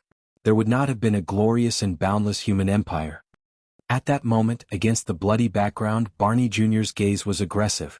The most primitive way of fighting is not to compare the number of people you have, nor is it to compare the speed of your attacks. There is no such thing as attacking or defending. Barney Jr. stared at him fiercely. It's to exchange lives for lives. If you bet your life, you might not win. Thales listened to Barney Jr.'s firm words in a daze. But if you are not willing to bet your life, you will definitely lose. If you don't lose this time, you will lose the next time. A prince I have never met. I made some changes to the first few chapters. I can go back and read them. Chapter 446. Thales furrowed his eyebrows and stared at Barney Jr. After a while he nodded. Nalji looked at Thales, then at the vanguard. He seemed to want to say something, but in the end he did not. About your question just now. Thales coughed softly amidst the indescribable awkwardness. The person who taught me the sword was Jines Bajkovic, the king's lover. At that moment, Barney Jr.'s expression changed drastically. Thales noticed it. Hey, isn't it that B** starred from Western City Police Station? Nalji slapped his head. His eyes lit up and he blurted out. But when he saw Barney Jr.'s expression, he shuddered and immediately changed his words. Cough, cough, cough. Oh, so it's the famous, talented, and good-looking police officer of limited time? Nalji suddenly became serious. Thales was puzzled when he saw their expressions. Nalji tugged at the collar that did not exist. Nothing, Your Highness. I was thinking Vanguard Barney, what he meant just now was, even if it's the same set of swordsmanship, There are different styles, different understandings, and different habits. This is very normal. Nalji patted his chest in a magnanimous manner. He ignored Barney's increasingly unpleasant expression and spoke to himself. Even if it's the Northland military sword style, we cannot be satisfied with a single style. We must be good at discovering the advantages and continuously innovate. Even if the new style does not seem to be very effective for the time being, it is still valuable. For example, Madame Jine's attempt to strengthen our defense is very inspiring. Hey, wait a minute. But before he could finish, Barney Jr. grabbed his ear with an unpleasant expression and dragged him back to the battlefield. Brother? Quote. Barney Jr.? Vanguard Barney, Your Excellency Vanguard, Sir Commander, listen to me. Cut the crap and get to work, Barney Jr. said angrily. Thales was left alone to stare at their backs in a daze. As the cries for murder grew fewer and fewer, Quick Rope walked forward slowly. He stared at the prisoners of the Royal Guards with a complicated expression. They're very powerful. Quick Rope's words brought Thales back to reality. They aren't any weaker than the White Blade Guards. Thales took a deep breath and pulled his thoughts back to the important matter at hand. He stared at the disaster swords who were forced to retreat in defeat. He nodded. Yes. Have you thought it through? Quick Rope sighed. What should we tell them? Thales shook his head. He knew what Quick Rope wanted to ask, but he did not know the answer. Quick Rope was silent for a while before he laughed. Really? Quick Rope sneered. If I had known this would happen, why couldn't you hide just now? Why did you have to jump out yourself? Thales was silent for a moment. He snorted and shook the key in his hand. Then your method is very brilliant. Distract the pursuers and then die in their hands? Quick Rope was stunned for a moment and he seemed to be puzzled. Died in? Who said I'm going to die in? The next second he raised his hands and looked at Thales in disbelief. Wait, do you really think that I'm going to sacrifice myself, to protect you? Thales felt like he was about to choke. What? But you're clearly unafraid of death and ready to fight to the end? Quick Rope frowned. Treating death as nothing. Have you read too many night novels? Thales opened his mouth and stared at him in a daze. Oh, it's a big misunderstanding. Quick Rope understood something. He blinked and raised the corners of his lips in surprise. I was signaling Dean with my eyes, asking him to cooperate and knock me out. Thales was stunned. Signaling? Cooperate? So? He asked tentatively. Quick Rope pointed at Dean, who was in the crowd in the distance. He did not know whether to laugh or cry, and he had a look that said, Are you stupid? That's right, I got in touch with Dean and prepared to put on a show, until you jumped out. Thales stared at him in a daze. What did he say? Thales stared into the distance in a daze and met Dean's gaze, who was staring at him with hatred and gritted teeth. Dean's expression was fierce. At that moment, Thales, who had been a little touched, understood what was going on and he froze on the spot. Quick Rope shrugged with an innocent look on his face. As he stared at Quick Rope, who was completely unaware, the prince felt a little embarrassed. *T. I think, did I do something unnecessary again? Thales averted his gaze awkwardly, and a faint sense of shame surged in his heart. He tried hard to cast aside his shameful anger and thought seriously, speaking of which, there is another very important thing. I wonder what the weather is like today. But at that moment, hey. Quick Rope snorted softly and turned his head. Still thank you. Even though I won't die. I won't be happy if I fall into the hands of the secret room. Thales exhaled deeply. He could not hide his embarrassment. Is that so? Yes, it seems like it's a sunny day today, Quick Rope sighed softly. His eyes sparkled and countless emotions surged in his eyes. Maybe we were wrong. Thales raised his eyebrows slightly and snapped out of his daze. Quick Rope crossed his arms and looked at him quietly. He said softly, I was thinking about the myths about the calamities from King Raikaru and the others. Maybe they were wrong. Thales was stunned. He turned around and stared at Quick Rope blankly. Quick Rope watched the fight in front of him and shook his head. Last night, you didn't attack Dean without hesitation and you didn't attack me either. Thales' heart tensed. You racked your brains just to save someone you don't even know, like Marina, from Stake's hands. Quick Rope sighed deeply. What kind of cruel, bloodthirsty, crazy and evil existence would do such a thing? Thales fell silent. He suddenly remembered that night in Dragon Cloud City, and that night with Asda and Giza. He remembered the feeling that he was no longer himself when he evolved uncontrollably and knocked on the door. He remembered the calm and rational self he had when he lost control. But before he could finish, Quick Rope interrupted him again. If you ask me what my greatest growth over the years is, Thales, Quick Rope tapped his forehead and he seemed to be sentimental. That is to understand the world through my own eyes, not my ears. Thales fell silent. That's it? Quick Rope raised his eyebrows. That's it. He raised the crossbow of time in his hand and scrutinized it for a few seconds before he slowly put it down. Quick Rope sighed softly. To hell with the myths. To hell with the calamities. Quick Rope raised his arm and punched Thales in the chest. Asterisk bang. Asterisk Thales felt a tightness in his chest and he bent over in pain. You are Thales and I am Quick Rope. I saved your life once and you also saved me once. Quick Rope smiled stiffly. And now we are even. He laughed out loud as he looked at the disheveled Thales. Thales, who had difficulty breathing, finally managed to catch his breath. He raised his head in pain and looked at Quick Rope, gritting his teeth. Even my foot. Stake killed me once and just now he did it again. I saved you twice and it's 2-1. You still owe me one. Who taught this guy how to count? Nicholas? Quick Rope's expression instantly turned cold. He put his arm around Thales' shoulders, gritted his teeth and whispered, By the way, stay away from her. Stay away from her. I'm serious. Thales' face froze. At this moment, hey you two, are you done with your mushy words of love? Thales and Quick Rope were shocked, and they subconsciously looked up. The battlefield had long since quieted down. The 7 prisoners seemed to have easily wiped out more than 10 disaster swords in the mess on the ground.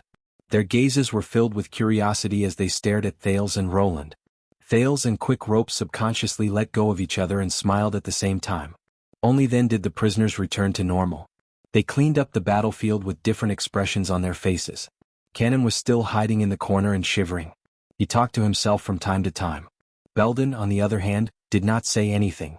He just quietly wiped his weapon with a cold expression. But the others were not so quiet. Don't move, Bruley, or else I can't bandage your wound. Hey, I said don't move, I didn't touch that area. Even if I did, I didn't do it on purpose. This was Nalji, who was bandaging the wound on his but for the grimacing Bruley, but the two of them looked like they were engaged in a fierce brawl. Come here, come here. Distribute the supplies and weapons, or do you really want to fight in your underwear?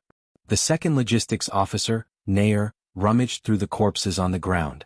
He dutifully threw the weapons and equipment that fit him in his hands to his companions while he said hatefully, They're not that good, but their equipment is pretty good. Hey Tardin, why did you eat them? Don't you know that you have to hand over the seized items? This is great. Tardin sat on the ground in a daze. He grabbed an enemy's water skin and tore at the dry food he found somewhere. He laughed madly. We're out, we're out. We don't have to F***ck the wall anymore. As the person with the highest status, Vanguard Barney Jr. had his arms crossed over his chest. He looked at Thales with a frown as if he was thinking about what to do next. In this strange and chaotic atmosphere, Thales and Quick Rope looked at each other and saw the wariness in each other's eyes. This group of former royal guards killed people the moment they got out of prison. By the looks of it, they are as dangerous as the former members of the royal guards. Are they reliable? Most importantly, what's the next step? What did you say when you let them out? Thales avoided Barney Jr.'s gaze, lowered his head and quietly bit Quick Rope's ear. What else could I say? Quick Rope's face was filled with anxiety. He whispered, Of course the attendant, Wyacasso, asked them for help for the prince who was in danger. By the way, that crazy laughing man even tiptoed and touched my head. He said, Wow, Wya, you're so tall now. How are your parents? So I could only chuckle. Thales did not finish listening to the second half of his sentence. Because in the next second, all the royal guards in the area fell silent, as if a cold wave had suddenly swept over them. Cannon no longer trembled. He widened his eyes and opened his mouth. Tardin spat out the dry food in his mouth and touched the swords beside him. Bruley let out an uneasy growl. Nalji threw away the bandage in his hand. Nair coldly distributed the last piece of leather armor to Belden. The latter narrowed his eyes and exuded a murderous aura.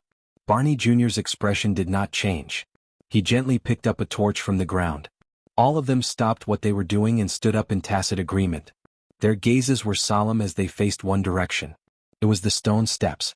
The stone steps in Black Prison. Asterisk thud, thud, thud. Asterisk the sound of heavy footsteps rose slowly. Every step felt like they were stepping on people's hearts. Asterisk thud, thud, thud. Asterisk finally, A figure they had not seen for a long time appeared at the top of the stairs. He entered the area illuminated by the fire. When they saw the person clearly, Thales and Quick Rope looked at each other and sucked in a sharp breath in their hearts. The breathing of the former royal guards quickened in unison. The person carried a heavy object and stood in front of the fire. He faced the crowd. There was silence. The person slowly turned his gaze and swept his gaze over the unkempt group in front of him. He spoke softly. Chief Vanguard Barney. Chief Penal Officer Belden. Second Logistics Officer, Nair. No matter how many years had passed and how many changes he had gone through, he could still recognize everyone as if they were his family treasures. It was as if he was examining a weapon that belonged solely to him. Barney's face was tense, Belden's expression was complicated, and Nair's was filled with hostility. Canon Tardin Bruley? Oh, and you, Nalji the Idler? The person called out the names one by one. His tone was calm, but there was an oppressive force that made people hold their breaths for no apparent reason. Thales swore that he heard it clearly. Nalji subconsciously gulped. It was very strange. The prisoners of the royal guards did not speak at that moment. They only watched the person nervously. It was as if they were animals who had seen their natural enemy. The person smiled and threw the heavy object on his shoulder to the ground. Thud. Thales and Quick Rope's pupils shrank. It was a corpse. The real leader of Dante's great sword, the hidden spy of the secret room, the mercenary Dean, was lying on the ground, covered in blood. Under the light of the fire, his lifeless eyes were wide open, and his non-breathing mouth and nose were open. He stared at the empty ceiling. He did not move. His face was filled with the shock of death. All of you missed one. The person grinned and shook his head, revealing the brand of sin on his forehead. He extended his hand and gestured at the corpse on the ground. You're welcome. His tone was gentle. It was like the most ordinary greeting. Everyone frowned. And then, the former watchman of the royal guards, Knight of Judgment Zacriel, revealed a gentle smile. His gaze pierced through the crowd and went straight to Thales, whose mind was in turmoil. Chapter 447. At that moment, Thales smelled the thick stench of blood with a heavy heart. A strange scene was reflected in his pupils. In the dark and gloomy black prison, the cold corpses of the mercenaries were spread all over the floor between the two walls. The blood around them was warm and it almost formed a puddle. Under the stingy and trembling torches, the scene before him gave off a strange feeling that was a mixture of red and gray. With Barney Jr. in the lead, 7 ragged but tall men stood tall on the floor. They were like stubborn reefs that parted the red and black waves. They looked at the other side of the tunnel without saying a word. There, the Knight of Judgment faced them quietly. His eyes reflected the light from the fire, and the brand on his forehead was faintly discernible. In the narrow black prison, his body was like a towering mountain at the end of the horizon. His presence was imposing, awe-inspiring, and dignified. But he could not touch him. Zacriel's gaze swept across the area slowly. He did not point at anyone in particular, but everyone in his line of sight tensed up. They felt as if he was sizing them up, and they subconsciously tensed up. They were like soldiers undergoing inspection. But their expressions became even more solemn. It was as if darkness had truly arrived in Black Prison at that moment. Thales became even more nervous. He wanted to speak a few times to interrupt Zacriel, but he was forced into silence by the current atmosphere. Countless ideas flashed through his mind, but none of them were suitable for the current situation. Thales could only ignore the meaningful glances Quick Rope gave him and try to force himself to calm down. Don't be nervous. I'm not here to carry out the punishment. As he watched his former colleagues tense up, Zacriel chuckled. There was a hint of sadness in his voice, which was as dull as ever. I will never do it again. Carry out the punishment. Once he said that, the 7 prisoners who also had brands on their faces seemed to have their memories stirred up. The sturdy Bruley let out a low snort. Tardin looked at the ground and twitched the corners of his lips. The others did the same. Their postures relaxed and their nervous expressions softened a little. Only Barney Jr. remained like a rock that stood proudly in the cold wind. He stared at Zacriel coldly. The silence lasted for a few seconds. A few figures swayed continuously under the firelight. Thales and Quick Rope exchanged a worried glance. What's going on? He knew that they knew Zacriel, and he was worried that they might work together to harm him. But, why are they in this state when we meet? More importantly, what was he going to do? The strange atmosphere made Thales even more anxious. Then, the former penal officer Belden sighed and broke the ice. It has been a long time. He stared at Zacriel with a slightly bitter expression. Sir. When he heard this form of address, Zacriel sucked in a deep breath.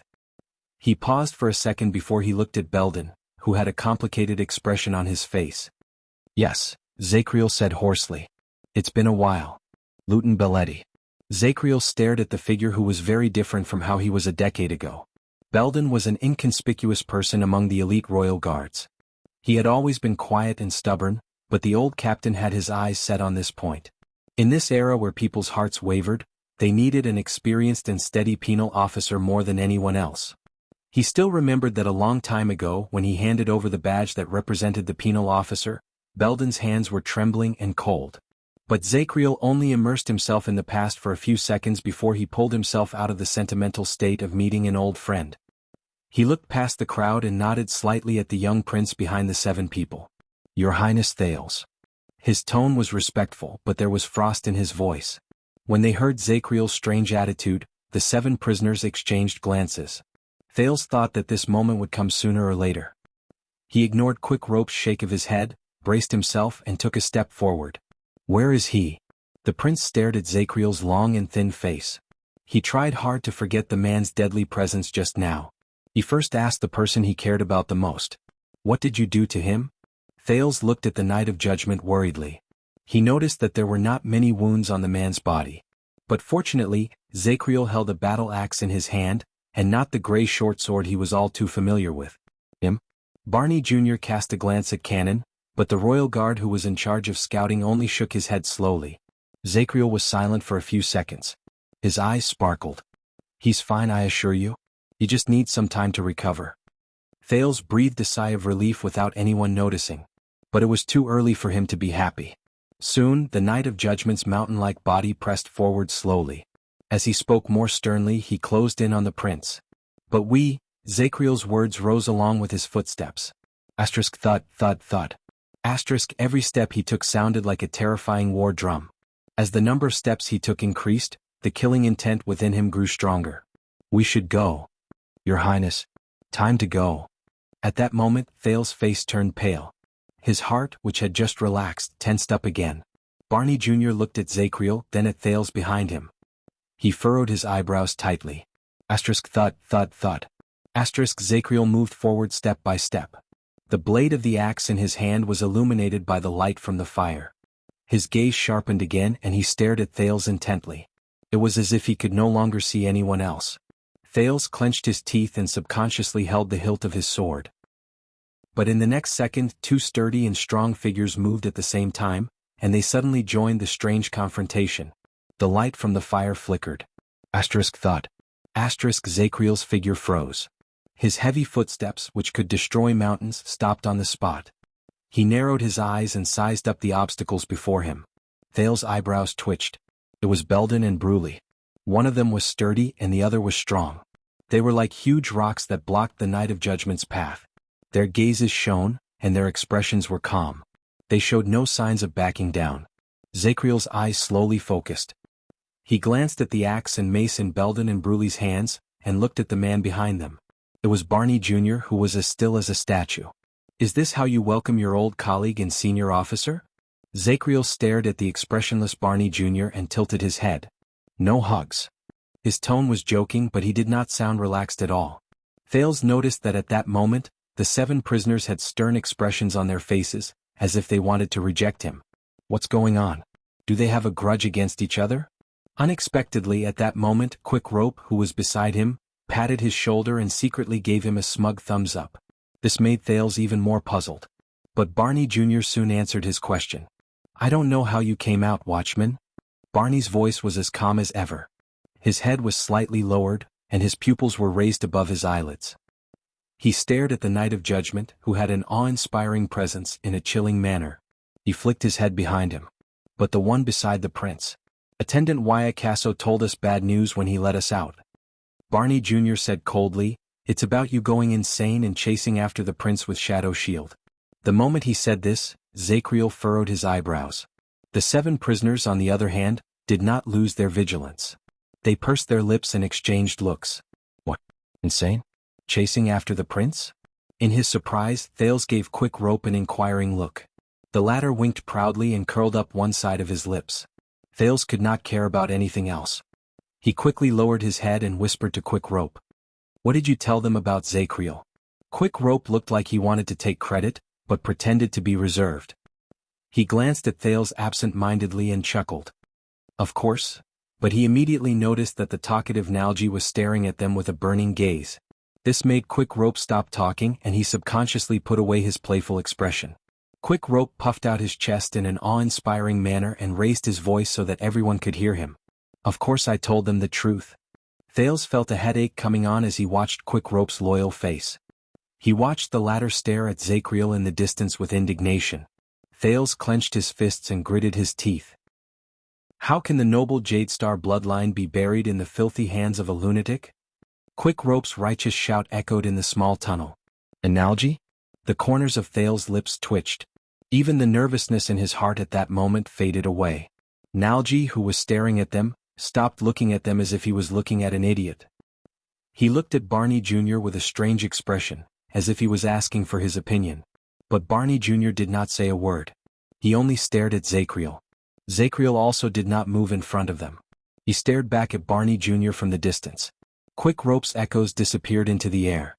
The confrontation between Zacriel and the 7 people continued. The desolate and suffocating atmosphere in Black Prison returned. After a while, when Thales felt so uncomfortable in the suffocating atmosphere that he wanted to interrupt, Barney Jr., who had the highest status among the 7, finally spoke. Watchman, you are not crazy, are you?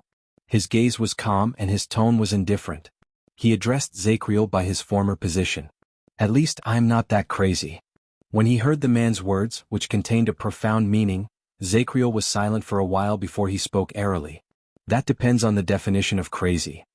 He stared at Thales, but he seemed to have seen something else. His gaze was unfocused. The 7 prisoners frowned almost at the same time. Thales felt that he could not remain silent any longer. If this continued, it would only be a matter of time before his secret was exposed. So he cleared his throat. Everyone, please listen to me. However, before he could finish his sentence, Barney Jr. suddenly spoke. I do not mean to be disrespectful to you, Your Highness, whom we do not know. His voice was cold, and he rudely interrupted the Prince of Constellation. But please do not open your mouth, lest we deepen the misunderstanding. Thales was rendered speechless by the interruption. He stared at Barney Jr., who turned his head sideways to look at him. He felt that the latter's gaze was a little scary. Misunderstand? Thales was stunned. Barney Jr. snorted coldly. Yes. Barney Jr. pressed his hand on the hilt of his sword and turned his gaze to the other side. He stared at the equally puzzled Quick Rope, who could not help but shudder. For example, the so-called attendant Casso, beside you, who impersonates others, lies, and only wants to sow discord between us and Zacriel. His words echoed in the dungeon. They were hollow and piercing. Thales took a few seconds to digest these words. Impersonates others. Full of lies. Sow discord. The so-called Casso. Wait, does that mean? Thales turned his gaze away in a daze. As expected, Quick Rope was dumbfounded. He could not believe it. He stared blankly at Barney Jr., whose eyes were as sharp as knives. The man's gaze was very cold, as if it could pierce through everything. At that moment, Quick Rope felt a chill run down his spine. No way. Hey, Thales. Quick Rope flashed an ugly smile. He tugged at the corner of the prince's shirt awkwardly, whispered, and slowly retreated. I think we should leave for a while so that they can catch up in private. However, the moment Quick Rope turned around, the other 2 people appeared behind the rookie mercenary like shadows and blocked his path of retreat. That was not all. At some point in time, Tardin, Nalji, Cannon, and Nair surrounded Thales and Quick Rope from 4 directions. 2 of them were in front, and the other 2 were behind. They had more people than the number of people who intercepted Zacriel. The 4 of them sized up Quick Rope, whose smile was even uglier than his crying face, with vigilant and scrutinizing gazes. The sudden incident caused Thales to be unable to help but be thrown into disarray. Ow. Please stay where you are. Do not act rashly, Attendant Casso. Tardin held a knife in one hand and a sword in the other. There was a mocking tone in his voice as he looked at Quick Rope, who had an unpleasant expression on his face. By the way, why? Tardin shook his head in contempt. His gaze was hostile. Your mother, Viscountess Gilbert Casso, is my sister. What? Quick Rope's eyelids immediately twitched and his heart sank. She died 18 years ago, and it was precisely because she protected her young son during the turmoil in Eternal Star City. Tardan's gaze flickered slightly. He slowly raised the weapon in his hand, and Quick Rope was so frightened that he took a step back. "That is you, Wyacasso, my dear nephew." "Nephew?" Quick Rope's face became even paler and more unpleasant. Even Thales was stunned. "Tardan is Wya's uncle? Obviously your mother is not as healthy, as you said, and she is definitely not he. Tardan stared coldly at his nephew. "Also, liar, next time remember to change your Camian accent. Constellations do not speak like this." The moment he finished speaking, the 7 prisoners stared at him in an extremely hostile manner. At that moment, Quick Rope's smile completely froze. As he endured the scrutinizing gazes of the prisoners and was exposed, he cast an innocent and awkward look at Thales, asking for help. Are we going to be unlucky?" But even Thales could only sigh silently in his heart. He wanted to slap himself on the head or Quick Rope's face. This bastard who thinks he's smart. H*T. Thales sensed the 7 men's doubtful and unfamiliar gazes again, and he instantly felt a great deal of pressure. Just now, the unfriendly atmosphere between the 7 men and Zacriel had made him feel slightly lucky. But now, after Quick Rope was exposed, he had lost the trust of the 7 men, and he had fallen back into the most dangerous situation possible. On the other side, Zacriel watched Thales, who was surrounded from afar. He did not say a word. Barney Jr. snorted softly and shifted the topic of the conversation back to the opposite side. "As you can see, Zacriel, everything that happened today is full of suspicious points." Barney Jr. gestured with his chin. "For example, this strange and mysterious prince, his attendant who is full of lies, and you who are behaving abnormally now." His words brought everyone's attention back to the present. "We believe in you, Zacriel. You never do meaningless crazy things." Barney Jr. glanced at Thales and said softly, "So, what is the reason why this so-called prince must die? Why did you target him the moment you were released from prison? Why did you target the last bloodline of the royal family? Is that why you targeted him, the last bloodline of the royal family, the moment you were released from prison? The reason why he must die." He seemed to be immersed in his own thoughts as he muttered and repeated. At that moment, Thales' face turned pale with rage, and his heart was filled with bitterness. At that moment, Thales' face was livid, and his heart was filled with bitterness. The reason why he must die. The reason why he must die. Even Quick Rope realized that they seemed to be facing imminent disaster. The 7 prisoners stood quietly in their spots.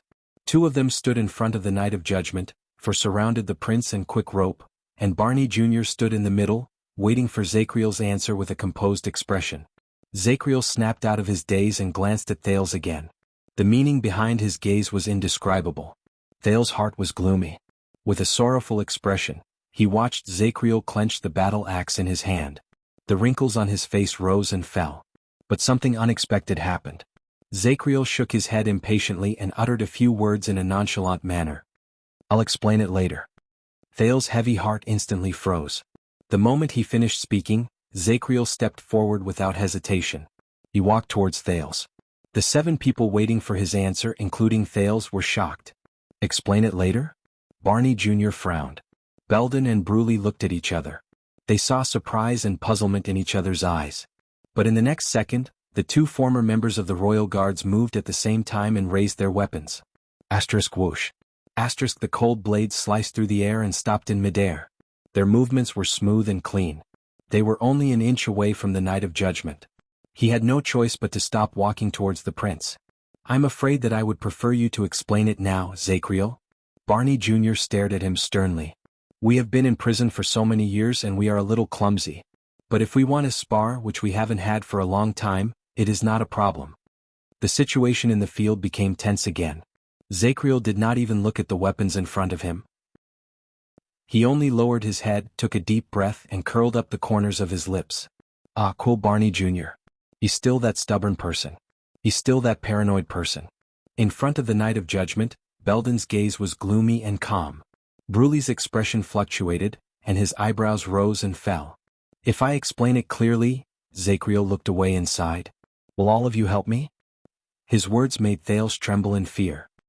He looked around, but to his anguish, he found that the royal guards had never relaxed in their protection and surveillance of the prisoners. Zacriel swept his gaze over each of his former colleagues and continued to speak in a hoarse voice.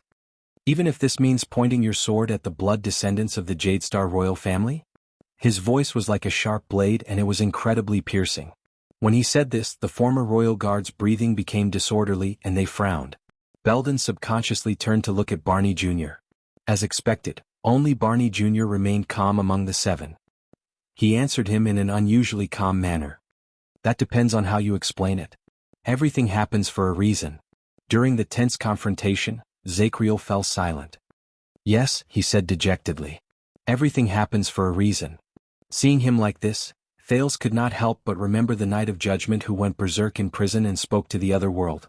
When he saw that Zachriel was showing signs of compromising, Barney Jr. nodded slowly. Under his signal, Belden and Bruley put down their weapons and waited for Zachriel's response. This made Thales even more nervous. That's right. Zachriel only needs to explain his identity as a mystic to them. He was a highly respected person among the royal guards. As long as he gave a slight explanation, they would have no reason to help him. And these Constellations who were born as nobles? Their attitude towards the legendary calamities in the Battle of Eradication.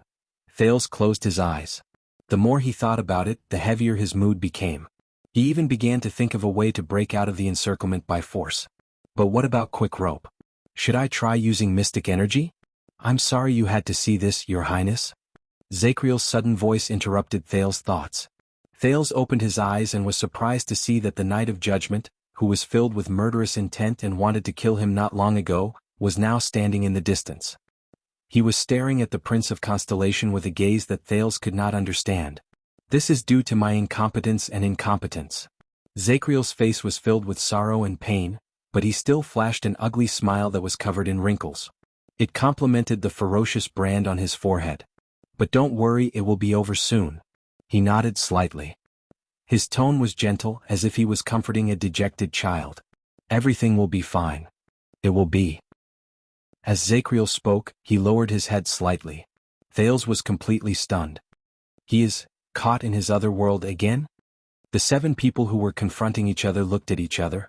When Barney Jr. saw Zachriel like this, he seemed to become more and more impatient. Zachriel the Watchman. He spoke again. This time Barney Jr.'s tone was not as polite as before. It sounded stiff and unpleasant to the ears. Answer my question. Is there anything we need to know about this prince? Barney Jr.'s words were very cold and sounded more like a threat. Thales gritted his teeth. Even Quick Rope, who was beside him, tightened his grip on his crossbow in fear. 1 second. 2 seconds. In the small tunnel, the light from the torches waned, and figures could be seen everywhere. Finally, Zachriel raised his head slowly. He flashed a cold smile and uttered the word that surprised everyone. No. The Knight of Judgment swept his gaze over everyone in front of him coldly. You have nothing to know, Chief Vanguard Barney. You only need to know that I have to do this. That is enough. At that moment, everyone was stunned. Thales himself was the one who was the most shocked. What? Thales blinked. He wanted to kill me, didn't he? Because I'm a mystic. He only needed to say this reason. But why? Why did he keep my secret? Isn't it better to explain the truth and use righteousness to convince them to target me instead? Thales stared at him blankly. He could not understand it. Why is this person so strange? Zachriel? Finally, Barney Jr. could not hold back anymore. He shouted angrily. Don't force me. Barney's roar echoed in the area, but in response, Zachriel chuckled softly. Force you? I know. I have been a penal officer for a long time, and I have offended many people. His gaze swept past Belden and Bruley, who were frowning, and their weapons. But has my popularity deteriorated to this extent? He sounded like he was joking, but also like he was mocking them. Including you, Barney. What? Are you still jealous that I snatched the position of watchman? At that moment, Thales saw Barney Jr. clench his fists with a pale face. Behind him, Nalji sighed softly, and Tardin shook his head secretly. This is bad. When he saw that the situation was bad, Belden exhaled and spoke through gritted teeth. It is precisely because you are popular, commanding officer. Belden still insisted on addressing Zachriel respectfully. That is why we cannot believe it. His expression was tense, as if he had something he could not say. He spoke through gritted teeth. That is the Jadestar bloodline, commanding officer. It is an existence we once swore to protect. Belden pointed at Thales and spoke in a suppressed voice. Why did you do this? When he heard his former subordinate's question, the originally smiling Zachriel's expression slowly turned cold. The Jadestar bloodline, an existence he once swore to protect. He paused for a few seconds and the ghost of a smile appeared on his face. Because, this is my mission. Zachriel spoke softly. His voice was gentle and calm. It was as if he was saying good night before bed. Enough, Zachriel. Barney Jr.'s angry shout interrupted Belden, who was about to speak again. I am not in the mood to beat around the bush with you. When he heard Barney Jr.'s angry rebuke, Zachriel did not react. Instead, he snorted softly as if he was sleepwalking and nodded. This made Barney Jr. even more resentful. I don't know what you are hiding, but if you think that you can brush it off by being vague. The atmosphere began to change. But as he listened to them arguing about his secret, Thales, who was the center of the conversation, suddenly had a feeling.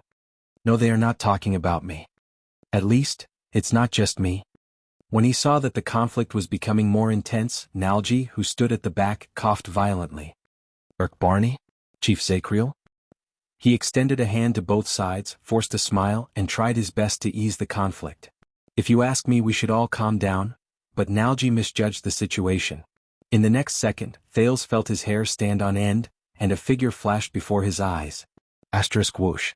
Asterisk the wind howled and the light from the fire trembled. No. Barney Jr. roared in exasperation. Asterisk thud. Asterisk Thales tried his best to open his eyes. But the next scene he saw was Belden and Bruley. The two strong warriors grunted and fell to the sides under the heavy blows until they crashed into the wall. And the opponent who knocked them down, Zachriel, who had been calm and composed just now, had long since turned into the Knight of Judgment with a fierce expression and murderous intent. He broke through the two people in an instant, and with an aggressive momentum, he charged forward like he could destroy mountains. Chapter 448. Flames flickered and shadows moved. Zachriel's ambush brought with it a strong gust of wind, and it was accompanied by Barney Jr.'s shocked and angry shouts. Just when Thales' hair stood on end and he was prepared to grit his teeth and face the attack, the former royal guards reacted unexpectedly quickly. Asterisk whoosh. Whoosh. Asterisk the blade of the axe flashed and the hammer sliced through the air. Both of them chased after Zachriel from behind. The Knight of Judgment heard the sound of the wind to his left and right behind him, and he could not help but sigh. It was Belden and Bruley. They were not knocked down by Zachriel's sudden attack. On the contrary, Belden used the recoil from the wall to charge forward, and Bruley roared as he took a firm step forward. The two of them adjusted their balance within 0.1 seconds, and before Zachriel could move past them, they jumped up and launched a counterattack. Zachriel was forced to stop moving forward. The Knight of Judgment's attacks were fierce and efficient, from Shadow Shield to Disaster Swords. Whenever he attacked, he would definitely be able to kill. It was difficult for him to meet someone who could last one round against him. Speaking of which, this was the first time Thales saw someone who could withstand the pressure with ease and quickly organize a counterattack under his attack. As he thought about it, Belden's axe was fierce and unyielding, and it brought with it a presence that could tear through everything. Bruley's strong body charged forward with an aggressive momentum, and he pressed down on Zachriel at the same time as his ferocious hammer. Thales remembered that these two were the ones who stood in front of the battlefield just now. One of them broke through the formation, and the other ruthlessly killed the Disaster Swords. As expected of my old comrade. They're really difficult to deal with. With that thought in mind, Zachriel spun around as if he had eyes on his back. He avoided Belden's axe and first moved to Bruley, who was behind him to his right. Asterisk clang. Asterisk with a soft sound, the battle axe in the Knight of Judgment's right hand spun in an amazing arc in his palm. It accurately jammed Bruley's hammer from the side. Bruley furrowed his eyebrows tightly. He suddenly had a bad feeling. Asterisk whoosh. Asterisk just as he expected with the sound of the wind, Zachriel closed in on him as if he was dancing face to face. He nimbly and cunningly moved past Bruley's heavy hammer, and perfectly brushed past Zachriel's aggressive body. He brushed past the imposing Bruley by a hair's breadth. They were like two gears in a clock that moved at each other, but only intersected at one point. Oh no. That was Bruley's next thought as he stared at Zachriel's expressionless face. In the next second, Bruley felt a strange force coming from his opponent's axe blade, pulling him in an uncontrollable direction. Bree was about to clench his teeth and resist when he suddenly felt a shock in his knee. Boom. Bruley immediately realized in shock that his weight-bearing leg was hit by Zachriel's sudden kick, and he lost his balance. In less than a second all his attacks had missed. He had lost his balance in his lower body, and he could not control where he was going. All that was left of him was his sturdy body, and he was now a big sandbag in the air that Zacriel could do whatever he wanted. Thales recognized the tripping kick. Just now he was defeated by Zacriel with the same move and narrowly escaped death. No. At that moment, Bree, who had lost her balance, understood something. Zacriel's target was not him, but, in the next moment when he missed his attack, Belden caught up to him from the side and felt his skin crawl. He saw Bruley's bear-like figure flying towards him. *T. Right when this thought flashed in his mind, he subconsciously swung his axe horizontally to support Bruley's back. Under the tremendous weight and impact, he took a few laborious steps backwards to stabilize his body. At that moment, Belden looked over Bruley's shoulder and saw Zacriel's cold and merciless gaze. "Damn it, commanding officer." Belden felt a chill run down his spine. But before he could react, the axe handle instantly shot out from under Bruley's armpit like a venomous snake hissing. It flashed like lightning and was as swift as thunder. Boom. The surging force gathered at the end of the axe handle, and it hit Belden's left shoulder. Ugh. Belden's body swayed and he grunted in pain. The tough man who dared to fight back against the disaster swords could no longer hold on. His limbs went limp at the same time and he fell on his back like a landslide. He rolled on the ground with Bruley. Zacriel skillfully pulled out his axe handle.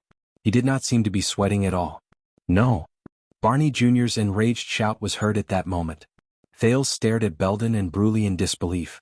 The two men had been showing off their prowess on the battlefield just a minute ago, but after their second exchange with Zacriel, they fell to the ground pathetically, stirring up a cloud of dust. From the moment the two men counterattacked, the Knight of Judgment turned around, and the two men fell to the ground. It had only been slightly more than a second. 1 second to decide the victor.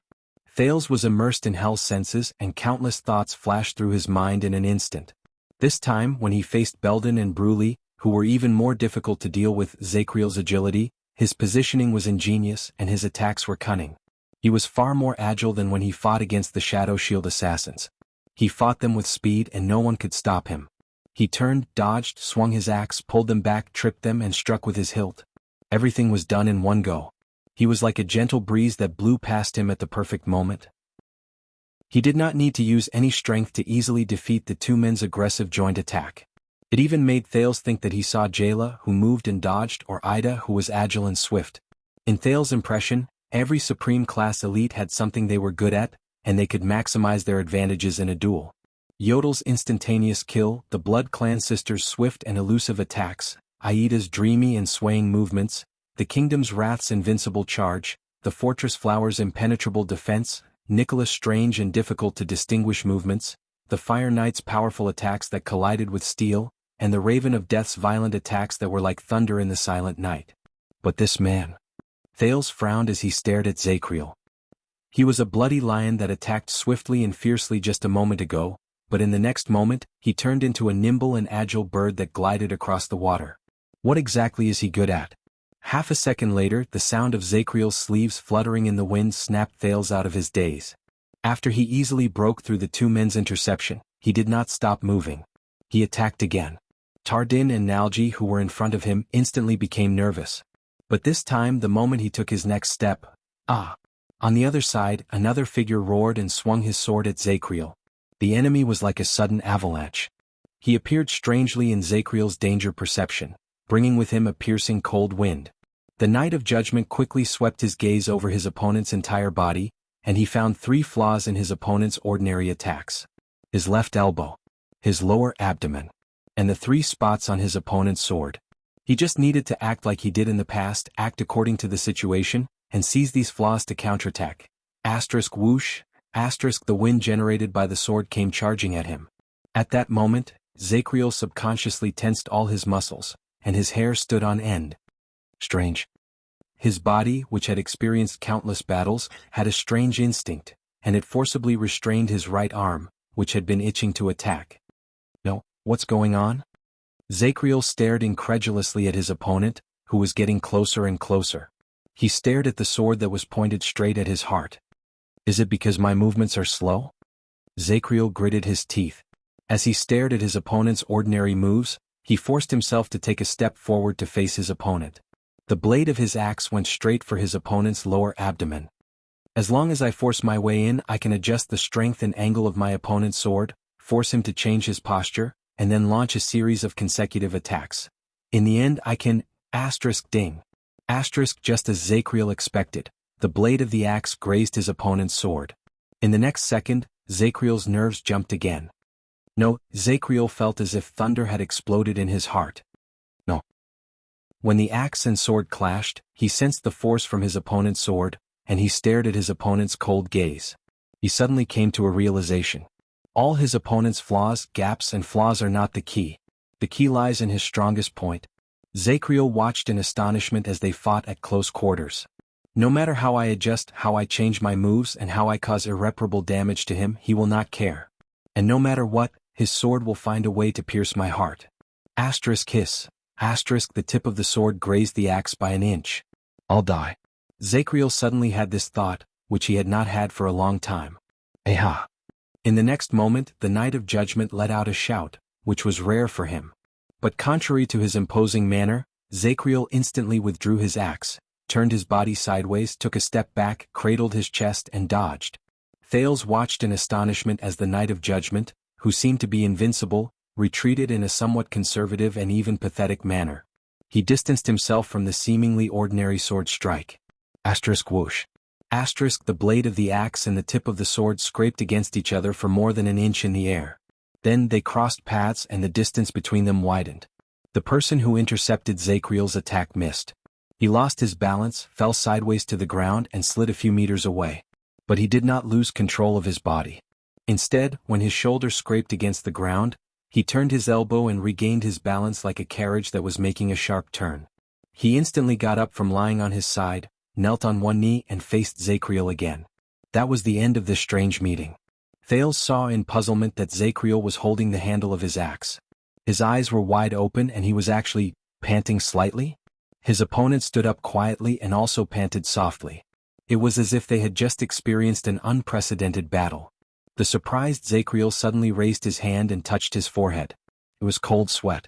The Knight of Judgment was rather surprised. He could not quite react to it. Zacriel froze. He was surprised to find that he was trembling. A few seconds later, Zacriel clenched his fists. The corners of his lips slowly curled up and he looked up.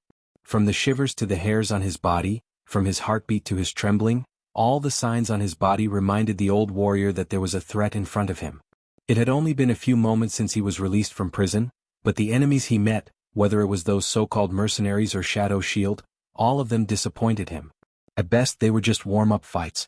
Even young Yodel, whom he had not met for a long time, was only good at assassination. But now, Belden, Bruley, both of you have regressed. Zacriel sucked in a deep breath. His smile became a little more colorful and it was filled with a little more life. He looked at Belden and Bruley who were helping each other to stand up. He clicked his tongue and shook his head. But you, the Knight of Judgment raised his head and stared at the opponent who forced him to retreat with one strike. He stared at the cold gaze of the man. He recalled the feeling he had at that moment just now. At that moment he broke out in cold sweat, was nervous and trembled. I will die. Zacriel joyfully felt the long-awaited excitement and hot blood slowly surge in his body. The fighting spirit and impulse he had not felt for many years returned to his veins. That's right. This is the feeling of fighting and killing. Thales felt a chill run down his spine. What's going on? Thales was not the only one. At that moment all the royal guards felt their nerves jump in their daze. The prince noticed that Zacriel's gaze had slowly changed. It was as if the person standing in front of them had changed from a dangerous crocodile lying lazily in the water, waiting for its food, to a hungry cheetah crouching on a tree, eager to hunt. Zacriel's smile grew wider. You're different now. The Knight of Judgment smiled and looked at the man who got up from the ground. He stared at the brand of sin on the right side of the man's face that stretched from his chin to his right cheek. He recalled the terrifying sword strike he delivered just now. Your sword is even more lethal than before. The corners of the knight's lips curled up. Chief Vanguard, Quill Barney Jr., has anyone ever told you that you are probably the one who, over the past half a century in Constellation, used the Northland military sword style that has long since become outdated, the one who used it to perfection?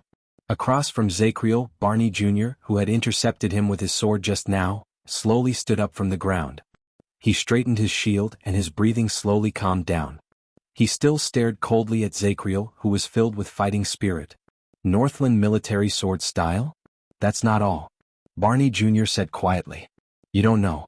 Zacriel, you don't know. Barney Jr. stared at him from afar and suddenly remembered the past.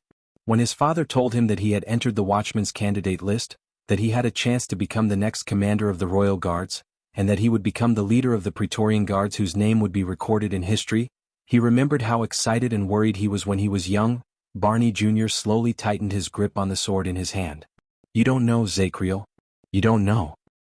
And I asked Prince Horace for this sword style that I practiced when I was young, which is often mocked by Constellations and Southerners, despised by the martial arts faction and the offense and defense faction, which is even more Northland than Northland, and which has been lost even in Extet. And I practiced hard day and night, dismantled every move learned from the Northlanders, and personally went to the battlefield to experience that feeling. It was to seize the last chance to find out the secret of Northland's martial arts and defeat my greatest competitor. Defeat that genius. Defeat that person whom I had to look up to ever since I joined the team. I chased after him desperately, but I could never touch him. Defeat that person who is better than me in terms of background, achievements, and skills. The strongest Imperial Guard. The strongest elite.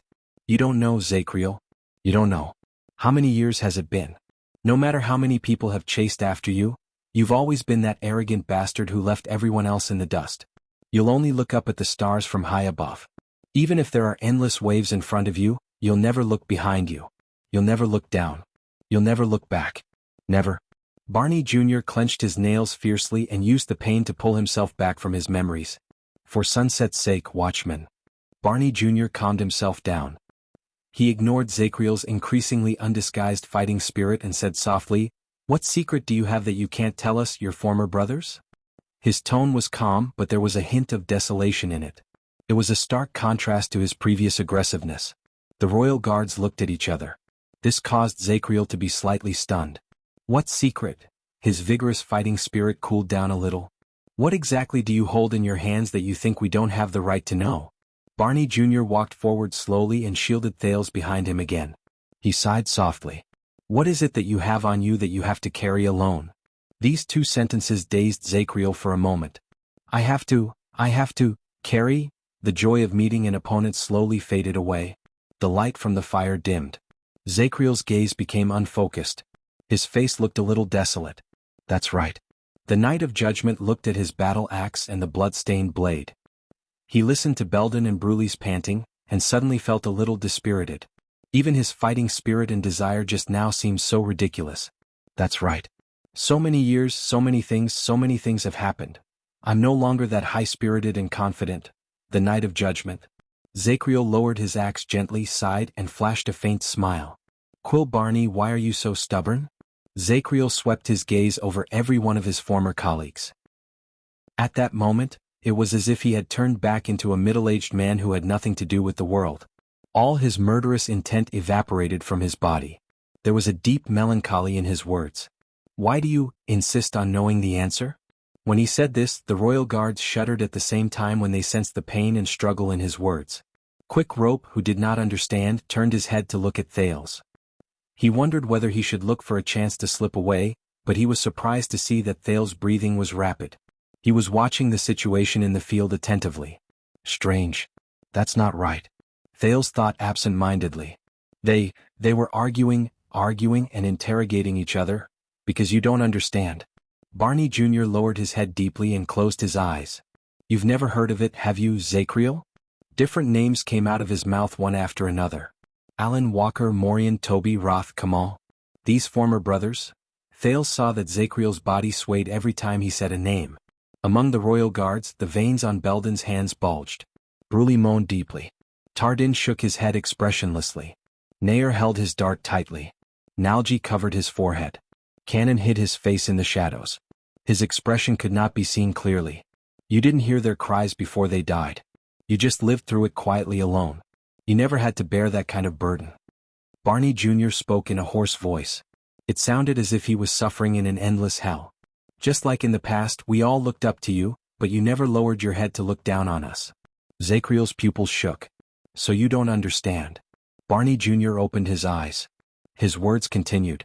But his tone slowly changed from a cry of despair to a hateful tone that resembled a viper's. It's been 18 years. This damn stubbornness. This damn stubbornness of wanting to know the answer, even if you can never touch it. And this? Barney Jr. extended his trembling hand and touched the brand on the right side of his face. He immediately withdrew his hand as if it was boiling lava. He held the hand that had touched the brand, and it trembled non-stop.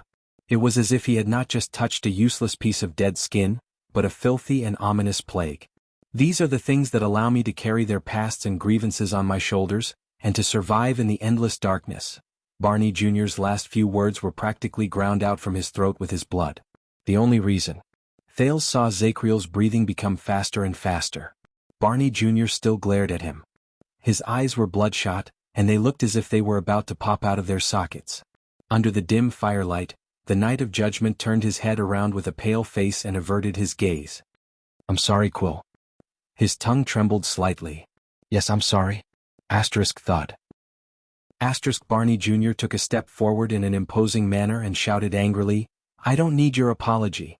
The vanguard was filled with a piercing chill again. Barney lowered his voice, but it was difficult for him to suppress his anger. I need answers. He gritted his teeth on the last word. Answers. Thales breathed quietly. At that moment he suddenly understood something. The fire in Nalji's hand slowly extinguished, and the entire tunnel became darker. Shing. Tardin picked up another torch and after a few tries, he lit it up expressionlessly. The fire was lit up again. Thales noticed that Zacriel's entire body had relaxed. He was expressionless, but he stared at Barney Jr. with disdain in his eyes. Sometimes the answer is not as pleasant as the question. Thales could not hold it in anymore. What are you talking about? The teenager's voice rose loudly, and it echoed in the underground prison, attracting everyone's attention. Quick Rope stared at the bold Thales in shock. He did not understand why he did this, but all his attempts to slap Thales' face disappeared into thin air. There was no response. Thales ignored Tardin and Nalji who stood in front of him. He took a step forward, unable to suppress his anger. Since just now, all of you have been talking too much nonsense. The former royal guards exchanged glances quietly and frowned at the same time. Then Thales coldly said his next sentence. But in the end I heard it. What, you're not that crazy, are you? What, the reason why you must die? What about targeting the bloodline of the royal family, pointing the sword at the Jade Star bloodline? Everything has a reason. What existence that I swore to protect? What unspeakable secret? What answer? With every sentence the prince said, some of the guards' faces turned paler. Your Highness. Nalji interrupted him with a troubled expression, but he was interrupted by Thales' voice, which had become louder again. From the beginning to the end, all of this. You're not talking about me at all. Not the King Thales Jade Star. Thales was a little agitated. He extended his arm without hesitation and pointed at Barney Jr., then at Zacriel. But both of them had unpleasant expressions because of what he pointed at. You're questioning him and he's avoiding something else. Is that so? Thales' last question echoed in the darkness, and it was faintly audible. But regardless of whether it was Zacriel, who had his head lowered, or Barney Jr., who had questioned him loudly just now, the former royal guards did not reply. Then another man's voice rose faintly from behind Zacriel, apart from the people in the room. You're very smart, Your Highness. What they're talking about is indeed not you, or perhaps not only you. His voice was tired and there was a hint of sadness in it. At this moment, Zacriel and the other 7 people's expressions changed. When he heard the familiar voice, Thales also looked up in surprise. He looked over Zacriel's shoulder and saw the person who appeared on the stairs. It's him. Chapter 449. Under the boundless silence and the people's gazes, Barney Jr. frowned and looked behind the Knight of Judgment. He stared at the man who suddenly appeared with a scabbard and a brand on his face. It's you, Barney Jr. said softly with faint disdain. Finally, Zacriel, who had been listening quietly, sighed and turned around slowly. He flashed a weak smile at the person behind him. I'm glad you're all right. Samuel. Colin Samuel, the former vice flag bearer of the Royal Guards, the culprit who brought the disaster swords to this place, and the person who was knocked unconscious by Yodel just now, widened his cold eyes and stood behind Zacriel. Thales suddenly sighed a little. 18 years had passed and the remaining 9 former Royal Guards were reunited in the deepest, darkest, gloomiest, filthiest, and sunless prison of bones with 9 ugly brands that they could never get rid of. When they saw Samuel, many people's expressions were a little complicated. Wow, everyone's here. Nalji's voice entered the room at an inopportune moment. His smile was very forced, but Thales could tell that he was trying his best to ease the atmosphere. Barney, Zacriel, and of course you. Samuel, I really think that old friends like us should sit down, but Samuel did not care about them. He just pointed at Zacriel and interrupted Nalji. And him. The respected Zacriel kept his mouth shut and did not say a word, and would rather respond with force, because that matter is related to the dirtiest and darkest secret in the depths of his heart. Samuel spoke word by word, but each word seemed to contain some sort of magical power.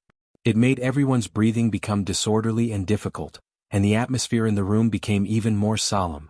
Thales frowned and looked at Samuel. The latter sneered and swept his gaze over the 7 prisoners before he continued to speak. And when they asked, they were secretive and hesitant, because that is also the most terrifying nightmare in their hearts, isn't it? The 7 prisoners outside Zacriel exchanged glances, but Thales could sense panic and avoidance in their eyes.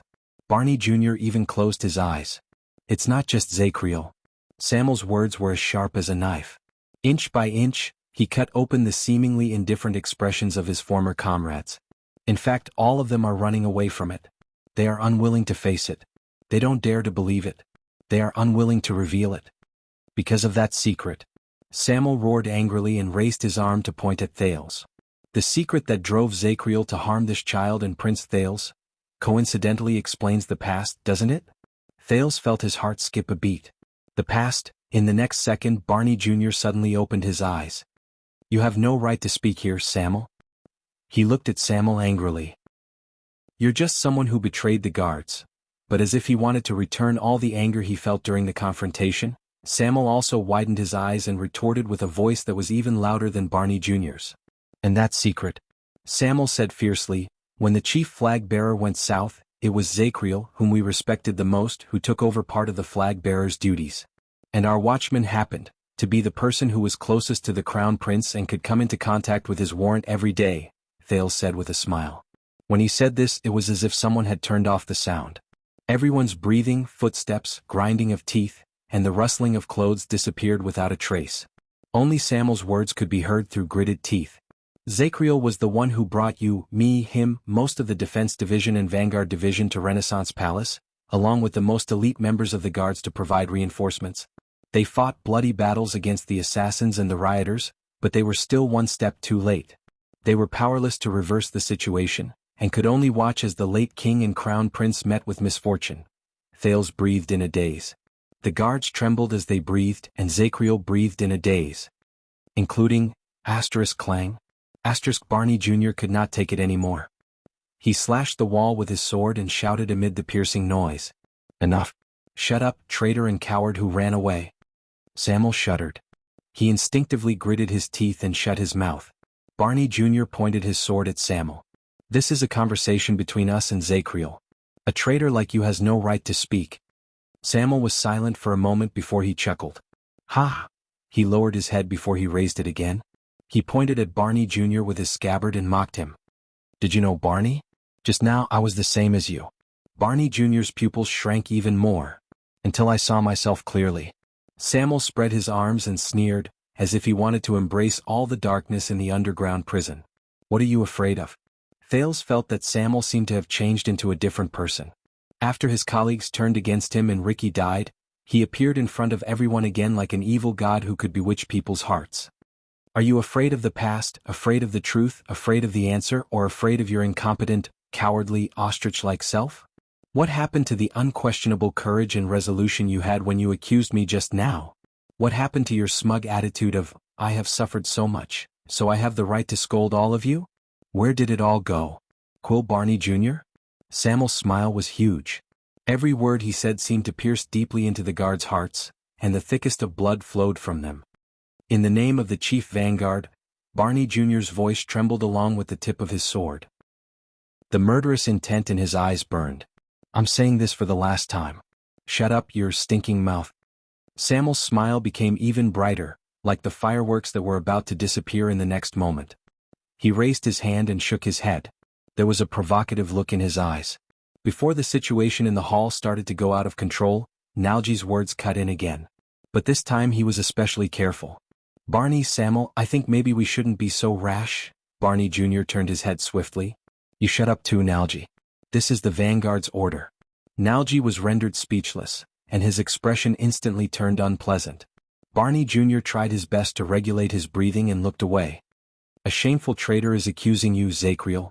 Barney Jr. stared coldly at the silent Knight of Judgment. Because 18 years ago you were loyal and devoted to your duty, but 18 years later, you went berserk and suddenly pointed your finger at the bloodline you once swore to protect.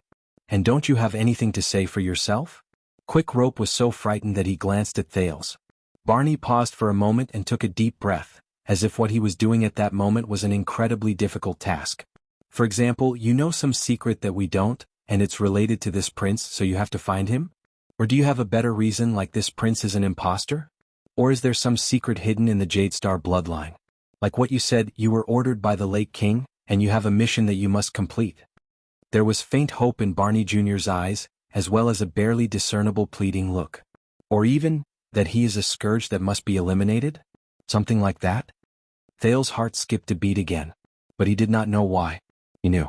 He did not have to worry. It became very quiet in the hall. It reminded Thales of the gutter in the abandoned house. There were only corpses there. Barney Jr. stared at Zacriel with a gaze that he probably did not know what emotion he was feeling. He waited for Zacriel's answer. Samuel still had a cold smile on his face. He looked at everyone in disdain. The other members had different expressions on their faces. The atmosphere in the hall became more and more unbearable. No, we were once brothers in the Royal Guards. We should not have fallen to this state. Nalji gave up on the possibility of communicating directly with Barney Jr., but he did not give up. Instead, he turned his head around and asked his colleague for help. There was even a hint of pleading in his voice. Belden, your position is higher. I beg you, say something. Even Quick Rope could tell that this weak soldier was trying his best to distract everyone's attention, hoping to delay the arrival of that moment a little longer. Unexpectedly, Penal Officer Belden shook his head with a sorrowful expression. According to the rules, unless there is an order from the captain of the guards, penal officers are not allowed to interfere with Vanguard's decisions during wartime. Nalji's words came to a halt. During wartime? But now. At this moment, Zacriel, who had been standing in a daze and had not spoken for a long time, suddenly raised his head. His dull voice rose in the prison of bones again. It's okay. But this time, there was a faint hint of joy in his voice as well as relief. The Knight of Judgment looked at his former colleagues with a gentle gaze. Nalji, Belden, and Samuel. It's okay. He turned his head slowly. His gaze met Barney Jr.'s, who had been staring at him. But there was no spark. There was only heaviness in his gaze. Someone needs an answer. That's all. Zacriel said hoarsely. Thales' breathing became tense without him realizing it. He immediately noticed that he was not the only one. Many of the other Royal Guards' expressions were a little unstable. Thank you, Barney. Zacriel's tone was very calm. There was a faint hint of gratitude and friendliness in it, just like a kind and gentle uncle next door. Thank you for asking so much, and thank you for being willing to ask so much. He looked at Barney Jr. with an unfocused gaze and nodded. Thank you for trusting me. The moment he met Zacriel's gentle gaze, for some reason, Barney Jr. shuddered violently. He stared at the vaguely mighty target in front of him, the target he used to look up to, was once jealous of, and swore to defeat. At that moment, Barney Jr.'s tone softened. He was no longer aggressive, nor was he cold and unpleasant to the ears. Answer me then. He spoke laboriously, and there was a barely noticeable pleading tone in his voice. I beg you. No one spoke. Zacriel stared at Barney Jr. quietly. He knew that he knew what kind of answer Barney Jr. wanted. He knew Barney Jr.'s expectations and conflict. But, Zacriel lowered his head and exhaled deeply. He revealed a comforting smile. You already have your answer, don't you? Barney Jr. shuddered a little. Zacriel's gaze swept past each of his colleagues, and finally stopped at the empty space. When you reunited with Samuel before this, when you were finally certain that Samuel was not that person. His gaze was a little dazed. You already have your answer.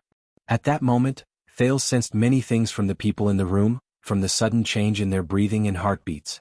Relief, pain, stupefaction, surprise, resentment, sadness, disdain. I'm sorry to have dragged all of you into this, all of you. Zacriel raised his head and swept his gaze across the ceiling.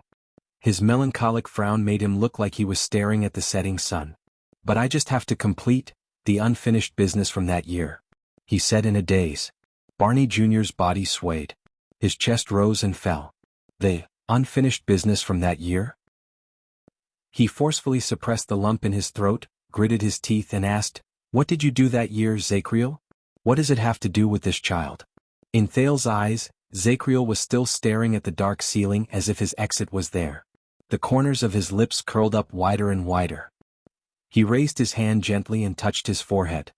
He squeezed out a clumsy smile that looked like it was made by hand. In his daze, there was a kind of forlorn smile with tears in it. "That's right." Zacriel opened his mouth faintly as if he was telling a bedtime story. "Barney, the answer you have been searching for years is right here." Thales frowned and stared at the Night of Judgment. If that's the case, under everyone's complicated and profound gazes, Zacriel first took a deep breath before he slowly exhaled. 18 years ago, Thales tensed up. The person who forged the Crown Prince's warrant in Renaissance Palace and deliberately transferred all of you away from the Hall of Stars to create an opening, so that Shadow Shield and Charlton could assassinate the late king's men, and the person who deliberately led the team away from the palace gates and left the Crown Prince to the assassins. The Knight of Judgment slowly pulled back his palm and combed his fringe to the top of his head and the back of his head, exposing the ugly brand on his forehead to the air. He lowered his head and looked at each of them. Without the fringe covering his face, the facial features of the Knight of Judgment became sharper and more threatening. While everyone waited in fear, his words became colder and colder. The key figure in that great rebellion betrayed the royal guards, betrayed the Crown Prince, betrayed His Majesty the late king, caused the destruction of the Jade Star family, the bloodline of the entire royal family to wither, and the kingdom to descend into chaos. Every word and sentence was incomparably calm and lukewarm, like the sounds of sutras being chanted in temples that made people drowsy. But it made everyone in the hall tense up. The Knight of Judgment continued faintly. The person who should have been charged with colluding with the enemy, but despicably hid the truth for 18 years. The shameful, sad, hypocritical, disgusting, self-righteous, hypocritical and hypocritical man. The Knight of Judgment curled up the corners of his mouth. "That's me." As many people sucked in breaths uncontrollably, the Knight of Judgment exhaled. With a sense of relief as if a heavy burden had been lifted from his shoulders, his smile did not change. After a series of descriptions and titles, he added an unusual name that caused everyone's expressions to change. Emmanuel Zacriel. Chapter 450. Zacriel's voice faded away. The entire tunnel instantly fell silent. Thales could not describe the atmosphere at that moment, but he could clearly see that the prisoners had different reactions. Bruley looked as if he had been struck by lightning. He shuddered and whimpered. Tardin closed his eyes in anguish. His expression was one of anguish. Cannon and Nair's gazes were wooden as if they had expected it. Barney Jr. stared at the ground in a daze. "You did not move. So, you still said it in the end." Samuel sneered. He seemed to have vented the resentment he had been holding in for a long time. "Zacriel, you." Zacriel did not say a word. "No." Belden raised and put down his weapon a few times. He seemed to be in disbelief. "Is really you, sir?" His eyebrows furrowed. He looked indignant and he wanted to ask for help from his companions. Nalji stared back at him in a daze and shook his head subconsciously. Quick Rope seemed to be quite shocked as well. He whispered to Thales, "My God. They're right. You Constellations really have a lot of thoughts in your heads? The White Blade Guards don't have so many thoughts." Thales twitched the corners of his mouth stiffly. He ignored him. Obviously, when I questioned him earlier, he wasn't in the right state. Samuel interrupted coldly. There was an inexplicable bitterness in his voice. "And now, does anyone still doubt me?"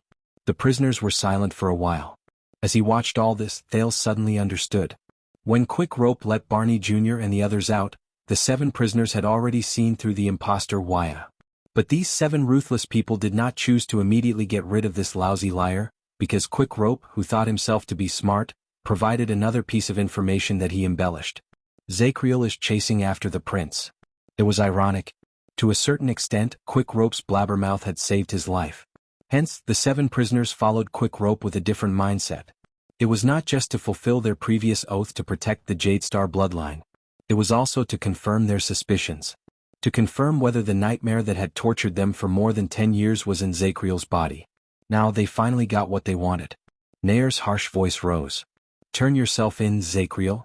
Whatever your reason, come with us to His Majesty. Whoever it is, turn yourself in. The logistics officer seemed to be trying very hard to control himself. When he said the word, His Majesty, his face darkened. Go and clarify the truth for our brothers in the guards who have been tainted for 18 years, whether they are alive or not, and clear their names. Then receive your judgment and punishment. He bit out the last word. As the center of attention, the night of judgment appeared to be unusually calm. After listening to Nai's words, he paused for a moment before silently speaking. I can't. The faces of the guards changed. Some of them even instinctively reached for their weapons. Zacriel's face was shrouded in darkness and could not be seen clearly. Only the brand of a sinner on his forehead was exposed under the firelight, and it looked very strange. His eyes reflected the faint light of the fire as he looked at Thales, causing the latter to feel uncomfortable. As I said, I have to finish what I have yet to finish. Unfinished business. Samuel snorted. Looks like violence is the only way. But Zacriel did not move. It was as if he had sunk into a bottomless abyss. He did not hear anything, much less answer. This made the already anxious Thales even more uneasy. Tardin, who had his head lowered, could no longer take it. He took a step forward and roared. What bullsh *t unfinished business? Watchman Zacriel. Tardin's roar echoed in the tunnel. In the face of such a calm night of judgment, Tardin seemed to be enraged. He was exceptionally irritable. Do you really know what you are doing? Did you go mad 18 years ago? Zacriel moved a little. Did I go mad 18 years ago? He raised his head. Under the light, his face was as calm as still water. His gaze drifted to the empty space. Perhaps.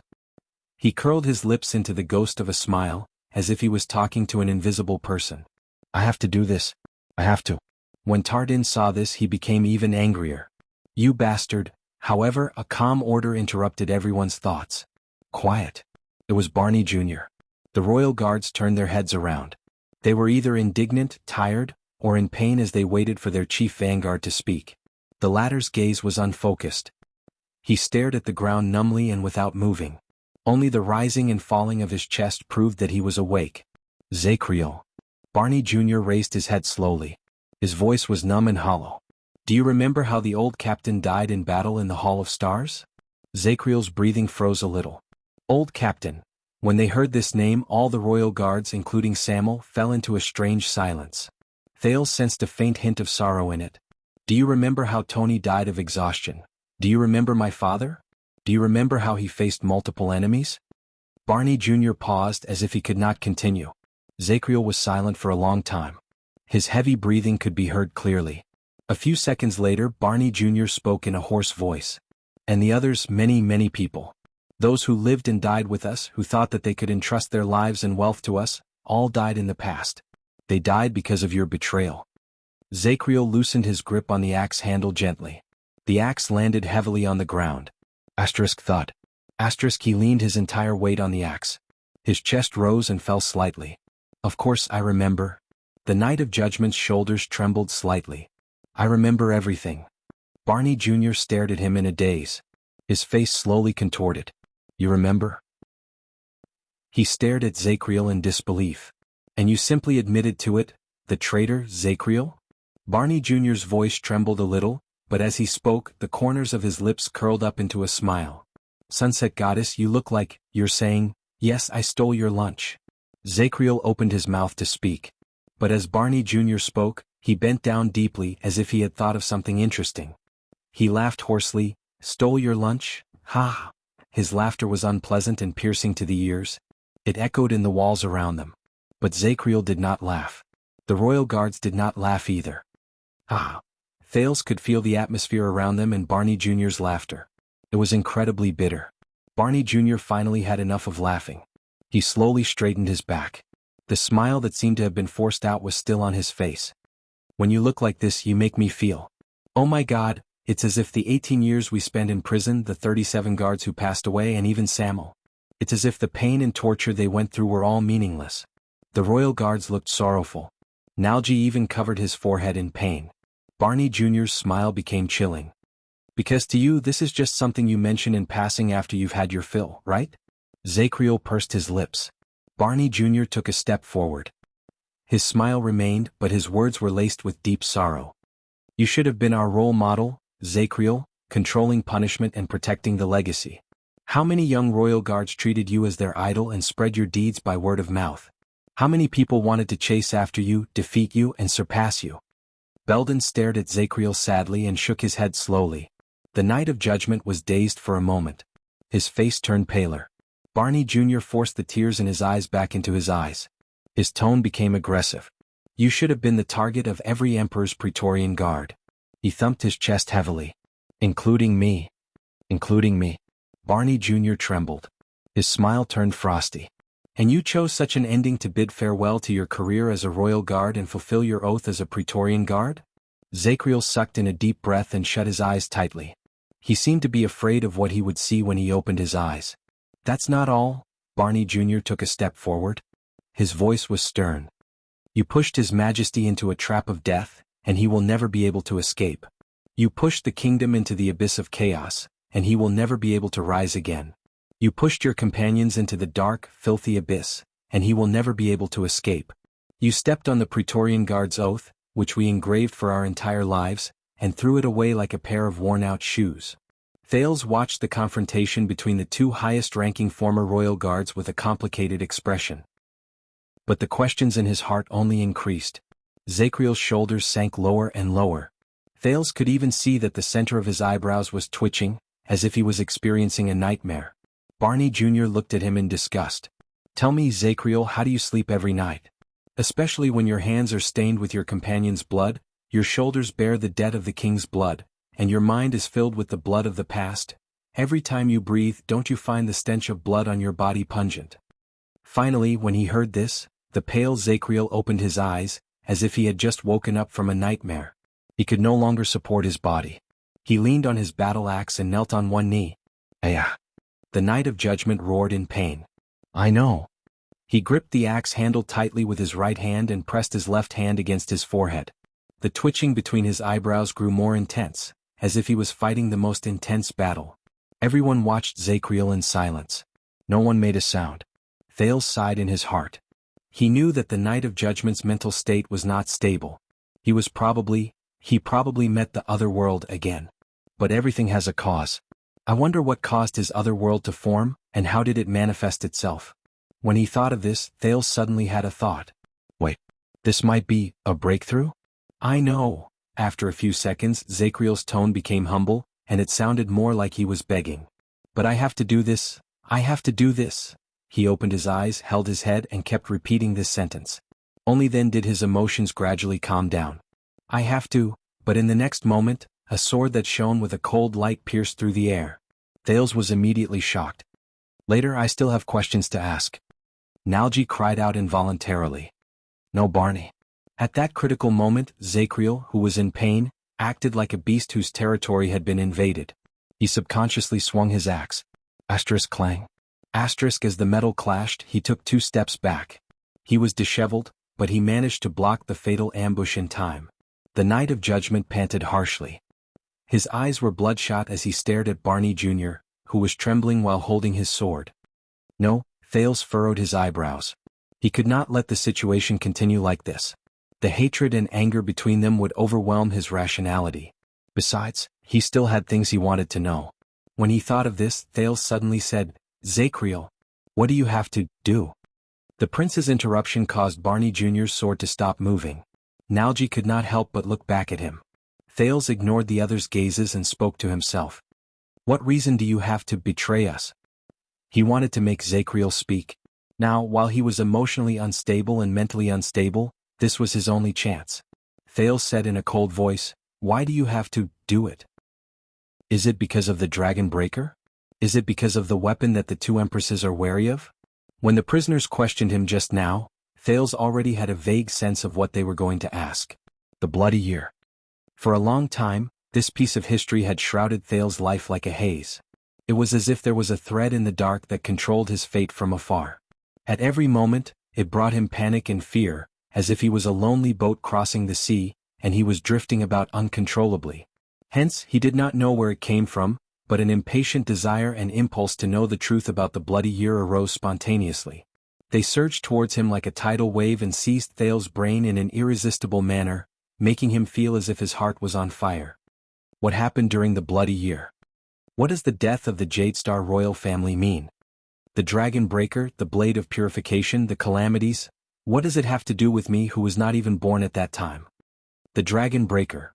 Zacriel seemed to remember something when he heard this, but he only stared at Thales in a daze and did not answer. When Thales saw this, he could only grit his teeth and recall the first time he met Zacriel. This is my only chance. A chance to dig out the truth. Do you still remember the rotten skin with maggots and flies on it, Zacriel? Thales said coldly. Skin? This sentence was very baffling. But Barney Jr. was shocked to see that when he heard Thales' words, the steel-like Zacriel suddenly swayed. At that moment, the Knight of Judgment shuddered, and he was drenched in cold sweat. He widened his eyes and stared at Thales in disbelief. Thales suppressed the reluctance in his heart and continued to add more information from the other world. Yes, think about it. There are also countless heads on the ground that are stuck on the tips of spears. Think about what they say to you every single night. Thales spoke faster, hoping that the Knight of Judgment would admit defeat as soon as possible. Are those the guards that you killed? Under everyone's incredulous gazes as Thales spoke, the terrifying Knight of Judgment felt as if he had returned to a nightmare. He subconsciously took a step back and stared at the dark space with a face full of terror and fear. Aside from Samuel, everyone else was shocked when they saw Zacriel like this for the first time.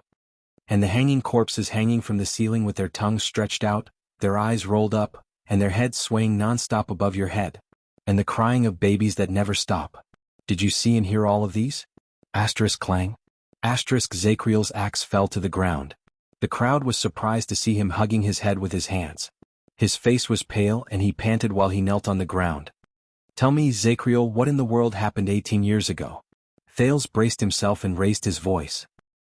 What made you have to betray the late king's trust, slaughter the Jadestar bloodline, kill your own colleagues, sacrifice innocent blood, tarnish your own honor, and experience this terrifying life where you have to face these faces, heads, hanging corpses, and endless crying of babies every single day and night? In the next moment, Zacriel seemed to be unable to take it anymore. He covered his head and roared in pain. Ayah! Everyone was startled. You don't understand.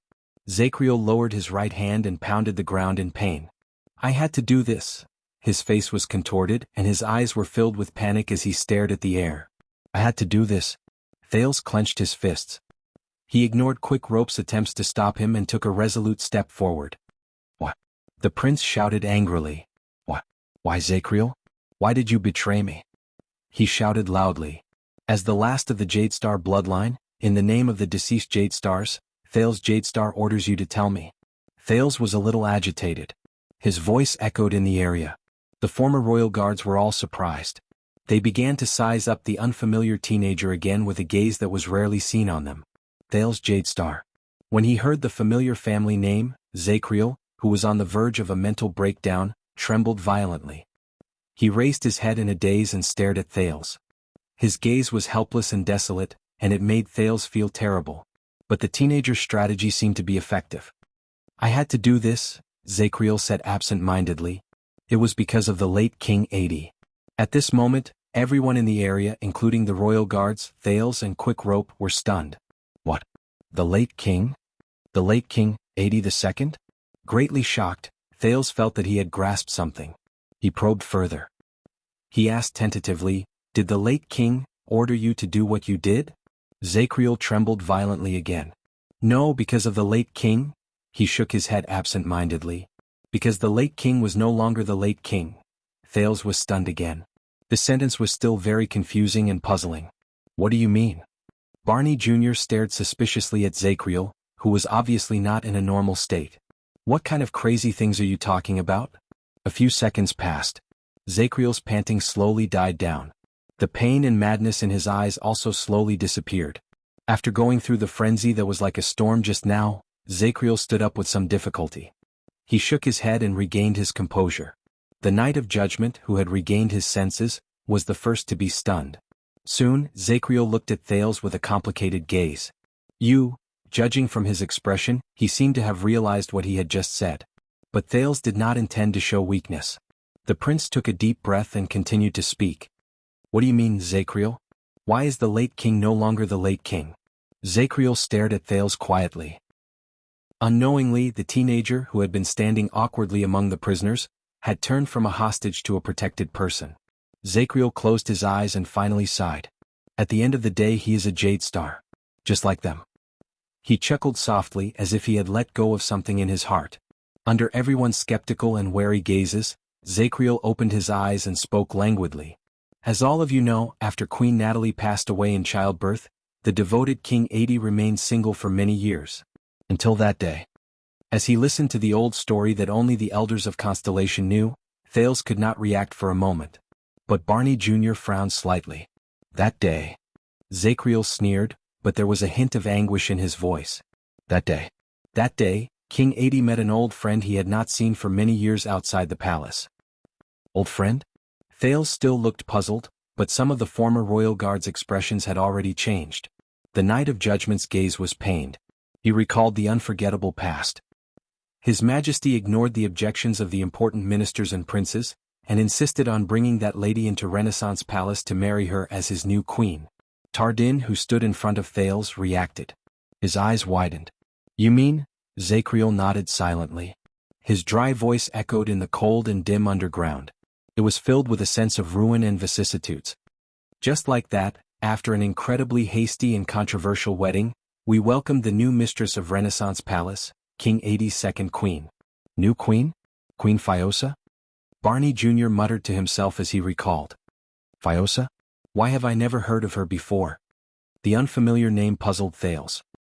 He looked at Quick Rope, and the latter also had an expression that asked, Who is she?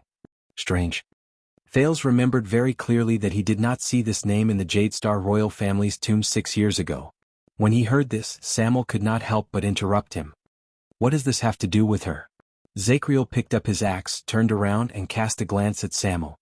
He repeated his words in a mocking manner. He repeated his words in a mocking tone. What does this have to do with her? At that moment, the Knight of Judgment's expression suddenly became stern. She is the source of all misfortune.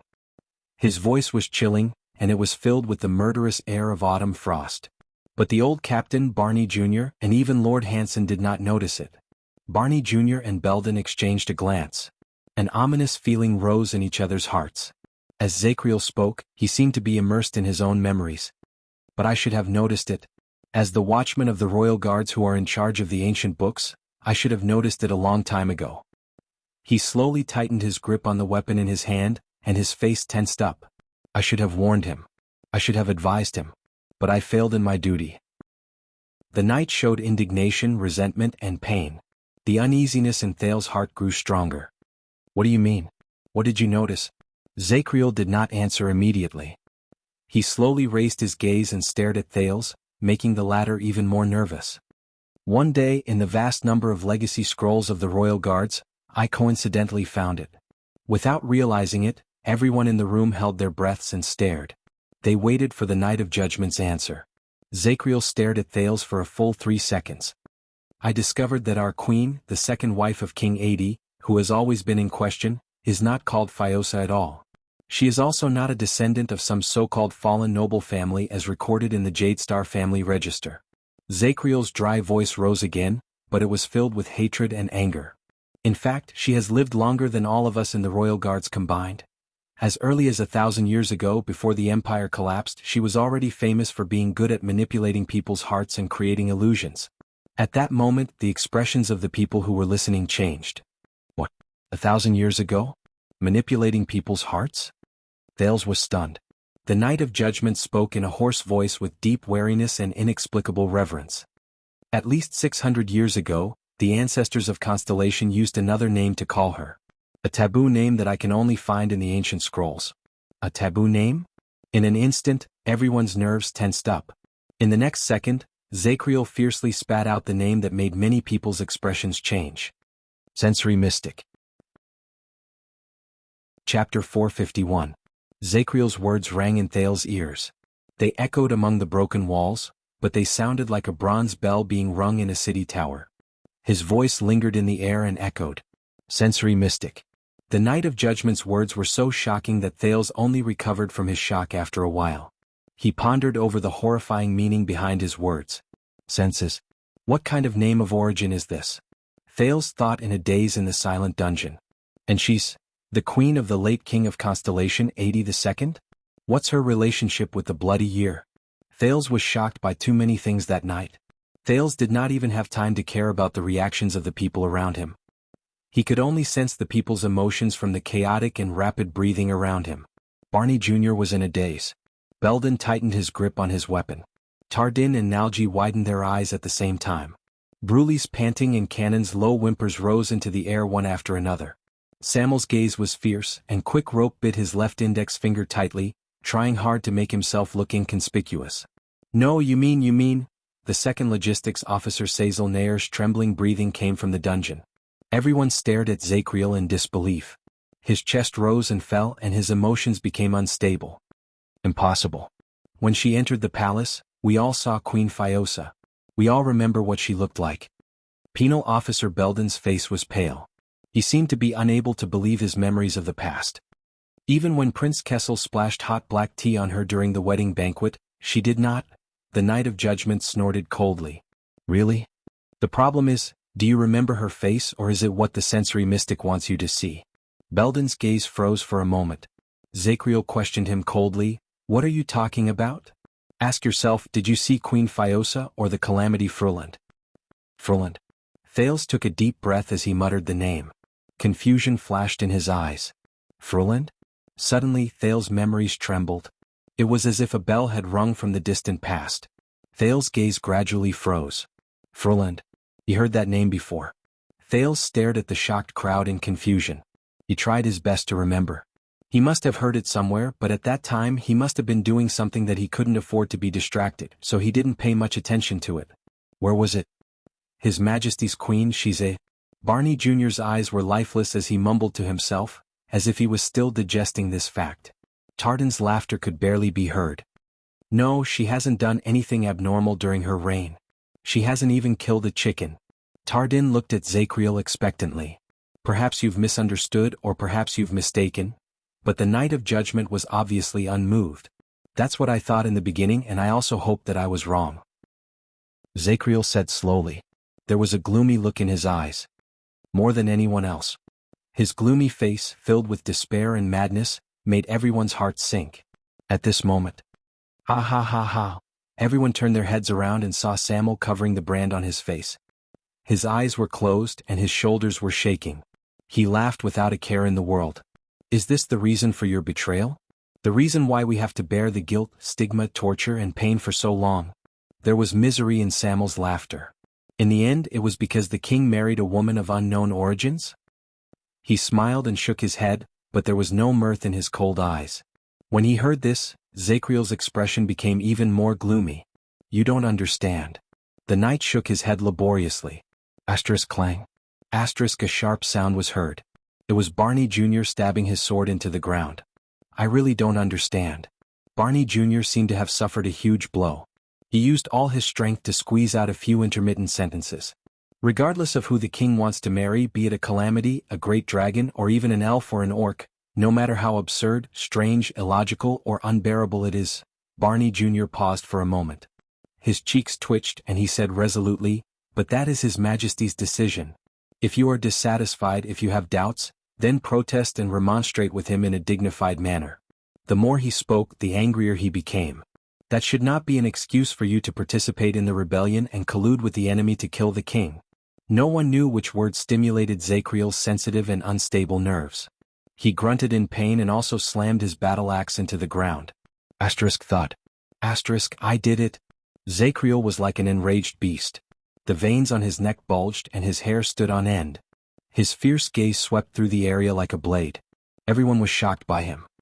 I tried to remonstrate with His Majesty and warn him of the threat that came from his bedside, but he always brushed it off with a smile. I tried to contact the nobles who were still loyal to the royal family and trusted by the king, hoping that they could influence His Majesty. The Knight of Judgment paused between each sentence. His voice was filled with resentment. I tried to ask for help from the Crown Prince and Lord Hanson of the Secret Intelligence Department, but it was useless. When he said this, Zacriel showed a pained expression and shook his head while he trembled. It's too late. Everyone looked at each other. Among them, Barney Jr. and Samuel's gazes were the coldest and most unforgiving. The Knight of Judgment lowered his head.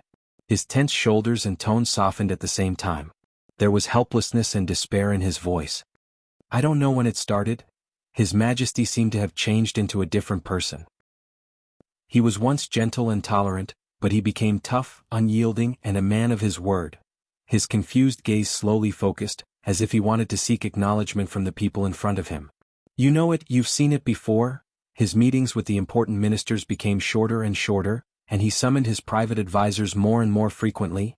He began to alienate his ministers, ignore their advice, and even his family who were related to him by blood. He took back the crown prince's position, reprimanded the second prince who led the army, and demoted his brother, the duke. Thales, whose mind was shaken, could not help but frown. The knight's complaints and bitter words continued. His relationship with the vassals worsened.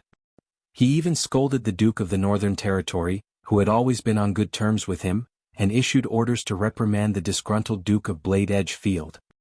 He issued royal decrees in a domineering manner, and even convened the High Nobles' Parliament to punish the loyal nobles, investigate the dissenting ministers, and believe in the deceitful and delusional people who incited national politics. Every word was hoarse and every word was filled with pain. He ordered to increase taxes, expand the army, borrow money, and get rid of officials. Every order challenged the patience of every subject in the kingdom, be it those who were loyal to him or those who were disgruntled.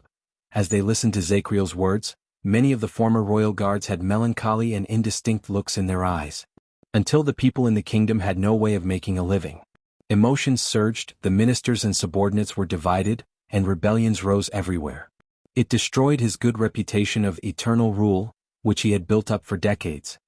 When he said this, Zachriel's shoulders twitched. Like a terrified child, he said in a trembling voice, "At that time I knew, our beloved King Adi, the former king of eternal rule, was no longer our king." The audience around him had different expressions. Some were angry, some were sad, some were hesitant, and some were sad. But all of them remained silent, as if Zachriel's words had poked at their weakness. He is no longer our king. Thales listened to these words in a daze, but he had a strange feeling. Their original King Adi, how was he? Or should I say, how should he be? Zachriel's voice grew deeper. He has been bewitched, coerced, and controlled by the most evil existence in the world. His voice became downcast and his eyes became dull. He was like a weak traveler who had been trudging through the desert and had drunk his last drop of water before he finally fell before the mirage where his hopes were extinguished. While the crowd panted in silence, Nalji put down the torch. Zachriel's body drew a long shadow on the wall. Bewitched? By the queen? By the calamities? After a long while, Barney Jr. squeezed out a sentence from his dry throat. How did you know? You judged the queen's crimes and sentenced the late king to death based on a few words dug out from a pile of yellowed old papers? Zachriel snapped out of his daze and chuckled. How would I know? That night. His gaze drifted about as if memories had been evoked. That terrifying rainy night. The Knight of Judgment forced these words out of his mouth, and it sent chills down everyone's spine. Rainy night? His Majesty dismissed all his followers, servants, and guards in the name of meditation, including the old captain and Barney Jr., who were in charge of the Supreme Shield and the Judgment Spear. And he held his new queen's hand alone and went to attend that unbelievable invitation.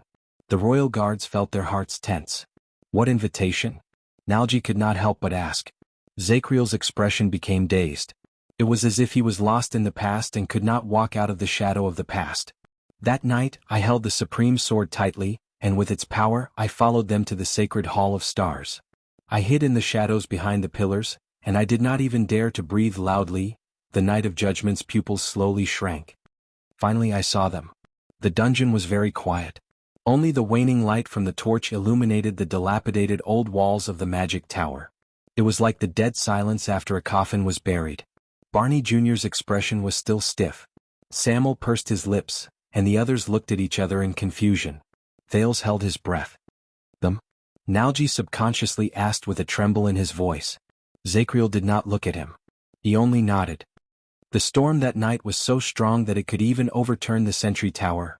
In the dark dungeon, Zachriel spoke of the terrifying past in a faint voice. On the balcony of the hall where lightning flashed, thunder roared, wind blew, and rain fell, two mysterious guests appeared one after another without warning. Mysterious guests. appeared without warning. Eternal Star City 18 years ago. No. Thales felt his heart begin to beat faster. Zakriel's words were mixed with his uncontrollable breathing. They rose and fell. They were like the legendary gods who descended to the human world, but also like demons who woke up in a terrifying manner in the abyss of evil. Gods. Demons. Who are they? Thales asked stiffly. Zakriel suddenly lowered his head and cast Thales a cold glance. It made the latter's heart skip a beat. A few seconds later, a dry voice came out of the Night of Judgment's lips, which were almost drained of blood. That man appeared in the rain. His posture was elegant, and his actions were calm. But his body was as dry as ever and as clean as new. Untouched by the wind and rain, he arrogantly sized up Renaissance Palace, as if he was looking at a chess piece that would be eaten sooner or later. Thales subconsciously tensed his body. In the dungeon, the knight's former colleagues stared at him without blinking. And that woman? Zakriel shook his head. His eyes were filled with fear and wariness, which he only saw when he was acting abnormally. When the storm and wind hit her, the scene was unforgettable. It was as if the wind and rain had instantly sunk into her skin, which seemed to be alive. They were absorbed completely, and not a single drop was left behind. Everyone slowed down their breathing as if they were afraid of waking up a sleeping beast. They either respectfully or disdainfully called the queen by her real name, Froland. Zakriel shuddered for some reason. Similarly, our queen also called them by their names, as if she was reuniting with old friends. Those are two equally taboo names. Thales squeezed his eyes shut. Barney Jr. interrupted the knight's narration with a panting voice. Watchman, you are saying no, you are accusing His Majesty, but Zakriel's voice rose abruptly and he spoke loudly. I saw it with my own eyes that night when it rained heavily. Barney Jr.'s words came to a halt because of his provocation. Zakriel's face was illuminated by the firelight. Only the brand on his forehead was hidden in the darkness, revealing his usual determined and indifferent face. That night, King Adi was the witness and Constellation was the wager. The Night of Judgment's voice seemed to be infused with some kind of power. As he spoke, it caused the people's blood vessels to throb loudly. Your Majesty. Sensory Mystic. Air Calamity. Blood Calamity. The firelight was dim. Zakriel no longer cared about the people's expressions. He said coldly, the unprecedented alliance between the Supreme King of Constellation and the three great calamities. And so it was formed. At that moment, Thales opened his eyes. He remembered. Froland. He'd heard this name before. 6 years ago in Dragon Cloud City, when Shield District was about to be reduced to dust, when he held the shivering girl in his arms with gritted teeth while he was caught in a confrontation between two terrifying existences. Have you forgotten the original purpose of our cooperation, Giza? At that time, the air mystic, who was elegant and had a cold gaze, said so. The cooperation between the three of us, regardless of whether it was my plan, Furlan's ideals, or your persistence, was all for the sake of the mystics one day, to break free from those shackles? Yes, Furland. Thales was drenched in cold sweat and his breathing quickened. But the others had no time to care about his loss of composure. You don't understand what kind of taboo His Majesty broke. In the underground prison, Zakriel raised his head and spoke coldly in front of the increasingly nervous people. He tried to touch the power that mortals should not covet, hoping to use it to rule the kingdom we are proud of, to rule the kingdom we built on the ruins of the Battle of Eradication. The Night of Judgment's complicated gaze swept past every listener, and finally stopped on Thales' face. In his speech, His Majesty even called them the three monsters, his. Chapter 452. Many people had the same thought, that mystics could coexist peacefully with other races and even help each other. At that moment, a conversation from a long time ago flashed in Thales' mind.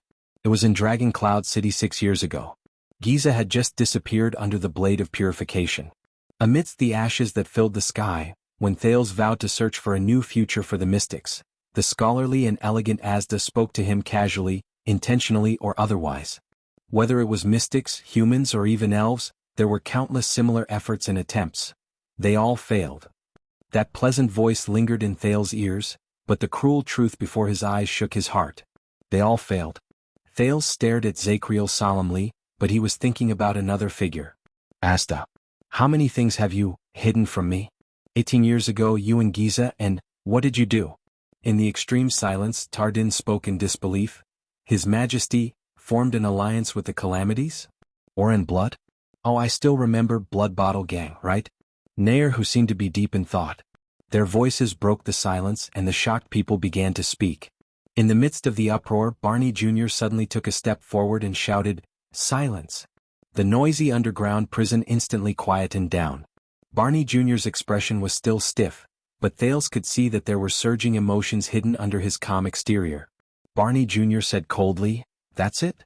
The alliance of three calamities?" Across him, the Knight of Judgment withdrew his gaze from Thales, as though he was immersed in his own world. He murmured, "Those calamities, they did not have good intentions. They did not care about Constellation's future. On the contrary, they only wanted to use the kingdom to achieve their goals, regardless of the misfortune and disaster they would leave behind for us." And that was just the beginning. Zacriel's dry and hoarse voice rose into the air, as though he was disillusioned from a dream. It was as if the kingdom was struck by endless natural disasters overnight.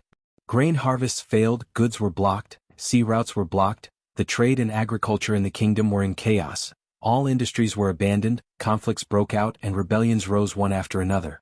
The situation deteriorated and it was out of control. Everyone's faces sank when they heard this. At this time, when we are busy suppressing rebellions and trying to pacify the country, the entire world seems to have received a certain order at the same time. The Knight of Judgment stared blankly at the air. Our allies and companions are strangely and coincidentally silent. Whether it is the three kingdoms of the Mystery Sea, the Sacred Tree Court, the Hall of Kings Chronicles, or even Taishan Palace on the other side of the sea, they are all very secretive about aiding Constellation. Our enemies and opponents are united like never before. From Khemu Union's trade boycott to the Great Desert's military invasion, the Kasai's plunder at sea, Hanbal's blockade of the sea route, Ekstet's provocation in the north, even the rebels seem to have endless support behind them. It's as if they have agreed to attack together. He recalled the history of the bloody year bit by bit, and the sorrow in his words infected the atmosphere, causing the expressions of the royal guards to become more and more unsightly. Thales frowned without realizing it. Unfortunately, the source of the mystic guns purchased from the Empire has been cut off for no reason. The eternal oil and crystal drop ores can't keep up with the demand. It has become extremely difficult to obtain conventional weapons and military supplies. Zacriel continued to speak. His voice grew tighter as if he was slowly suffocating. We did not just lose the war. The king and his vassals were at odds with each other. The nobles' protests rose one after another. The relationship between the three great temples and Renaissance Palace fell to a freezing point. The shameless Tower of Eradication even sent a letter to criticize His Majesty's rule. Everything came together and turned into the most disadvantageous situation for us. His eyes were filled with pain and sorrow. And what you can see is the number of our brothers in the royal guards dwindling.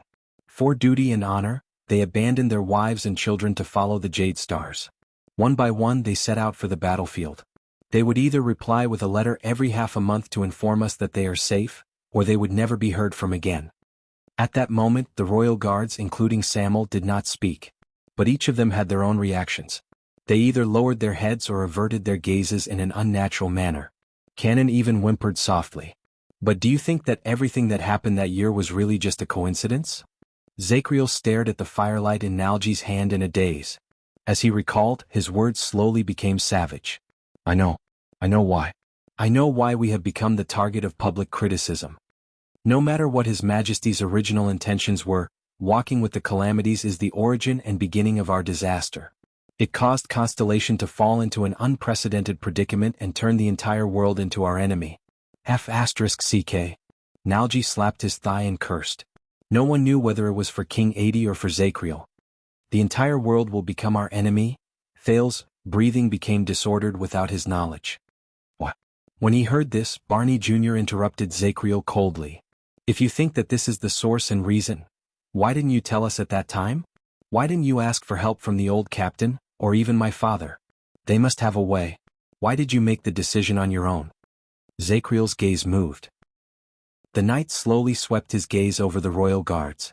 Thales noticed that quite a number of people subconsciously avoided his gaze, which was as sharp as a knife. A few seconds later, Zacriel chuckled in a mocking manner and lowered his head. You don't understand. By the time I really wanted to do something, it was already too late. He shuddered slightly. The situation worsened and it went from bad to worse. Even the most elite guards who were protecting the princes would occasionally receive bad news. In less than a year, the rebel army's momentum grew stronger. They attacked cities and seized land. Our army's morale was low, and we retreated step by step. The flames of war in western desert and the southwest spread to the interior and burned the entire country. The people of the kingdom were in a state of panic, and they could not rest easy. With every word Zacriel said, the royal guard's eyebrows furrowed a little. Until Extet, the terrifying great dragon who had just subdued the Golden Passage and the Camions, bared its fangs and joined the ranks of those who hit us when we were down.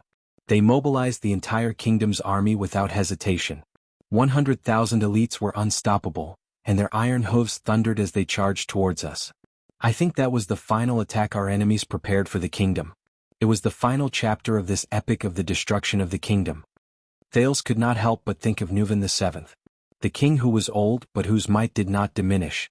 The cunning, shrewd, fierce and valiant lion.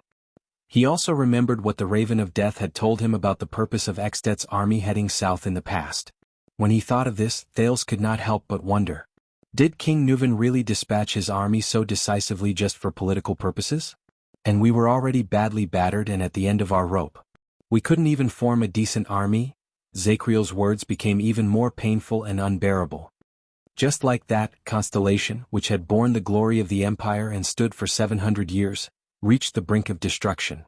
It was just one step away from falling into the abyss and completely coming to an end. But even so, even though the calamities had already brought the kingdom step by step towards Hell's River, all of you could not imagine how stubborn His Majesty was. When he said this, the Knight of Judgment raised his head abruptly and looked forward with anger in his eyes. It was hard to imagine his unwavering trust in the woman by his pillow, in that monster. And all of this originated from that night. Zacriel slowly stopped talking. Barney Jr. closed his eyes and took a deep breath. So, you betrayed the kingdom and rebelled? You sided with His Majesty's enemies? The vanguard seemed to be trying his best to suppress his shock and shift his focus to the present. Zacriel was silent for a long time. He seemed to be hesitating. His Majesty was bewitched. Finally, the Knight of Judgment spoke faintly. He could not see that the calamities were the source of everything. He had to be clear-headed. The Knight of Judgment's gaze gradually became clear. As long as we stay away from those monsters with ulterior motives, cast aside their sinister schemes, stop placing our hopes on the taboo, and return to the right track of the kingdom, he was like a traveler who was struggling in pain in the abyss and saw hope at the last moment. The strange alliance formed by the enemy to hit us while we were down will lose its foundation and fall apart on its own. Even the two great forbidden existences, who are said to be high above us, will shift their attention away. The supply of mystic guns and eternal oil will be restored, the attitude of our allies will be restored, and the hostility that has nothing to do with benefits will be eliminated. The backstage reinforcements for the rebel army will stop, and the predicament of being attacked from both sides will be reduced. The divided and scattered people will gather together, and the precarious situation at the front lines will turn for the better. The only thing we need to worry about is our old enemies. Constellation will be able to survive this catastrophe.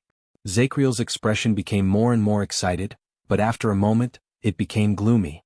But before that, someone must stand up, shoulder the responsibility and turn the tide, even if it means the most unforgivable betrayal and the most unforgivable stain on our reputation. His eyes shone with deep pain. He stared at his own fist with rapt attention. Someone must save us before His Majesty turns the whole world into an enemy and brings the whole kingdom into the abyss. Someone has to put an end to this hopeless and unnecessary confrontation. No one spoke. Even Samuel, who had a mocking look on his face, kept his mouth shut. Barney Jr., who stood at the forefront, had his eyes shut. He seemed to be thinking. Beside Thales, Nalji heaved a deep sigh. He was not the only one. The others also looked worried and their hearts were heavy. The prince's mind was in a mess. He recalled the time in Mindy's hall when Yodel had a showdown with him regarding the matter of the mystics. Yodel had encouraged him hesitantly in private. I have seen those calamities more than once. From the moment your family was born, they were destined to be entangled with those calamities. More than once. That was definitely not just for Asda. Perhaps it also included Froland and even Giza. Speaking of Yodel, he remembered the Secret Intelligence Department and the Black Prophet. What role did they play in that calamity? Thales also remembered how Duke Arund of the Northern Territory questioned and blamed King Kessel hysterically in Renaissance Palace 6 years ago after his conspiracy failed. Just like your damn father, both of you knew what your choices would bring, but you never cared. If you didn't bring that monster back, they were probably talking about the new Queen Fruland. He had seen Kessel's face, especially the scene where the Iron Hand King coldly sent him to Dragon Cloud City. It was still fresh in his mind. Was my grandfather 82nd also like this? Thales also remembered Archduke Poffert's evaluation of 82nd inadvertently revealed in the Hall of Heroes in Heroic Spirit Palace after losing the duel. Sooner or later, a madman like Constellation's 82nd will appear, dragging his entire kingdom to hell. Thales stared at Zacriel with a stupefied expression. As the trusted watchman of the royal guards, he should have been the most loyal guard. But, no. In the dungeon, a faint, emotionless whisper rose in everyone's ears. Even if it has to be someone, it shouldn't be you. You shouldn't be the one to do it. Thales turned his head in surprise and saw Barney Jr. slowly raise his head. His gaze was sharp and cold as he stared at the Knight of Judgment. Imanu Zacriel. Zacriel was silent. You are not His Majesty. You are not Crown Prince Midier, not Prince Horus, not the Prime Minister, not an administrative officer, and definitely not His Majesty's military and diplomatic advisor. Barney Jr. seemed to have gotten over the shock brought about by his colleague's betrayal and the truth of what happened that year. He seemed to have figured something out. At that moment, his voice was not loud, but his words were sonorous, forceful, and firm. You are not even the captain of the royal guards. You are only His Majesty's servant, the second son of Viscount Zacriel. Barney Jr. sucked in a deep breath, gritted his teeth and asked, What right do you have to arrogantly predict the future of the entire kingdom? Zacriel did not speak, but there was a deep pain in his eyes. The vanguard's voice grew louder and more determined. What right do you have to stand in the depths of the filthy darkness and claim that you save the world? The guards were stunned. They looked at each other, and their scattered gazes gradually became unified. They looked at the Knight of Judgment at the same time. In the face of Zacriel, who was frowning and struggling, Barney Jr. snorted coldly. Do you still remember the Praetorian Oath? The Knight of Judgment was slightly startled. The Praetorian Oath. But before he could react, Barney Jr. opened his mouth and spoke. I swear that I will dedicate my life to the throne, and will forever serve the royal power. There is no other master. I swear that I will only wield this sword for the Emperor, and will only break it for the Emperor. There is no other use for me. I swear that I will either be buried in the throne's resting place, or my bones will be buried in the middle of my royal life. There is no other end. There were only 3 sentences, but Barney Jr.'s voice was very loud. It echoed in the walls, and the hatred from before was gone. He seemed to have returned to the solemn, calm, steady, and magnanimous vanguard. As Zacriel listened to these familiar sentences, he slowly became absent-minded. They did it. The old captain, Tony, and even my father.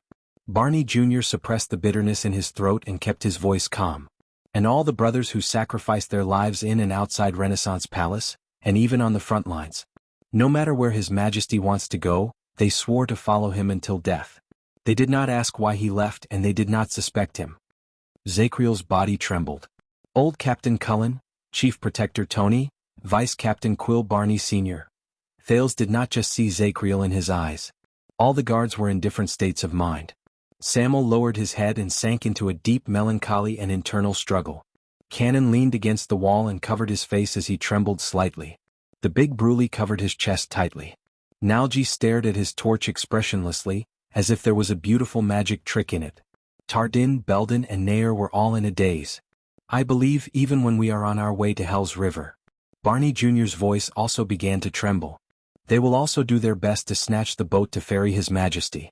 And what about you? The Knight of Judgment's chest heaved.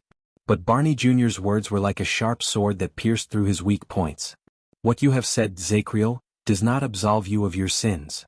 It is just a dream that you convinced yourself of because of your own selfishness. Barney Jr. finished his words, leaving behind only a disgusted and scornful gaze. His words were obviously very forceful, and the royal guard seemed to have figured something out. They cast aside the hesitation and reluctance they had for their former brothers, and their gazes were replaced with the same disgust and rejection. This time, Zacriel was silent for a long time. Then he opened his mouth with great difficulty. I do not want to absolve myself of my sins or shirk my responsibilities, much less ask for forgiveness. You said you wanted answers, the Knight of Judgment said softly. This is my answer. Everything that happened in the past, all the sins, I will bear them all. Barney Jr. stared at him for a very, very long time. Then Barney's expression returned to normal. He seemed to have figured something out and he shook his head with a wan smile. No. Chapter 453. The prison regained its frightening silence. At that moment, that's not right. Samuel, the only person among the royal guards who had escaped prison, interrupted coldly. If your goal was only to make the king sober, why didn't you take the legendary anti-mystic equipment and assassinate the so-called Queen of Calamities alone? At that moment, Samuel was cold and resolute, as if he was no longer the former royal guard. A thought appeared in Thales's mind. He remembered what Gilbert had told him about the calamity the Jadestar royal family faced during the Bloody Year, and he could not help but frown. Why did you use such an extreme method? Zacriel did not speak. Samuel continued to question him. And why did you put the entire Jadestar royal family on your elimination list? Why did you not stop until you slaughtered them all? Zacriel's lips trembled. The blood drained from his face and he stared at Samuel in a daze. Yes. Tardin joined the conversation with a pale face. You know, even the most innocent concubines and grandchildren, and the most lively and naive Princess Constance, even they... He bit his lip and could not continue. Zacriel stared at Samuel and Tardin for a long time. Then he sighed. That was not my intention. Thales felt complicated when he saw this, but he immediately thought of another problem. Then whose intention was it? The prince's words attracted the others' attention. You did not tell the whole truth. Thales raised his voice. Tell me, who were the people who worked with you to assassinate the king, the people who intended to overthrow Constellation? Most importantly, what were the group of calamities and King 80 plotting to bring about such a calamity? Thales asked through gritted teeth. Zacriel seemed to be stumped by the question. He was silent for a long time. In the end, he only shook his head and did not answer. Also, Samuel spoke again. If what you said is true, then why? The former flag-bearer stared at the former Knight of Judgment. Since you've already accomplished your goal, why didn't you stand up and admit that you were the traitor? You are not someone who is afraid of responsibility or death. You are even willing to take the blame for me when I escaped. With your personality, shouldn't you confess the truth openly and accept your trial like what you are doing right now? Zacriel pursed his lips tighter and tighter, but the prisoners gradually noticed that something was off. They frowned and looked at him. Why did he hide for 18 years? We tortured him for 18 years. Samuel's questions were layered, and there was indignation and indignation hidden in them. Why did you wait until now to suddenly jump out and tell us these things? Tell us that you are that damn traitor? If I hadn't stepped into this place and they hadn't released you, would you have continued living like this until you died? Zacriel did not move. He just sank his face into the darkness where the firelight could not reach. Samuel gritted his teeth and swung his arm, giving Thales a fright. In fact, I'm afraid that Samuel will not be able to do anything to you. Why is your target this prince? At that moment, Thales was shocked. Oh no. Why is it the prince? What are you still hiding? Samuel hissed. What secret is there that you would rather bring to Hell's River than tell us? Thales exchanged glances with Quick Rope, who had been restless and wanted to escape. He had a bad feeling. Why? Are we back to this topic again? All the guards, including Barney Jr., scrutinized Zacriel suspiciously. Quite a number of them cast their gazes on Thales again. This is bad. Thales gritted his teeth. Zacriel did not reveal my secret before, perhaps because he still feels guilty towards the royal family and does not want to tarnish the Jadestar family's reputation. But now, Thales glanced anxiously at Zacriel, who seemed to be hesitating. Now he had already revealed the truth about 82nd's alliance with the Mystics. He no longer has anything to hide, right? At that moment, Zacriel opened his mouth quietly. Summon souls. The Knight of Judgment said flatly. This caused the others, especially Thales, to be stunned. Summon souls? What does he mean? Zacriel inhaled slowly. His eyes were filled with wariness. Be it the invasion of the Prison of Bones today, the appearance of this prince, the disaster swords, shadow shield, or even the dragon breaker. None of them are coincidences. A thought appeared in Thales' mind. Not coincidences. Zacriel raised his head abruptly and looked at Thales. Your dagger, your highness. Dagger? Thales could not help but gulp. What? Under the other people's doubtful gazes, he resisted the urge to reach out and touch the JC. The Knight of Judgment's tone was cold, and there seemed to be a chill in his words. I know that it is made of dark steel that dwarves smelted underground. It is similar to the material of the Supreme Sword, but it is mixed with special crystal drops for another purpose. It is exceptionally different. Without waiting for Thales to react, Zakriel's next words revealed the origins of the JC. That is the Assassin's Flower, the unique weapon of the Charlton family. It is also proof that every Charlton has ended their training and officially started their career as an assassin. Everyone was shocked. Even Quick Rope looked at Thales in horror. As for the main topic of the conversation, Thales himself felt his entire body stiffen, and he could not move. He knew. But Zakriel's gaze was filled with vigilance and wariness, as if the mentally unstable prisoner who had just escaped from prison was just an illusion. The appearance of this dagger in your hands, Your Highness, as well as the threatening and tempting attitude of those Shadow Shield assassins just now, shows what it means. As participants of the assassination that year, I do not know why they infiltrated the Jadestar royal family again and got close to the special, you. When he said the word special, Zakriel paused again, and it made Thales break out in cold sweat. But it must have something to do with the misfortune those calamities brought that year, and their failed plot. The gazes of the prisoners flickered as they moved back and forth between Thales and Zakriel. This time, the Knight of Judgment's face was filled with wariness, as if his eyes were filled with enemies. I can feel that there are people who are indignant. They are unwilling to let go of the tragedy that happened in the past. Zakriel's gaze burned. They are still digging up the taboo of the past, searching for the legacy of the past, and trying for the catastrophe and disaster 18 years ago. Soul beckoning. Soul beckoning? Thales stared at Zakriel blankly. No, it's not like that. He turned his head around with great difficulty. This dagger. This dagger was given to me by Jayla in the past. But when he thought of this, Thales' thoughts froze for a moment. Wait a minute. The police and the Assassin's Flower might be a misunderstanding, but Shadow Shield? Thales could not help but remember what Stake said in my home. From almost madly assassinating the members of the royal family 18 years ago, to now doing everything in their power to ensure the prince's survival. The change in Ting's attitude before and after can only mean one thing. The prince's existence must mean something. Zakriel no longer paid attention to the prince's abnormality. He continued to speak, and his words were as cold as ice. They must be stopped. He emphasized the word stopped, and his voice was firm and unquestionable. Before the tragedy of the past reappears, and before the next mistake is made. When Zakriel finished speaking, Thales felt a chill run down his spine. Samuel smiled. Soul beckoning, Samuel repeated while he shook his head. He seemed to be disdainful. What a lame reason. But you have yet to answer my, enough. At this moment, Barney Jr. seemed to have lost his patience. He interrupted Samuel without hesitation. Samuel cast a displeased glance at Barney Jr., but the latter ignored him. So, you are not prepared to surrender and you intend to continue attacking the prince, right? Barney Jr. stared straight at Zakriel, who was in front of him. Zakriel was silent for a second. He did not answer directly. He only coldly repeated what he said just now. They must be stopped. When he heard this, Barney Jr.'s expression became even colder. Very well. The former vanguard removed the shield hanging on his back, raised his long sword and pointed it at Zakriel. His murderous aura surged. Then you must be stopped as well. All hesitation and apprehension disappeared from Barney Jr.'s face. He said coldly, in the name of the royal guards, we must account for our sins and severely punish those who betray us. In return for justice. Thales immediately sensed that everyone's bodies and nerves tensed up. Belden, Bruley, Tardin, Cannon, Nair, Nalji, and the prisoners of the royal guard slowly spread out. They picked up their weapons again, stood in formation and revealed their murderous intent. But they no longer targeted Thales and Quick Rope. Instead they targeted the Knight of Judgment in front of them. Even Samuel, who stood on the other side, slowly drew his long sword.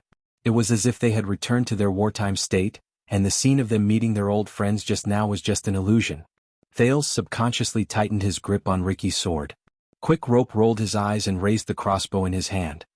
Are you ready to accept your judgment? Barney Jr. stared at Zakriel rudely. The disgust and hatred in his eyes practically overflowed. Traitor? The Knight of Judgment quietly endured their gazes. Of course. Zakriel sighed and slowly picked up his axe.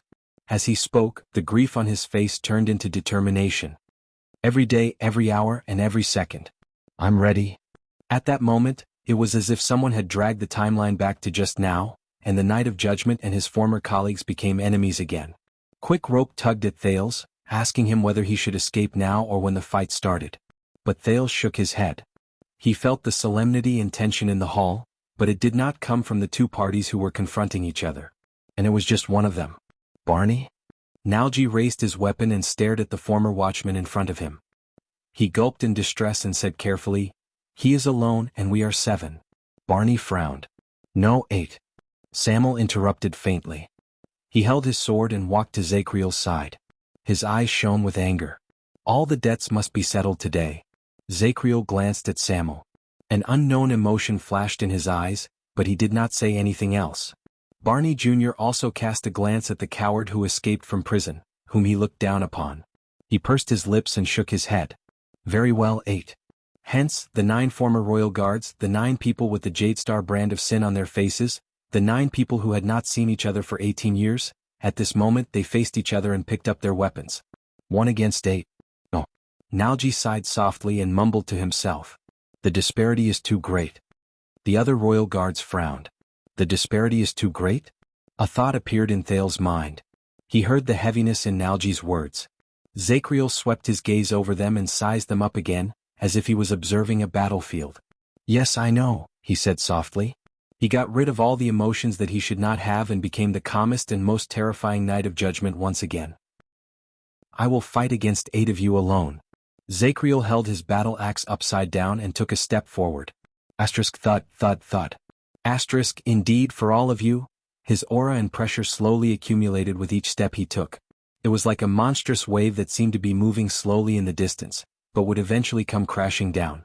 More or less, Zakriel raised his axe and faced his opponents who were ready for battle. His gaze was serious. "You're tuning in to the Han Lee's Wuxia Chronicles YouTube channel. We're so grateful for your support and don't forget to subscribe to join us on this incredible journey through captivating stories. Your generosity through donations truly makes a world of difference, as it's the primary source of revenue that allows me to expand and enhance this channel for you.